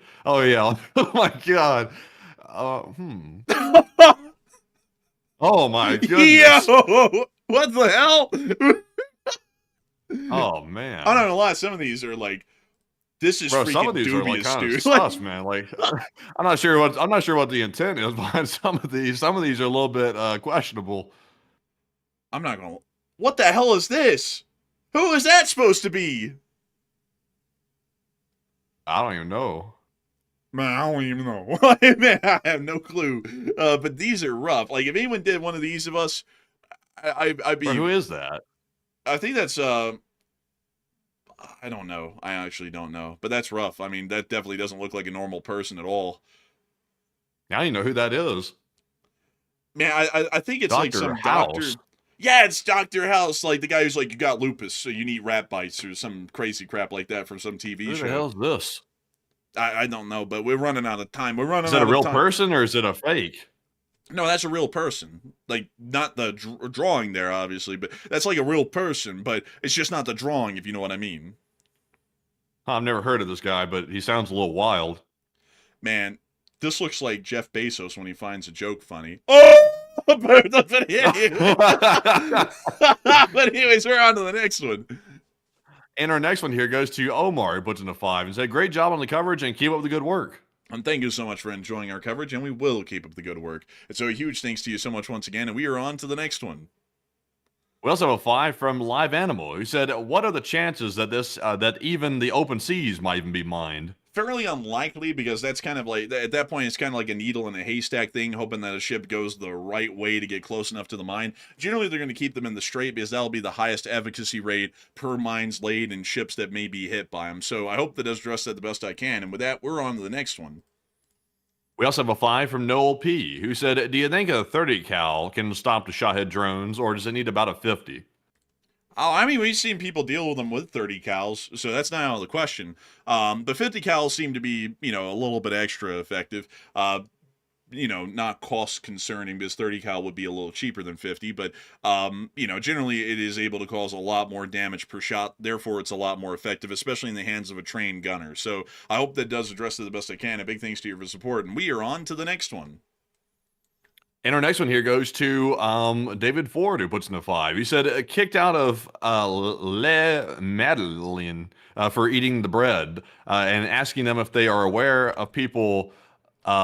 This is a word that indicates chewing, by the way. Let me make sure I pronounce this properly. Masticating in their establishment. Told them all about LSA. I've never really heard of this place here. What's this about? I don't know, but it's a real word, folks. I have to show you all this. See, mastication, action de mâcher, de mastiquer, which is meaning to chew or mastication. So it's real English. People get confused with something else too. The other thing that they get it confused with is something that we're not going to talk about here. Oh, I understand now. You're talking about, you know, that thing. You didn't just get that. No, I definitely did. I definitely got it. Like, I can promise you that. Like, you mean like wax on, wax off. You're talking about, you know, like that whole deal with, you know, the chicken and it's being suffocated by the guy who was wringing it out. You know, yeah, I get it. I know what you mean. Yeah, you know, I understand. Like, you know, you asked me, man. You said, I don't think you know what I get. Now you know. Now you know. You know what I mean? You know, like, you know, taking them out behind the woodshed, beating them like he owes you money. You know, I know what it means. Like, you know, I've been around the block. You know, I've heard people say the slang here and there. You know, some people around the block, up and down. You know, all that stuff. But anyways. With that, it is time for us to get on and into the question there. And I got to say, I thank you so much for telling them about the LSA, and I thank you for letting them know about that word, because it's a real word, and people need to be educated about it. And so a huge thanks to you so much once again. And with that, we're on to the next one. Next one goes to Peter Townsend, who puts in a 5. Who said, "E in Epic Fury was for Easter weekend. Boots on the ground the weekend. Check your DMs. Can't send a platform. Blocks me from saying it." I thank you for the support, Peter, and we'll have to look into that. But a big thanks to you once again. And with that, we're on to the next one. We also have a 5 from Waka Waka What, who said Reggie's Costco chicken fun, and the A10 will rise again. Just give it 3 days. JK, just a little good Friday joke. And thanks for the best news coverage. I thank you so much for the support. And with that, we're on to the next one. We also have a 5 from Butchie777, and thank you very much, Butchie, for that 5, and we do appreciate that very, very much. We also have a 5 from Mechtild, who said wars are like bathtubs, easier to get into than get out of. That's pretty deep, but pretty true, honestly. A huge thanks to you for the support, and we are on to the next one. We also have a 5 from David Ford, who said, let's see, I don't know if I can read this one. I don't know if I think this might offend people, but thank you very much for that 5. We do appreciate that. We also have a 5 from Great Southwest Trains. He said, thank you for tonight's stream, Enforcers, LLT LSA. And a big thanks to you for support, Great Southwest Trains. And I got to thank you so much for enjoying that the show and helping it to keep on running. I also saw someone ask a great question. Someone said, if the weapons officer is captured by the Iranians, will he be regarded by the president as a loser? I don't know. I mean, according to him a little while ago, he said that he likes his war heroes not caught. So, I got to say, folks, that's why you don't make statements like that in the public, because if you ever become the commander-in-chief and you're in command of the armed forces and one of them's captured, that kind of stuff comes around to bite you in the ass because people start asking questions like that. And, usually I would say the questions like that are far out left field just trying to go after someone. But, I mean, he literally said that word for word. So, and also, question. Don't say it in private either. That's a dumb thing to say. It's like, obviously the soldier's not getting captured intentionally. It's like but saying that you don't like your soldiers captured or something. It's like, well, that implies that they intentionally got captured. It's like nobody wants to get captured. Trust me. Yeah, and then tortured, it's like, especially the guy he was talking about, it's like, that guy got tortured. It's like, he literally has physical deformities from his torture, it's like, not really something to act like, that's just no big deal. So, that's coming from the guy, who never served in the military a day. I mean, he's going to make fun of some guy who got captured and tortured for years. It's like, that doesn't really come off too well. And, it doesn't really come off well when someone might actually be captured. And then that comes up, it's like, well, what's he think of this guy, really? If he said that about one guy, does he think that about all of them? And does he think that about the guys under his command, that if they get captured, he doesn't like them anymore? It's like, so honestly, kind of an interesting question there. But anyways, with that, we are on to the next one. We also have a 5 from Mama Mentality, who said, in your opinion, what are the challenges the U.S. will have to face in taking on the strait? And by the way, LSA, and have a great Easter, Enforcers. And a big thanks to you for support. And the challenges generally are the anti-ship weaponry and the mines that the Iranians have around that area. So a big thanks to you for support. I hope that does address that well. And with that, we are on to the next one. We also have a 5 from Knox Date, who said, in your guys' opinion or analysis, how you guys think the war against Iran will pan out? And LSA have been here for 2 to 3 years. At this point, with how it's been going, it's either going to be a stalemate or a defeat. I hate to say that, but that's kind of the reality of it, unless if things turn around massively, and we clear out the Strait of Hormuz. If we clear out the Strait of Hormuz, at worst it'd be a stalemate, at best it'd be a victory in some form. But right now, if that Strait of Hormuz does not get cleared, this is at best a stalemate, and at worst a defeat for us. But a big thanks to you for support and helping this channel to keep on running, and I hope that does address that well. And with that, we're on to the next one.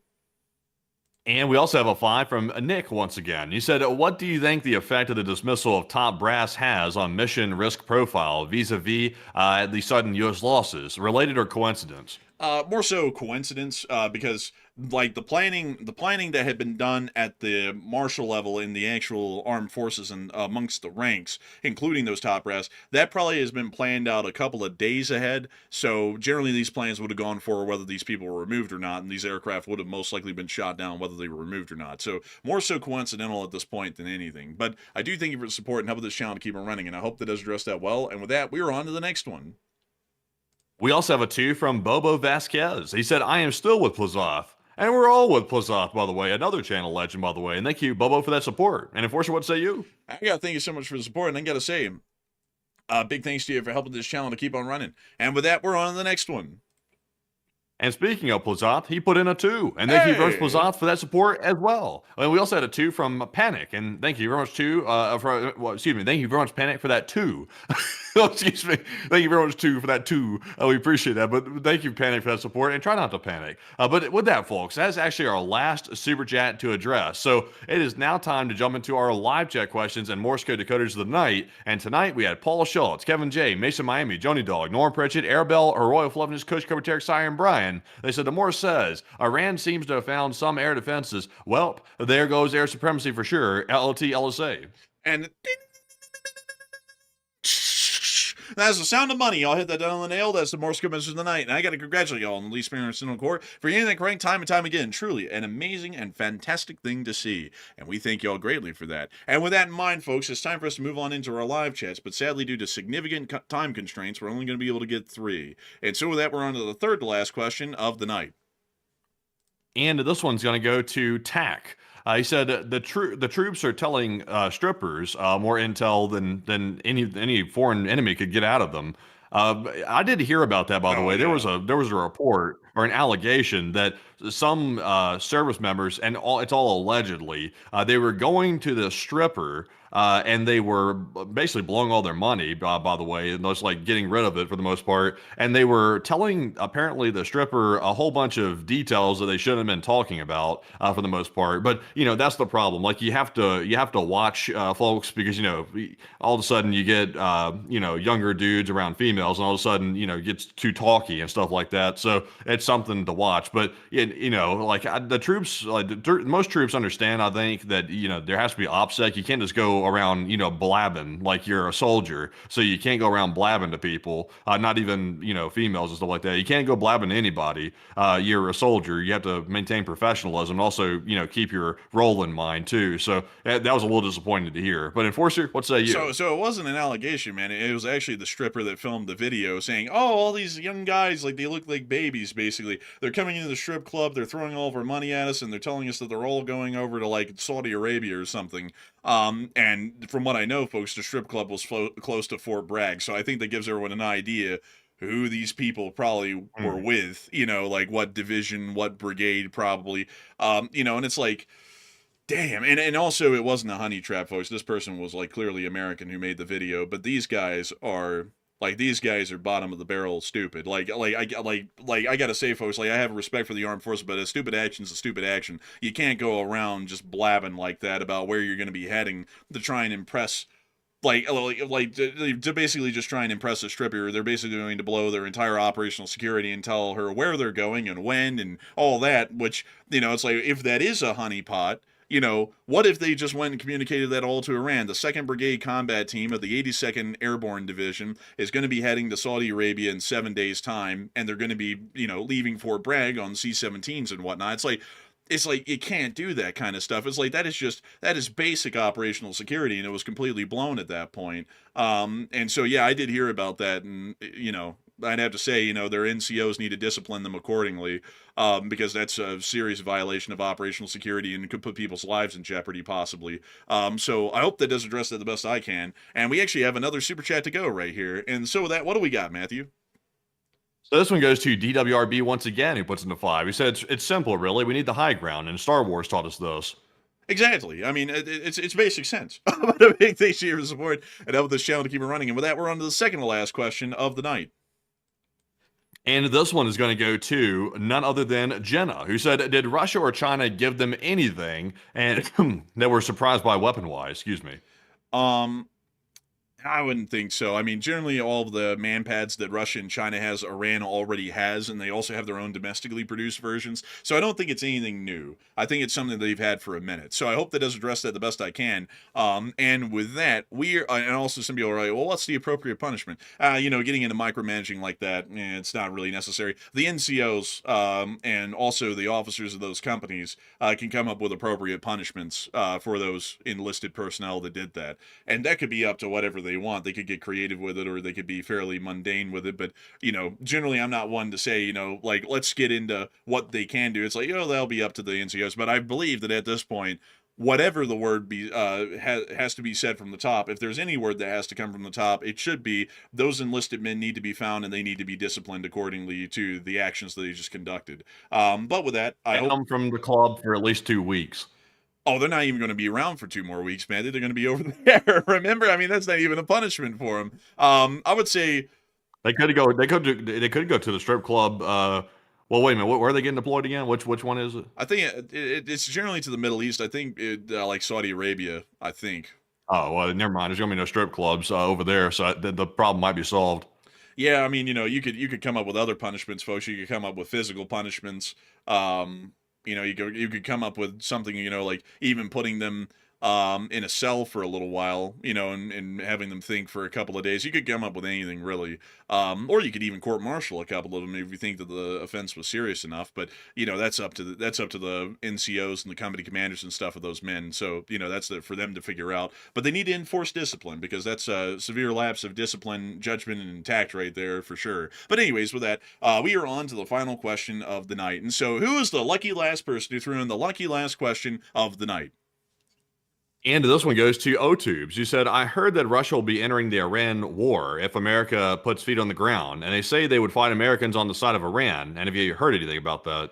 I haven't heard anything about that, as a matter of fact. If that is being stated, it's being stated by some, overly excited guy, some idiot in Russia, and the reality is that they never follow through on that. They have no way to support an expeditionary force in Iran, and as far as Russia is conventionally concerned, they wouldn't be able to stand up to U.S. combat air power to move their forces into the region. So generally, I would say they're certainly not going to be joining in. And also, the Russians wouldn't want to get into a direct confrontation with the United States, which we've been trying to avoid with them, and they've been trying to avoid with us as much as they possibly can. So I'd have to tell you, chances of that are wildly low in my opinion. But with that, folks, we have reached the end of tonight's stream. I've got to thank you all so much once again for watching. It's been an absolute honor and a pleasure to be able to cover the news for all of y'all. Matthew and me are always honored to be able to cover this news, and we're also honored to know that 24,000 people were here at the peak, and 190,000 people have watched this stream over 4 hours. We thank you all so much once again for watching, and we will see you all tomorrow at 10 p.m. Eastern Time to cover the next 24 hours of the news from around the world. And if there is a short war video to be made tomorrow, which we're going to be trying hell or high water to try and make, I will be the one making that short war video. And so with that, good night, good luck, take care, stay safe.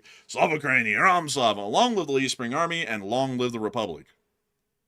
And with that, folks, a huge shout out for everybody being here tonight. Over 190,000 people by the end of the stream, and we appreciate all of you for choosing us as your news source. And we will see you once again tomorrow night at 10 p.m. Eastern for the next night of War News Stream, of course, and also most likely midday for that short war video as well, if there is enough news to cover. But in the meantime, though, thank you all once again, and of course, Slava Ukraine, Heroam Slava, get some rest, and good night.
Future